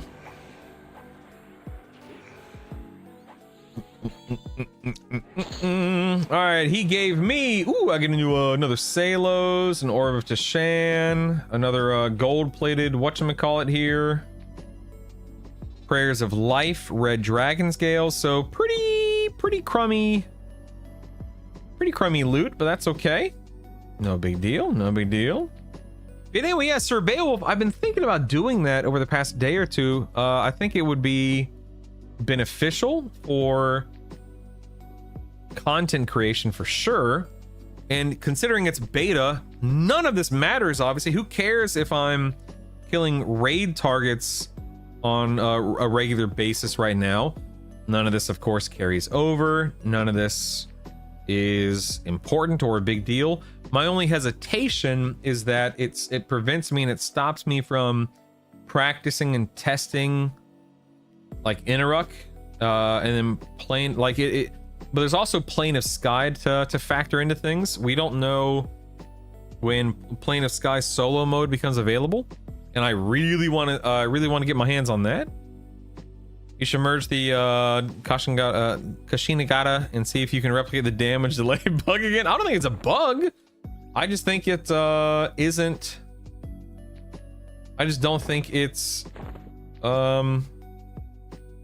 scaling properly because of the weapon changes that are still in the game. You know what I could do? Here, hold on. Watch this. Which one's this? Oop, hold on. I got a zone. Give me 1 second. I'll bump it up to a +4. And then I'll combine 2 +4s into a +5 and see what happens.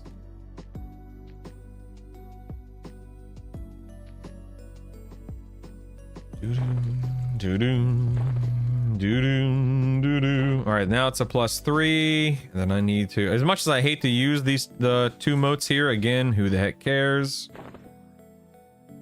Let's bump this up to a +4. Okay. And now we will combine 2 +4. I wish it gave you a preview, or if there was a way to see what it becomes prior to combining it. But let's see if, okay, so right now base damage is 10, delay is 25. Oh, there it is. Now it's an 1125. Look out, dude. This is a horrible weapon. Good grief, man. Oh, +5 has the damage decreases. I mean, I know I could look this up on the... I guess I could have looked this up on the EQ wiki, but still. Yeah, exactly, Jason, the wiki, yeah. So now it's an 1125, but I've already got like the 6... Look at this. The 6-note blade +2 is better than this, you know? That's a barred weapon that I could be using, but I'm not presently using it. That's weird. That's for sure weird, man. Doom doom doo doo. Doo doo doo doo. Go and create this raid. Yes, yes, yes. Thank you, thank you, thank you. I don't have to worry about buffering from... Good, George. Good, good, good, good, good. Wonderful, wonderful. Yeah, I've never really been interested in Dune. Never read the books. I watched the 1984 version or whatever it was a long time ago. Remember basically nothing about it. I know Patrick Stewart's in it. That's cool. Haven't seen the new ones. I'm not a huge Timothée Chalamet fan. There's just something about him or his performances that I find off-putting, and I can't quite put my finger on it. And yeah, I don't know. I don't know, Ming. I don't know, Ming.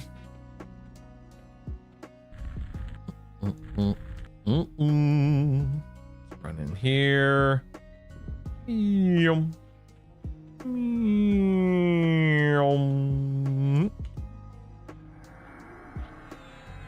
Think I was able to scoot past all these guys. I'll wait for the 4 giants to reset. Then I'll fight Mr. Magus here, since I can't really seem to avoid him ever.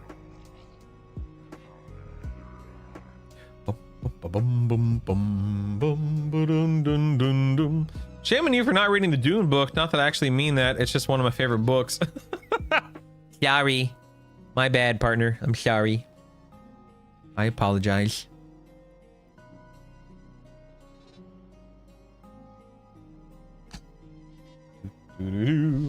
Also have some YouTube videos downloaded as well for variety. Nice, nice, nice. Can't go wrong. Love it. It's funny, I haven't quick buffed since D4. And fighting Nagy 3 times, this will be my 4th time fighting him. It's funny seeing so many of my buffs just barely hanging on by a thread. I'll probably quick buff before. Well, I guess I really don't need to. Now it's a D1 followed by the D0, so. He comes across as a pretentious tryhard. Me? You're talking about me? No, I know you're talking about Timothy Chalamet. Yeah, you know, listen, I don't like to sit here and run my mouth and critique other human beings that I don't know. Don't get me wrong, I'm sure the guy's talented. I'm sure the guy works hard. Hey, Nogris, what's up, man? I'm sure the guy's talented. I'm sure the guy works hard, and I would love to be in his shoes in terms of, you know, the scope of what he does and accomplishes, and the money he makes, all that fun stuff, right? But at the end of the day, yeah, that's kind of the that's kind of how it comes across as me too, Colored Toad. But I don't hate the guy, and I don't hate, of course, I certainly don't hate anyone that enjoys his work. That's totally fine. Hey, Mark, what's up, man? Mark, I have been telling people all really, so I started beta testing EQL a few weeks. Do you wait? Number one, do you know what this is, Mark? Do you know what EverQuest Legends is? Are you aware, sir?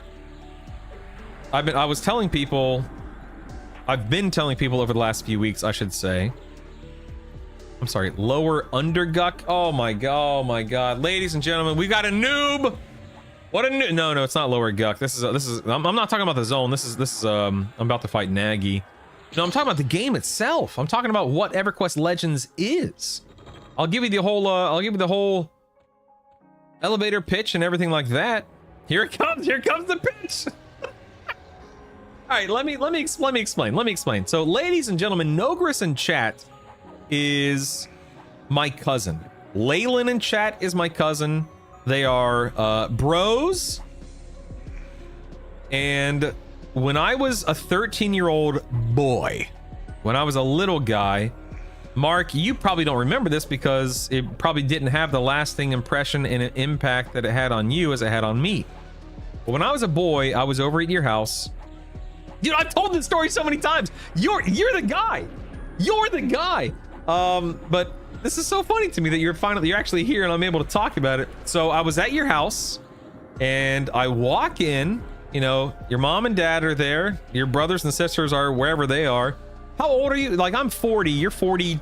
How old are you? You're like 8 years older than me? 6, 7, 8 years older than me, something like that.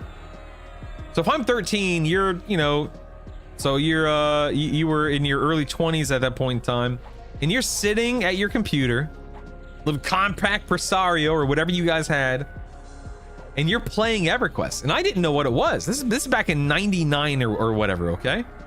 This is OG EQ, because when I walked in, you were at your computer, logged into your, what was it, a dwarf cleric, I believe is what it was, and you were killing crocodiles in the Oasis of Mar. You were grouped with, you know, you were in a group killing crocs.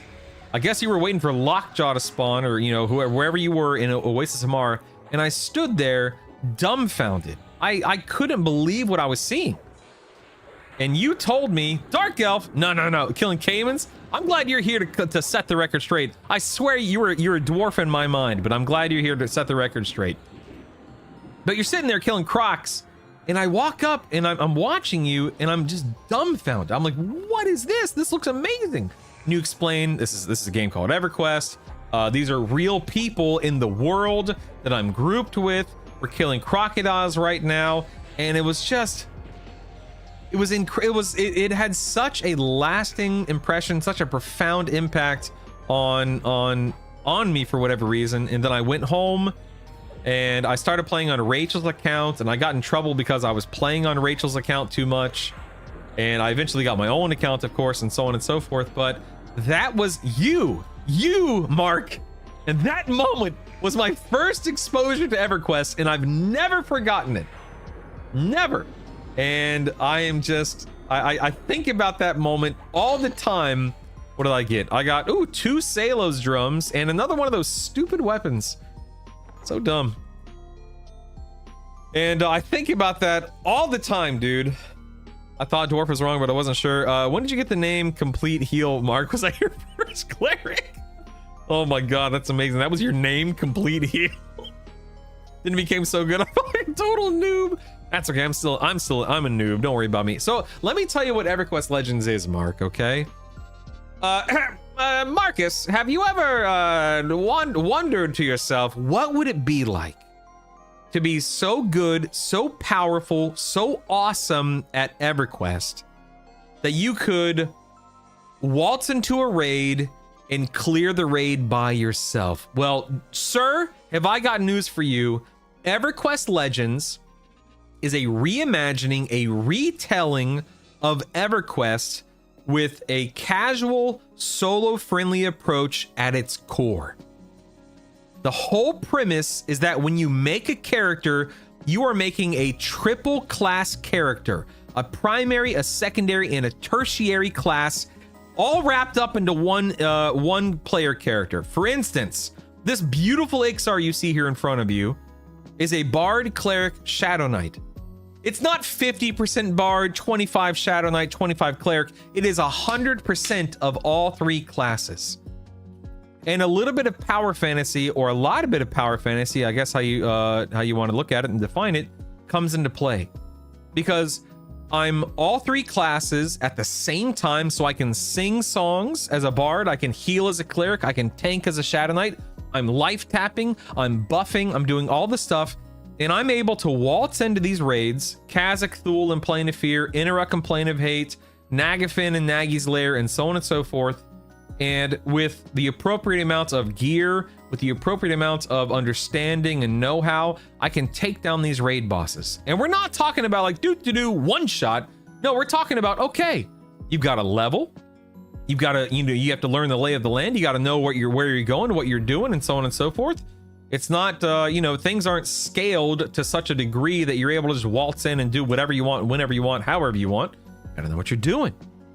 And on top of that, we're getting kind of the best of both worlds, so to speak, because not only are we enjoying a triple class system, we have a handful of AAs, and of course you think to yourself, well, hold on, AAs, that didn't come out until Luckland. Well, what are you talking about? Yes, that's right. We have AAs, not all of them, but enough of them. We have access to Ixars, even though Ixar, which is what I'm playing, was a Kunark race. They're allowing Ixars, they're allowing Karens, which is kind of like a precursor to Vashir, Froglocks. They are allowing Berserkers and Beast Lords, which came out in various, Beast Lords in Luckland, Berserkers in Gates of Discord, I think. Somebody correct me if I'm wrong. Now, let's say that, let's say, Mark, that you wanted to hang out with David. You wanted to hang out with me. You really wanted to group with people. That's wonderful. You can still group with people. Groups are up to 4 people. Raids are up to 8 people. So if you wanted to play with other people, you can play with other people. You are not strictly locked into this game by yourself. But if you're somebody like me who only wants to solo for the most part, excuse me, you can do that too. You can ignore everyone and just come in here and just lay waste. But the beauty is, you've got 3 classes to choose from. You've got 1,000 different ways you can approach the game. And this is beta. The game launches in about 6 weeks at the end of July, and it is wonderful. It's beautiful. It's everything you've ever wanted out of the EverQuest experience. All hail Mark, creative nerds, mother of brutal. Oh yes, Nerd Dex asks, how high can you improve items? Yeah, you can level up your items from baseline all the way up to +10. The higher the item level, the stronger it gets, so the more stats it provides, and so on and so forth. So that's another huge component to the game, is leveling up your gear so you get stronger week by week. Good point. There's no skip in this ad, and it just keeps talking about EverQuest. Try and sell it all you want. I can't play it. My wife will divorce me. That's lame. Sorry, man. If only it was an ad, at least he would get money for it. Brutal doesn't know how to monetize, dude, for real. That does sound really cool. I'll need to play with Hope. She quit because I was always raiding instead of playing with her. Am I correct? This was before the Shattering of the World. Yeah. So this is classic EQ, max level 50. Simple approach, simple gameplay, nothing too complicated. There are 1,000 different quality of life improvements. let's say that you and Hope wanted to do this together. You guys could level together. If you ever reached the max level, you could raid together. Raids are not this huge day-long experience like they used to. If you guys have, you know, 30, 60, 90 minutes to play, you can jump on and do any number of things. And that's the name of the game. Again, the core, the purpose, the core loop, the point of this game is, you know, casual solo approach. There is absolutely some stuff that comes into play, like, hey, like if you're gonna fight Nagy here, you have to be of a certain level, you have to be of a certain gear level, you have to be of a certain, you know, you have to know what you're doing to avoid X, Y, and Z, or handle X, Y, and Z. But it's not meant to be this day-long, oh my god, there are no corpse runs, there's no experience loss. All that stuff is, you know, still on EverQuest Live if someone wants to appreciate it, but it is not present here, and for good reason. So yes. Yes. The devs do not get brutal. The title, the proselytizer, I can't say that word. We should cancel our pre-orders. Or after, which map better interface compared to the old? Oh yes, oh yes, everything's been updated, upgraded, improved. Pre-order can play in the 1st, and not long after that, the 20th of July, I think it goes live. That is correct, Leyland. Yep, that's correct. Did you ever see the warning label on the original EQ box? You're in our world now. No, I don't remember what the warning label was. Have her bags packed waiting by the door. Lots of quality of life improvements. Yep. It's awesome working on getting her to let us play it. Yes. No hell levels. Nope. Leveling is very straightforward. Michelle might even play. She's considering. Heck yeah. Pack the bags for. Have them waiting until July 28th. You can either play, you can leave. GTA 6 pre-orders next week. Who even pre-orders games? Look at Nagif for running. That's right, he's running from me, baby. Get wrecked, nerd. What a goober. Look at this guy. Look at him. Look at him. Look at him. He's running for his life. Got him. Kick him in the butt. Real live question is EverQuest Legends Prop 65 exempt? Where they need to state that this may cause cancer in California? That's a great question. It's the Cloak of Flames. I did get a Cloak of Flames earlier. Yeah, he's scared. He is. Okay, that one I got an Orb of Deshan, a Burnt Book, another Shaman Hammer, Prayers of Life, Salos, and a Moat. A Moat. Moat of Infinitesimal Potential. It gave me a rank 1 Moat. That's crazy. A raid boss gave me a rank 1 moat. Oh my god, that's nuts. I have a ton of these prayers now, which is nice. For when I fight Inaruk. Dude, honestly, I'll use them all on Inaruk. It's nuts. I will also get it. Just don't see any reason to pre-order any game these days. At this point, I think Prayers of Life is the best draw. It honestly is, Chaz. Seriously, it really is. Yeah. Did you kill Sleeper on THC? Oh yeah. Daily for months on end across 13, 14 different characters. It would fear you and then taunt you for running. I never got feared because I had fear resist. I was fear resistant. 100% fear resistant, Jason. I never got feared. I feared nothing and no one in that game. Doom doo doo doo doo doo doo doo. All right, well, Nagy is in the books, people. Nagy is in the books. That was very straightforward, all 5 difficulties. Trying to think if I want to go to Plane of Hate and do Inaruk or not. Oh, decisions.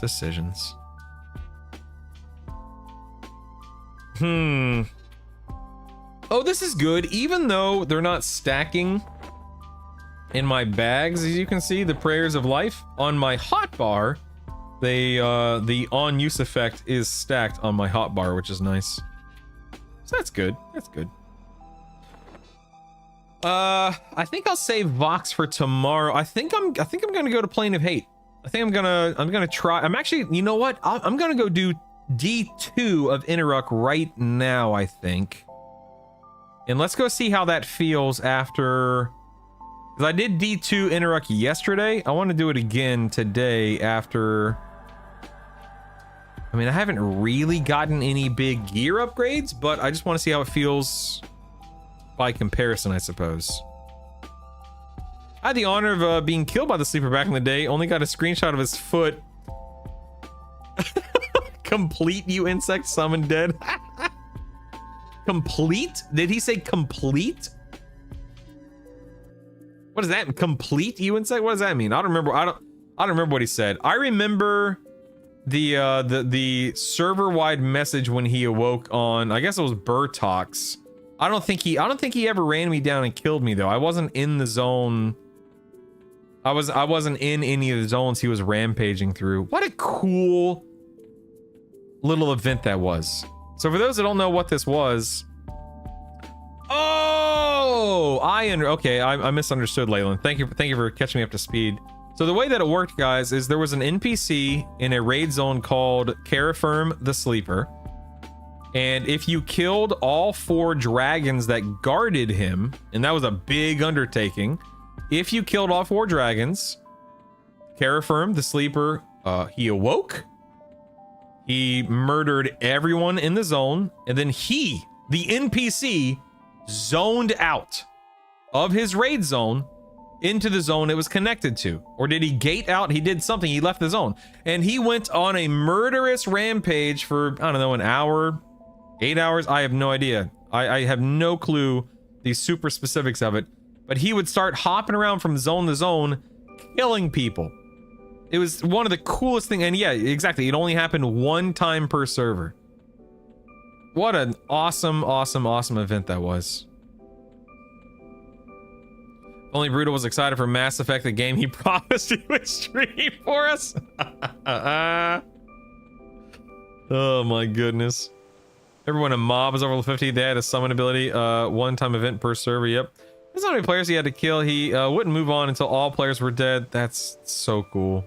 Every zone in the game until all were dead? Ain't no way, man. He had to have despawned at some point. It had to have been a limit at some point because, like, he's not gonna be able to keep everyone dead at all times. There had to have been something there. Maybe a GM despawned him eventually. I'm not sure. Did I leave it? No, I didn't leave this instance. Hold on. There we go. Gonna go ahead and jump into level 2. Create raid. Yes. Specific high level zones. I got you. I thought it was every Velius zone. That would make sense if it was every Velius zone. Yeah. It wasn't every zone. It was from Sleeper's Tomb to the Temple of Vishan. And he had some speech about going to kill Vishan and ports out. I don't think he could kill Vishan, but whatever. Not every zone. He made a beeline to Sky Shrine to kill Vim and despawn. So wait, we got one person saying he's making a beeline to Sky Shrine. We got one person saying he's. This is how rumors start. This is old school internet rumor mill right here. We got one person saying Sky Shrine, one person saying Temple of Vishan. I love it. And by the way, I don't care. It's awesome. I'm not complaining. This is awesome. Only until all dead in that specific zone, but he never returned to the zone, just moved on. So cool. Sky Shrine, was it not Crystal Caverns? What? Now we got 3 zones. Sky Shrine is arguably on the way to 2B. You're not wrong. You're not wrong. Could have been both. You're right. It could have been both. You are correct. All right, let me go ahead and get my buffs up again. Might as well.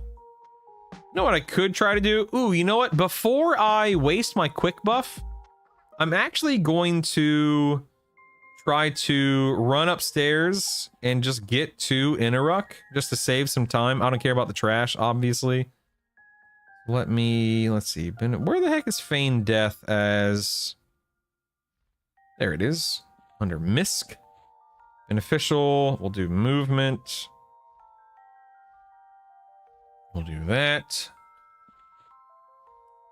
All right, we're gonna try to run up there. Feign Death near Inaruk. Don't know how this is gonna go. Oh wait, do I have? Wait. I might have Invis versus Undead. Beneficial invisibility. Let's see. Yeah, improve invisibility to Undead. Let's see if this works. I have no idea. Let's see. This could certainly be helpful. Okay, apparently these haunted chests are not undead targets. That guy's not an undead target. That guy's undead. I'm indifferent to him. That's nice. Whoop, boop, boop, boop, boop, boop, boop, boop, boop. Here we go. I have aggroed nothing somehow. Look at that. I literally aggroed nothing until I got here to Interrux's room. That's fantastic. Oh crap, I don't have any of my songs or anything. Uh-oh, this isn't good. Load spells. Let's load this. Okay. I can at least do my life tap proc.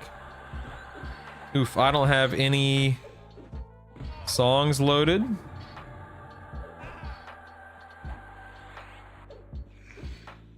Okay. Load spell, Interruck. Nope, that didn't work. I'm just trying to mim spells between melee swings. Don't worry, team. By the time he's dead, I'll memorize, or I'll get all my spells on my bar. Damn it. It's funny, I don't even need, whatever. I don't even need this. It doesn't matter. It doesn't matter. Hopefully we see the SK one-handed weapon this time from Lord of Ire. You mean the mob I skipped? Whoopsies. Online rumors, did you hear that if you combine Mew and Mewtwo, then you could get Mew 3? Oh my god. Upon waking, the sleeper would traditionally go unstoppable scripted rampage across the world. He would slaughter everything in his path, including high-level raid bosses like Lord Yellenak and Sky Shrine before eventually despawning. That's so cool. Do do do do do do do do do do do do. You no longer meditate by sitting, just automatically has you meditate when out of combat. Yep. Standing, you don't even have to sit. You just, no sitting, no spell book, you just stand, full meditate. It's awesome. Nagi, Vox, and some other dragons have something to say when he released. I think Nagi and Vox actually despawn too. Yeah, I'm not sure. Go evasive and mim. Oh, I could, but it's fine. I'll kill this guy. It's not a big deal. Leyland, too bad you can't move your head slot over from the original. Oh yeah, he was talking about that earlier. It's an 1828 10 strength. One. Wait, you're telling me I need to be killing the Lord of Ire for an 1828? Are you crazy? Holy moly! Why didn't you say so? Holy moly! Where the heck's the Lord of Ire? There he is. I see him right there. I found him. All right, well I'll go kill him. Hold on, man. Hold on, man. Sweet googly moogly. Why didn't you say so? Do do do do do do do do.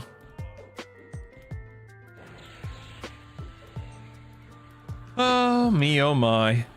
I sit here and I think to myself, as much fun as this is, believe me, it's a lot of fun. It is going to be that much more fun when it releases in a month and a half. Which is crazy to me that it's still a month and a half away. Because on one hand, it feels like it's even further away, and on the other hand, it feels like it's ready to release right now, even though I know they still have a lot that they want to do and need to do. It's interesting. Very interesting. Alright, I'm gonna go kill the Lord of Aya. Lord of Aya. First I'm going to mim my buffs. What's this? Ooh, an indicolite breastplate. Warrior! Dang, man, look at that AC. Good lord. Sweet googly moogly. Alright, let's go ahead and, I'll go ahead and get my pet out too. Just cuz. My Dark Elf Cleric was able to walk through Freeport, and almost every good faction city without issue. Did you murder? What did you have to murder to become friendly or, at least indifferent or whatever with Freeport? Heck? That's crazy, man. Let's see, fire. Oh wait, what is Interruck? Interruck is a wizard mage. Okay, so definitely frost. So let's go resist buff, cold, quick buff. Oh yeah, Mark, watch this. There's an AA called quick buff, and you any buff you have mimmed in your spell bar, you press quick buff, and it casts every single one of them at once for both you and your pet and your group members. If you have another AA that expands your buffs to pets and stuff, but it's awesome. Thinking awesome. Yeah, no more having to hard cast spells over. Again, man, the quality of life improvements from in this version of EQ, they're very intentional, obviously. The whole point is they don't want you wasting a bunch of time doing, you know, stuff that we were okay with doing back in the day because we didn't know any better. We didn't have anything to compare it to, but, you know, compared to where our time can be invested nowadays. Listen, we're busy. We're old. All right? All right? We got better stuff to do. All right, here we go. I don't know how I'm not aggroing that NPC there. That's insane. Oh crap, I am I should be okay. Let's see if I can do this with 40% mana. I'm sure I'll be fine. I'm sure I'll be fine. What's the worst that could happen? It's no big deal. It's all good. My Dark Elf Wizard also needs to know. I could too, only I was able to do because of my pre-nerf Circlet of Shadows. Wham wham. Well, lore behind the Sleeper is about dragons of different colors mating and creating a chromatic dragon like Carafirm. Anyway, when you wake him up, Vox and Nagi take off, I guess, to create another Sleeper, a dragon kiddo of their own. Yeah. Uh-oh, I'm going down. Yeah, I know that, correct me if I'm wrong, but that's why Vox and Nagi were, like, locked away, where I think the Ring of Scale or whoever it was locked them in their respective areas to prevent them from mating to make their own chromatic dragon, right? For all the mobs. So, Nerd Decks, the way that it works is if you're on D2, D3, D4, like minis, bosses, rares, some other NPCs are going to be dual class or triple class, again, depending upon if we're talking D2, D3, D4. The higher the difficulty, the more likely you will encounter dual or triple class. I don't think so, Classified. I'm pretty sure that Carafirm is not the offspring of Vox and Nagi. I know that's often often something that players talk about, but I'm pretty sure that he's actually not theirs. They just wanted to make one. They wanted to make their own chromatic dragon like Carafirm. Somebody fact check me on that. I'm pretty sure it's not theirs. Yeah, Cerulean, I believe. Oh crap, I'm down. Oh, I was not watching. Oh my god, almost face planted there, dude. I am basically I should have done this with full mana, but whatever. I'm sure I'll be fine. No big deal. It's no big. It's fine. Totally fine. Don't worry about it. I completed Aegis of Life Shield quest, shield with a +10 wisdom equivalent on back slot. Oh, that's a Velius item. Is that right? Am I remembering that correctly? I don't remember. It's like a gray shield. That's like a gray shield. I'm thinking about the icon. It's a gray shield with like scales across the front of it, I think. 40 hours of camping is in the Karanas, killing a specific set of skeletons to spawn a rare skeleton. It rarely drops a specific piece. Oh my god. Maybe it's not a Velius item then. Also, they didn't want to make another one of him. They just wanted to, they just didn't care if their offspring were insane and the powerful as gods. The skeletons gave you a tiny faction increase that ended up being an ally with the good factions. That's insane. I never knew that. That is wild, dude. Holy cow. The things we did. The things we did. Okay, look at Lord of Ire. Look at his little window over there on the right side of my screen. You can see that I mean, he has some buffs I probably could have and should have removed. But what I'm looking at is the fact that my dots are landing, man. I love the fact that a lot of my dots seem to be landing on these NPCs. Feels awesome. Wait a second. Sailor's constant chain. Okay, Sailor's. Where's the cessation? Of course. Okay, there we go. Yep, we're good. I don't think I want. Oh, I have. Interesting. I don't have dot songs on because dots weren't landing, but now it looks like they are. I should cycle my dots back in at come to think of it. Let's see. Damage over time. Let's do maybe disease. There we go. Oh wait, I'm dying. Hold on, I'm dying. I'm gonna let this promise renewal go off, and then I'll put another one on and see if it lands. Okay, promise renewal's going off. Let's see here. Damage over time. Let's do poison. Oh, I think I'm gonna be too. That'll be too slow. I'll do the fire one for now. Then see if that lands. Do do do do do do do do do do.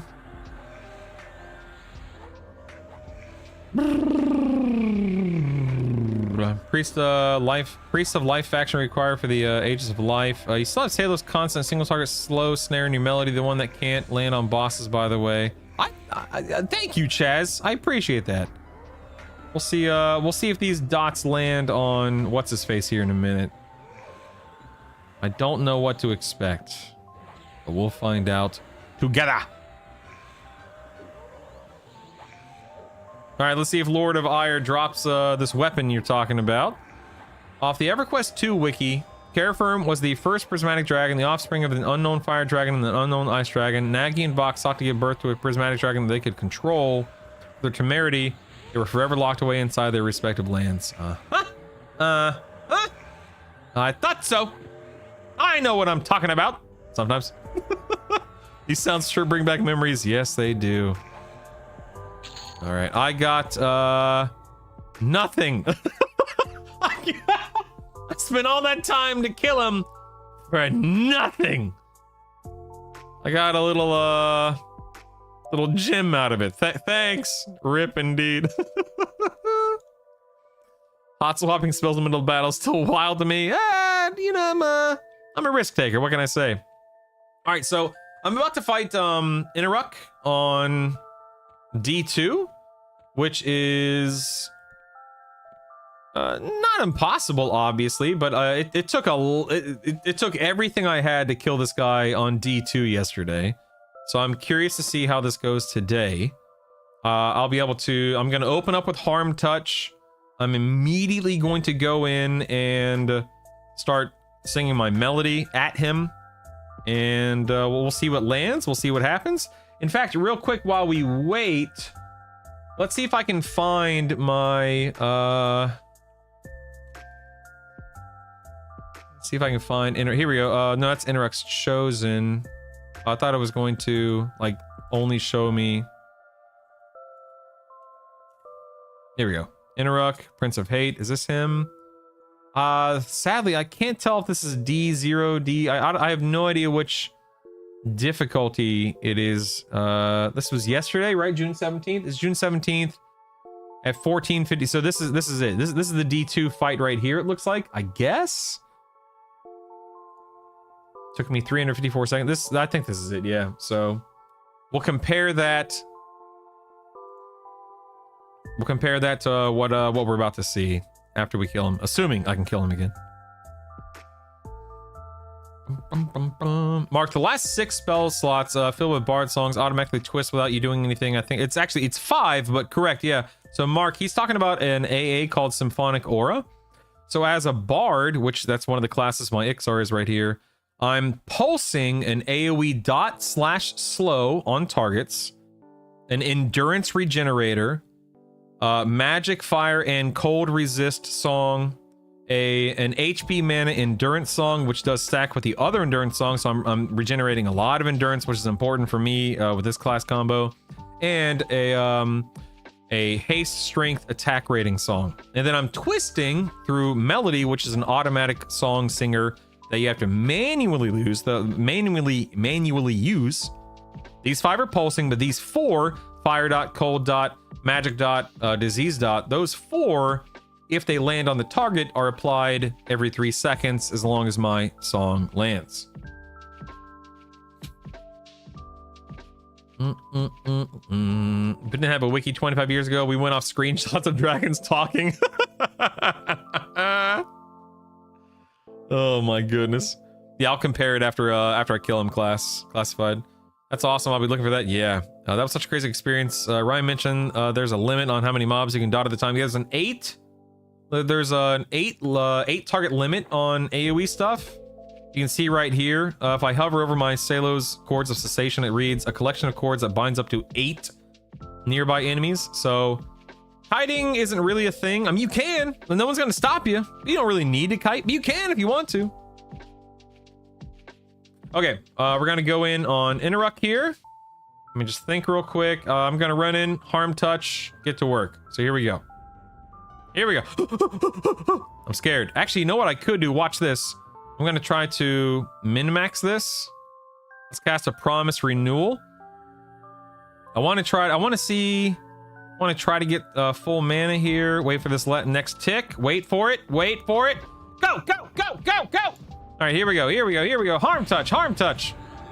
And Promise Renewal healed me for 5%. All right. 5%. 5%, everybody. We're good to go. Good to go. All right, so this is Interrupt. Dude, look how much my harm touch hit him for today versus yesterday. That is insane. Okay, so at the moment I'm landing Salos and Foofles. Okay, there's my ice dot. That's good. Oh, fire. Dude, my dots are landing today. Again, we're going to compare these two encounters, yesterday and today. This was, I'm pretty sure this was not the experience yesterday. Pretty sure. Harm touch definitely was not hitting this hard yesterday. Dots definitely were not landing this way yesterday. Now he's a wizard mage, which means his HP pool is likely going to be smaller. I don't think he was a wizard. We could go back and look at the footage. If someone wants to, somebody do me a favor, if you don't mind. Go to my VOD from yesterday and look at, it's like the very end of my VOD, last like 10-20 minutes of my VOD, and tell me what 2 classes D2 Interrupt was yesterday. Please and thank you.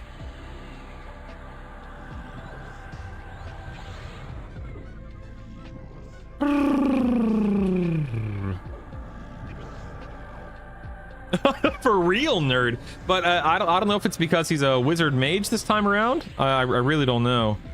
I'm in defense stance. I've got Spellblade procking. My Promise Renewal just went off, so I'm full health. Oh, he stunned me. Hold on. He landed a stun. I got to get my melody going again. Dude, harm touch is cracked right now, Chaz. It really is. Yeah, they might have stealth nerfed boss resists, because not every dot song is landing, as you can see, but it definitely feels like more are landing today than in previous days. No doubt about that.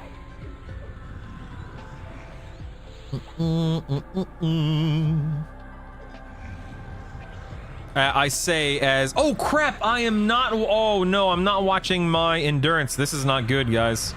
This is actually not good. I was not watching mine. I'm over here just not even, oh, I'm dead. I'm dead. I'm dead. I'm dead. I'm dead. I mean, not literally, I'm not actually dead, but I was not watching my endurance at all, so I got to be really careful here. Oh, no, I'm dead. I'm dead.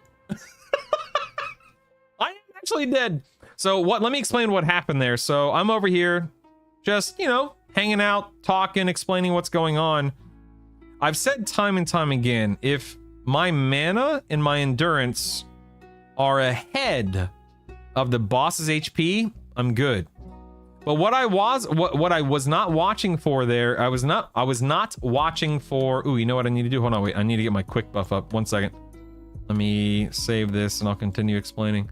I was not watching for the boss's I was not watching the boss's mana bar. I was not watching my damage intake. I was not watching my endurance bar. So he was chewing through my endurance bar. I was not stancing between defense and balance stance. So, I mean, number one, obviously it's my fault, but that's what happened. I got distracted. I didn't see that he was chewing away at my endurance, and it cost me everything, man. All right, let's go and quick buff again. Hang tight. There we go. That gave me fire. Let me do cold. Let's see. Resist, cold. Don't worry, guys. It's just beta. Don't worry. It's no big deal. It's fine. It's fine. No big deal. No big deal. All right, pet, strength and dead. Here we go. Do that. Then we'll get our Interrupt stuff back up. Oops, I am such a goober. I interrupted my strength and dead cast there. My bad. Roll that beautiful bean. I mean, brutal footage.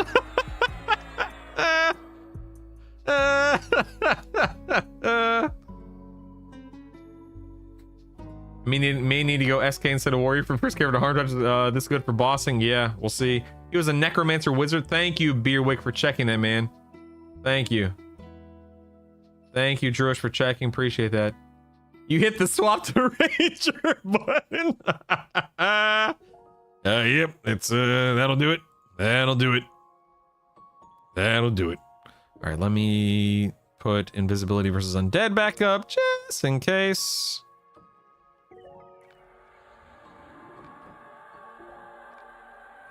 Bye, Mark. See you later, dude.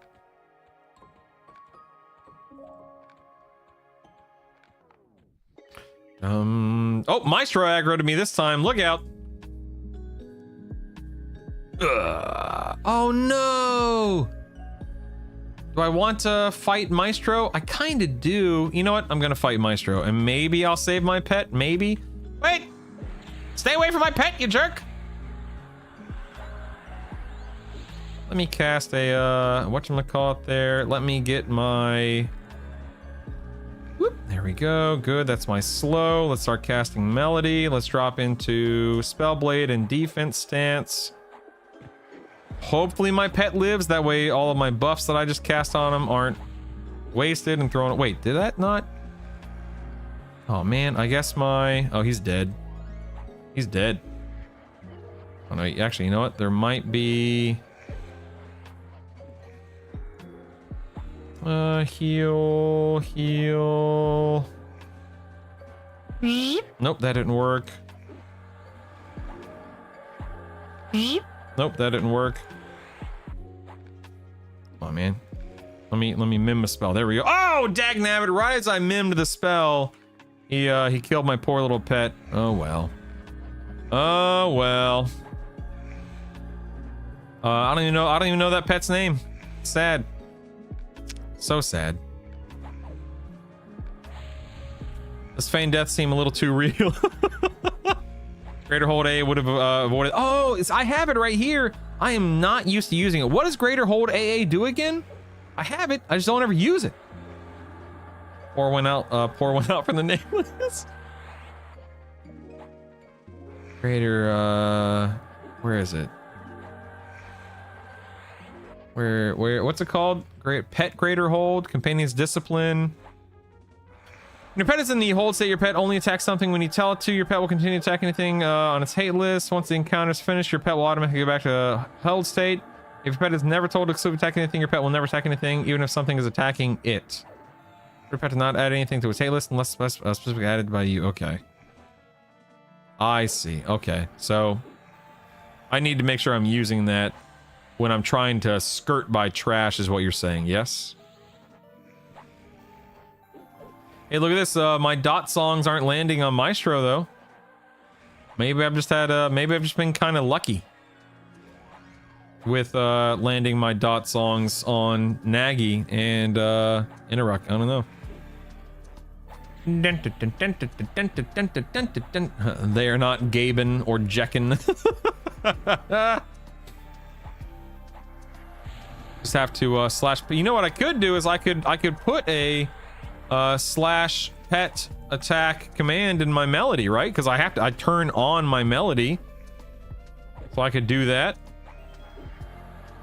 Yeah, yeah, totally, dude, totally. Now, do I have to turn greater hold on every time I summon a pet, or will it be on by default?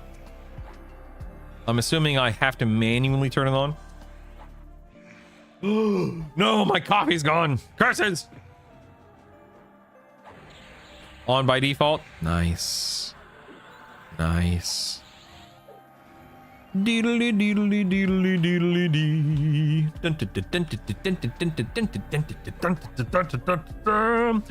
Look at, I like how he's holding the his weapon backwards. Look at that. That's interesting. I've literally never noticed that before. Huh. Well, we learn something new every day. I've always loved the way this mob looks. It's so daggone cool. Look at him. Look at him. Get him, Maestro. Get him.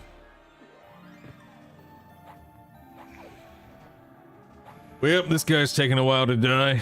Curious, currently, what are the major differences between SK Bard Cleric versus Warrior Bard Cleric? Okay, so SK's Darth. I would use it right now, but I want it up for the Inaruk fight.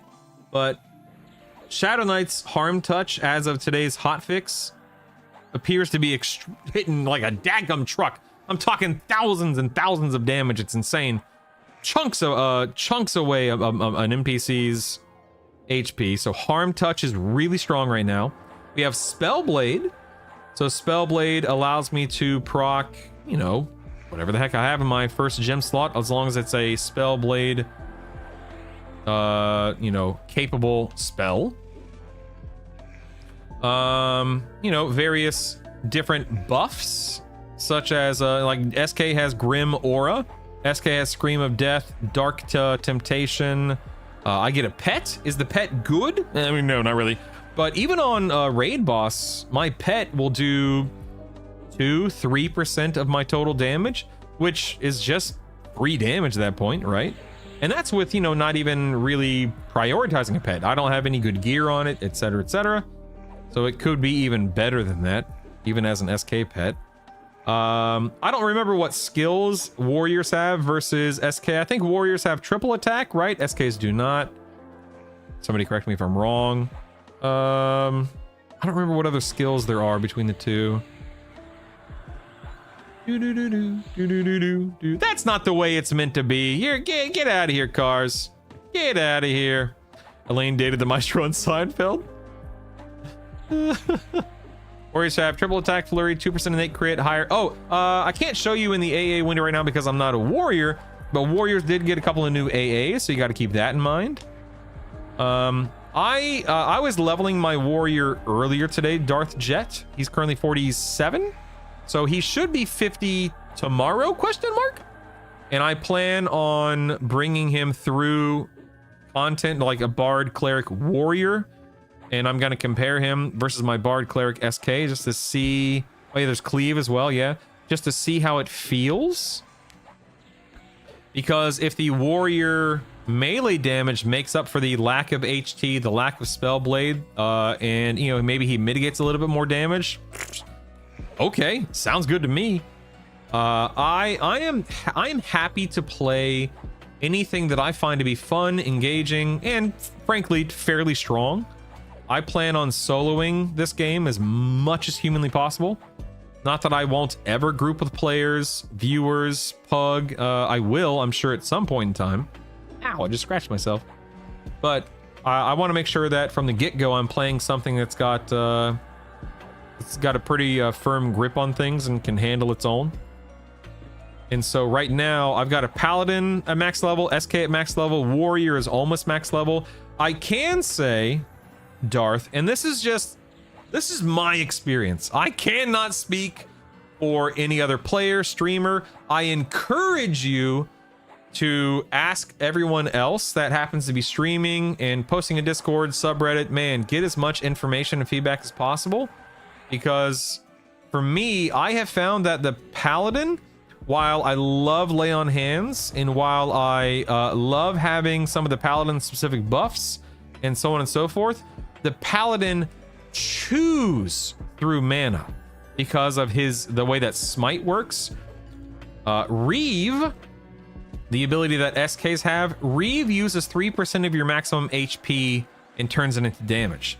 Smite takes 3% of your mana and turns it into damage. And for me, I find, at least with my combo, my playstyle, my whatever, mana is a much more important resource and something that I covet and something I guard and protect as much as possible. Because HP, you know, it comes and goes. You get hit, you heal. You get hit, you heal. Whereas mana, you can only regen mana so fast. You only have so much of it throughout an encounter. Oh yeah, SKs have feigned death. That's a big. I agree, Jay. That's a big one, baby. I agree. I could have definitely harm touched this guy at the beginning of the fight. It'd be up. It'd be back up by now. Whomp whomp. In any case, yeah. All of that to say, Darth, Paladin is fun. I really do enjoy the Paladin.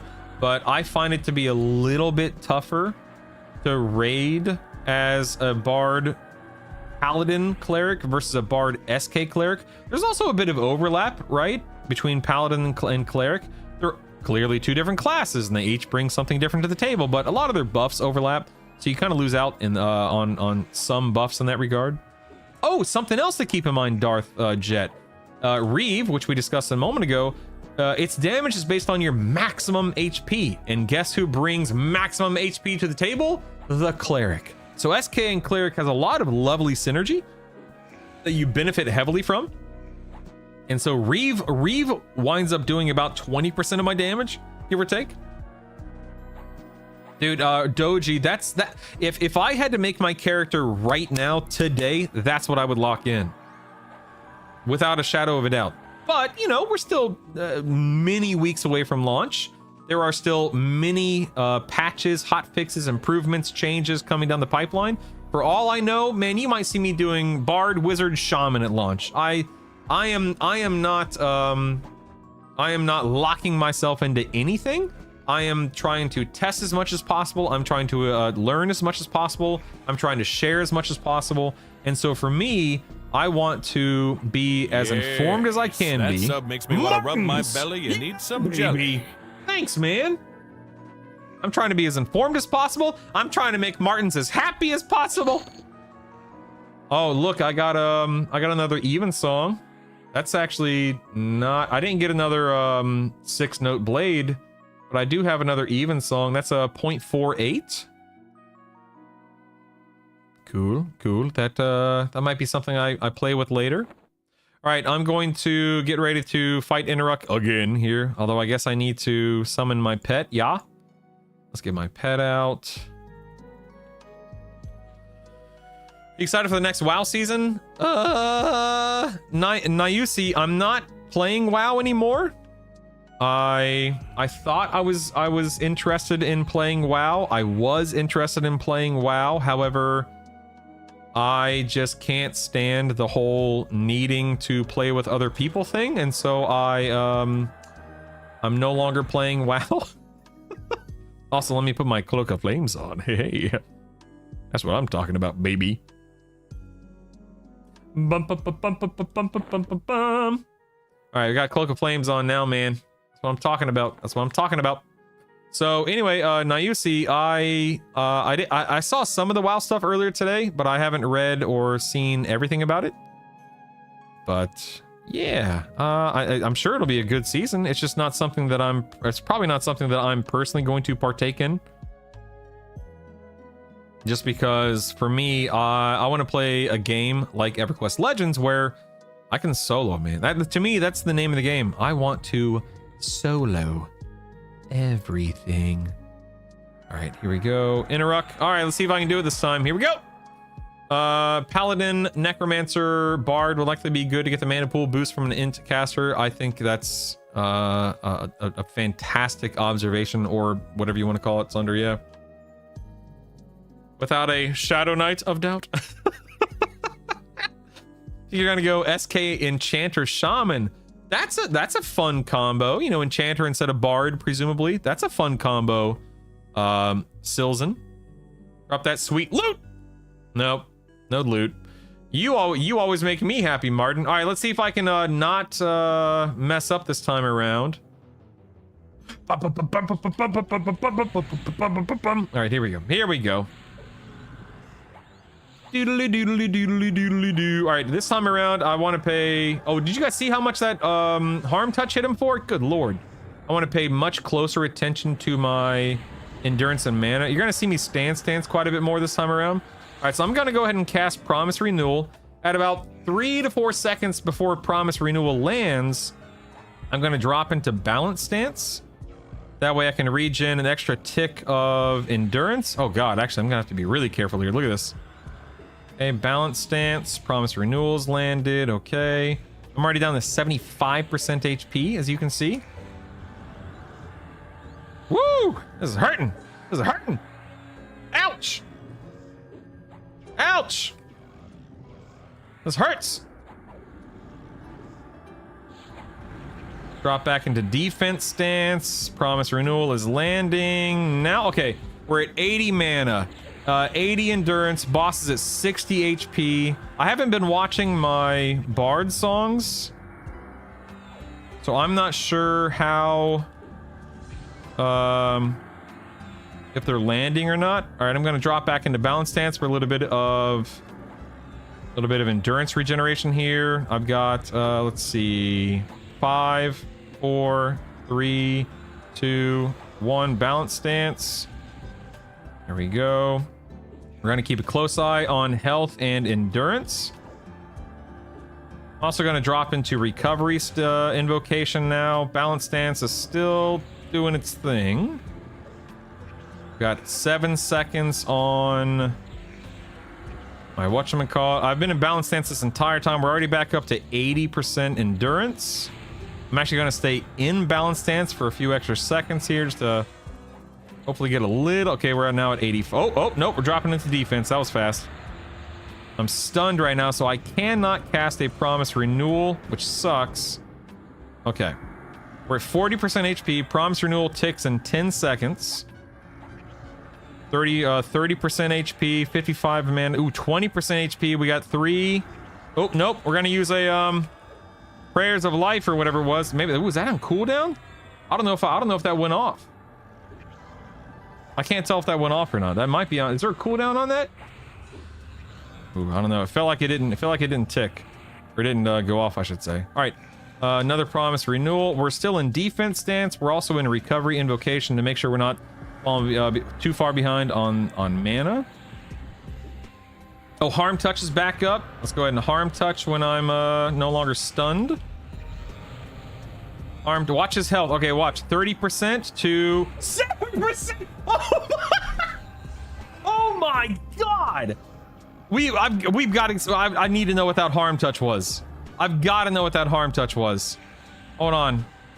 Hold on. I'm scrolling up. Give me a second. 12k. 12k. That's insane.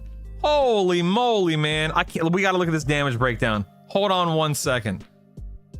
Sweet googly moogly. All right, let's pull up the logs here. It was, by the way, it was hitting for 1,000 damage yesterday. So to go from 1k to 12k, yeah, they're either going to nerf that or SKs are required. You know what I mean? Holy cow, man. Okay, so is this yesterday's? I think this is yesterday's. Yeah. Okay, so yesterday took me 354 seconds. Today it took me 192. Oh my god. My pet did 2% of my damage, so nothing, you know, amazing, but more than zero. Looks like the boss went from 52,000 HP to, you know, well, no, wait, no. I think it actually was 52k here because, yeah, my pet did 1k. I didn't have a pet yesterday. So still about 52,000 damage. So HP is the same, it looks like. My DPS was 262 today, 147 yesterday. And I think we all know why. My harm touch. Oh my god. Look at my harm touch damage, okay? My direct harm touch damage was 16k. My dot harm touch was 9k. So we're looking at 25. Half of the boss's HP, literally half, was from harm touch. And then yesterday, as established, harm touch, there wasn't even a dot component to harm touch, and harm touch did a whopping 4k. Yes, that was a crit, in all fairness. Let me just verify that. Let me scroll up and verify that again. Hold on. Give me, I'm pretty sure I said it was a crit, right? Yeah, you hit interrupt right here for 11.6k crit. But I'm telling you, man, a lot of my harm touch casts today have been crits. A lot of them. How much is life leech healing for? Ooh, I don't know what it's actually healing for. That's a good question. I don't know the answer to that. A very good question. I'd have to look at the log. Maybe I can check that here in a second. Yeah, harm touch being 50% of my damage overall. If I had to guess, it will not stay this way. If I had to make a wager, harm touch is not staying this way. I think so, Leyland, yeah. I'm pretty tempted to do SK, Berserker, Cleric, or Shaman now. Yeah. Bye, Leyland. Be safe, buddy. Yeah, something isn't right, methinks. Harm touch also works with Empower. Just 60. Oh my god, nighttime. That is insane, man. Wow, where did he get touched? Doesn't SK have an AA leech harm touch? I don't know, Vampron. Let me look real quick. Have they mentioned increasing moat drop rates with the additional spell buffs? No? If they have, I don't know anything about that. Well, they finally made harm touch of use because compared to the paladin's lay on hands, the benefit you get from a harm touch was a joke. That's, that's fair. Ad Heriges. It might be a little too strong, but that is fair. This seems fair and balanced. Let me look at that. You said the SK Soul Leech? I see Soul Abrasion. Increases the base damage of your life taps. I don't see anything about a Soul Leech harm touch. There's harm touch itself, of course. I don't know. I think we can one-shot D0CT now. Leech touch? Oh, right here. Okay. When activated, instantly drains. Oh! Okay. Nice. I should obviously train that and create a hotkey for that. Thank you. Very helpful. I'll put that there and just figure out where to slot it later. I haven't looked at my AAs in a while, admittedly. Great call. That's another bit of damage. Thank you. Wait, what? This costs... Oh, never mind. Cost is 5. This ability when activated summons the bridle of a very fast unholy steed. Got that. Turn undead, don't care about. Yeah, I haven't looked at my AAs in a while.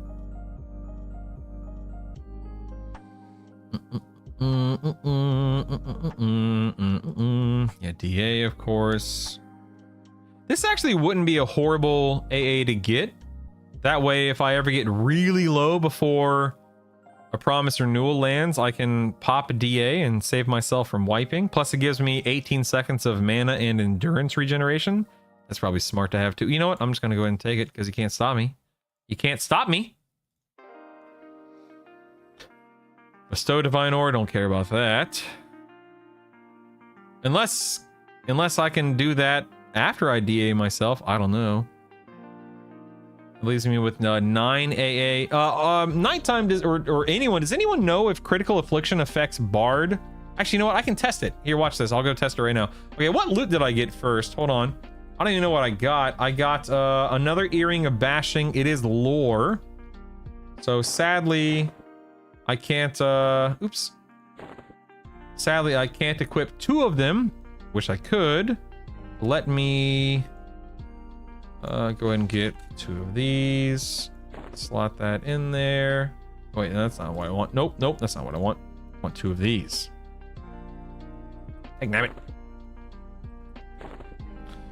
And we put that in the level 2 to make that a level 3. Then we'll combine the 3s to make a level 4. So now we have a level 4 earring of bashing. That's nice. I got an engineer's ring +2. I already have an engineer's ring +2. That'll now be a +3. Very happy about that. I got a dark brood mask, which I think I got yesterday, but I didn't socket it because I loved having all the mana from the Tobrins? Not Torbins, right? Yeah, Tobrins. And then an Eye of Interrupt. So, and then also, what's this? This is a Hotofs Bracer, Fire and Cold and Strength Wiz Charisma. Ooh, yeah, I like that. You did? Dude, I will read it today. Believe me. All right, I'm actually. Here, you want to tell the stream? No, you. No, you tell him. No, because I like you like. No, you're the author. You tell him, buddy. I made a book of Among Us. It's like a lore book. I've printed a little bit out, but I haven't stapled it yet. So. Wait, Daddy, can they pause the stream? I can't pause the stream. No, can they pause the stream? Yeah, they can pause the stream. Okay, Yeah. let me get the. All right, I'm gonna get the printed things out, and you can pause the stream so you can read. Don't pause the stream. Don't pause the stream. Stay with me, everyone. Let's see. Can you use bestow DA to save your pet? Ooh, nice. Yeah, or maybe yeah, Tiger. That's a good question or a good idea. I was ordered to pause though. Wait, what do you mean, Brutal? Don't pause. Don't pause. Please don't pause. Oh, we're gonna go test. Sorry, raw paused. Well, but it's made of so I can't do it this stream. Oh, no problem, buddy. No problem. I can't do it this stream. So Okay. Tell them that. Isaac's been writing an Among Us story. Door, please. Isaac's been writing an Among Us story, and it's very good. He's done a great job with it. I think I'll follow who's clearly the boss in that room. All right, we're actually going to test to see if my bard songs do benefit from critical affliction. So watch this. We're going to wait. Okay, so for instance, my dots, which are not landing, hilariously enough. I should have went down. Oh wait, I have feign death. I could feign death, right? And go get a target that has, or I could just kill this guy. Whatever. Anyway, I was going to activate a critical affliction to see if it improved the dot damage, but none of my dots are landing on this guy. Oh, actually, yeah. What were my dots like? I landed Foofles and Salos. It looks like Interrupt did not take more than one tick or one application of my Frost and Flame dot. So sadly, it seemed to have been a drag. Maybe it was a dragon thing. I don't know.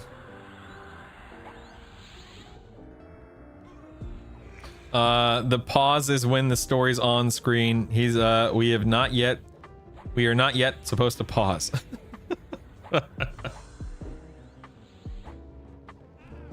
do do do do do do do do do do do.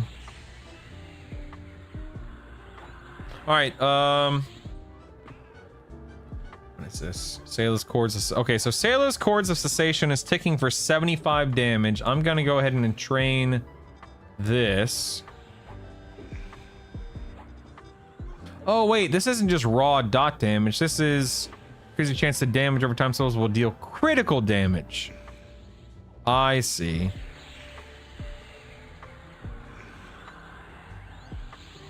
I misunderstood. I thought it was just increasing raw dot damage. Yeah, I don't know if this applies to Bard songs. Although now, all of my dot songs are landing now, hilariously enough. Let's see, passive ability increases the damage dealt by your critical damage over time spells. So that's that'd be nice if it worked. I should get double riposte one of these days. Healing, healing, healing. Revascinate, Invest Undead. Master of all. Don't care about that. Mastery of the past. Mental clarity. Oh, dang. I should be getting these things, man. Persistent casting. Quick damage. Spell casting deafness. Reinforcement. Thief's intuition. Yeah, it does unlock them the chance to crit. I just don't know if it applies to Bard songs. I could go stand at a dummy for an hour or two to see if it ever crits. Let's see. Crafting, first aid, fletching, foraging, imminence. Increasing my stats. Stats cap at 510, right? Am I crazy? Yeah, stats cap at 510. Wow, okay. Lung, metabolism, regen. Okay. So yeah, it doesn't look like I have anything in this combo that just naturally increases dot damage. Or maybe I do and maybe I already have it. Fury of Magic. Chance to land. Crit, no. Demonic, physical. Okay, so... Cool. So that means that I can... Like, for me right now, Critical Affliction, Destructive Cascade, Double Riposte, and... What was it?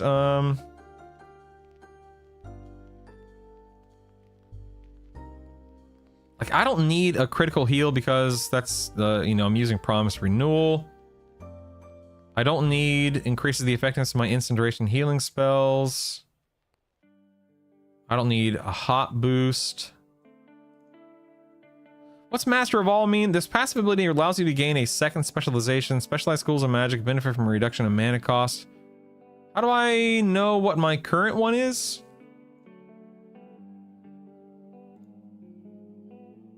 Oh, it's the one that's 225. How do I know what school each one is? Target, cast, duration. Oh, skill, abjuration, okay. Alteration. So, looks like I feign death really well. What's abjuration? I feign really well. I want alteration to be my to be it. Yeah, absolutely. So, but what does it do? Let me reread it again. Allows you to gain a second specialized schools of magic benefit from reduction in mana cost. Yeah, reduction in mana cost would be fantastic.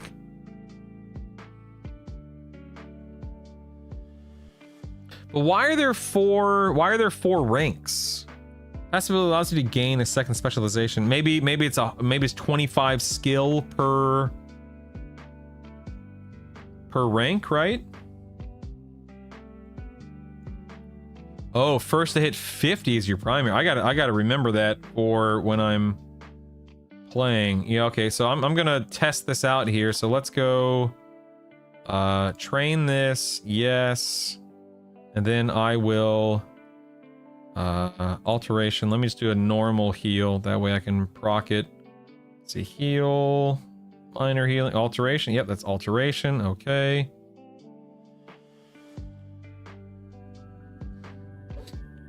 Specialized alteration 125. Specialized alteration 125. Why is it capping at 120? Why did that pop up at 125 twice?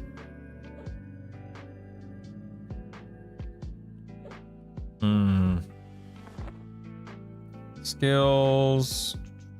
Oh yeah. Oh wait.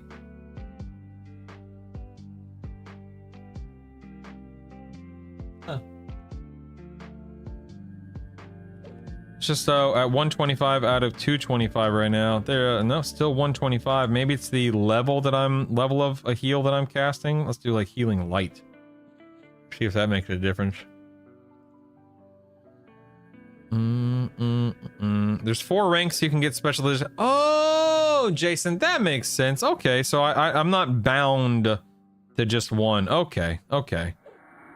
I gotcha. This doesn't seem to be doing anything. That was very helpful, Jason. I didn't think about it that way. Saw a weapon with a promise renewal on it from Reaper. It was a 900-second CD. So what does that seduce? I'm sorry. There are no longer charges on items. Does the Reaper, the Dead Scythe have a limited complete heal? Oh, I have no idea.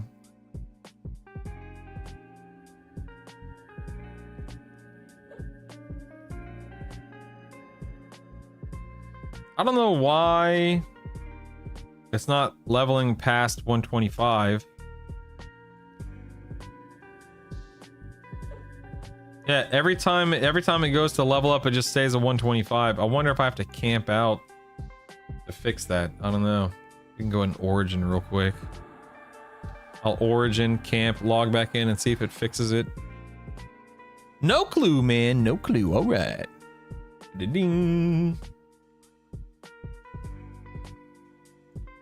All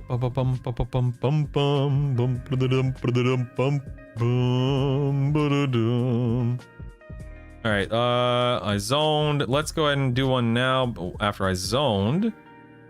See if it makes a difference. Yeah, maybe it's the first one that you get a skill point in, and then all the other ones drop back. Oh yeah, look. Yep.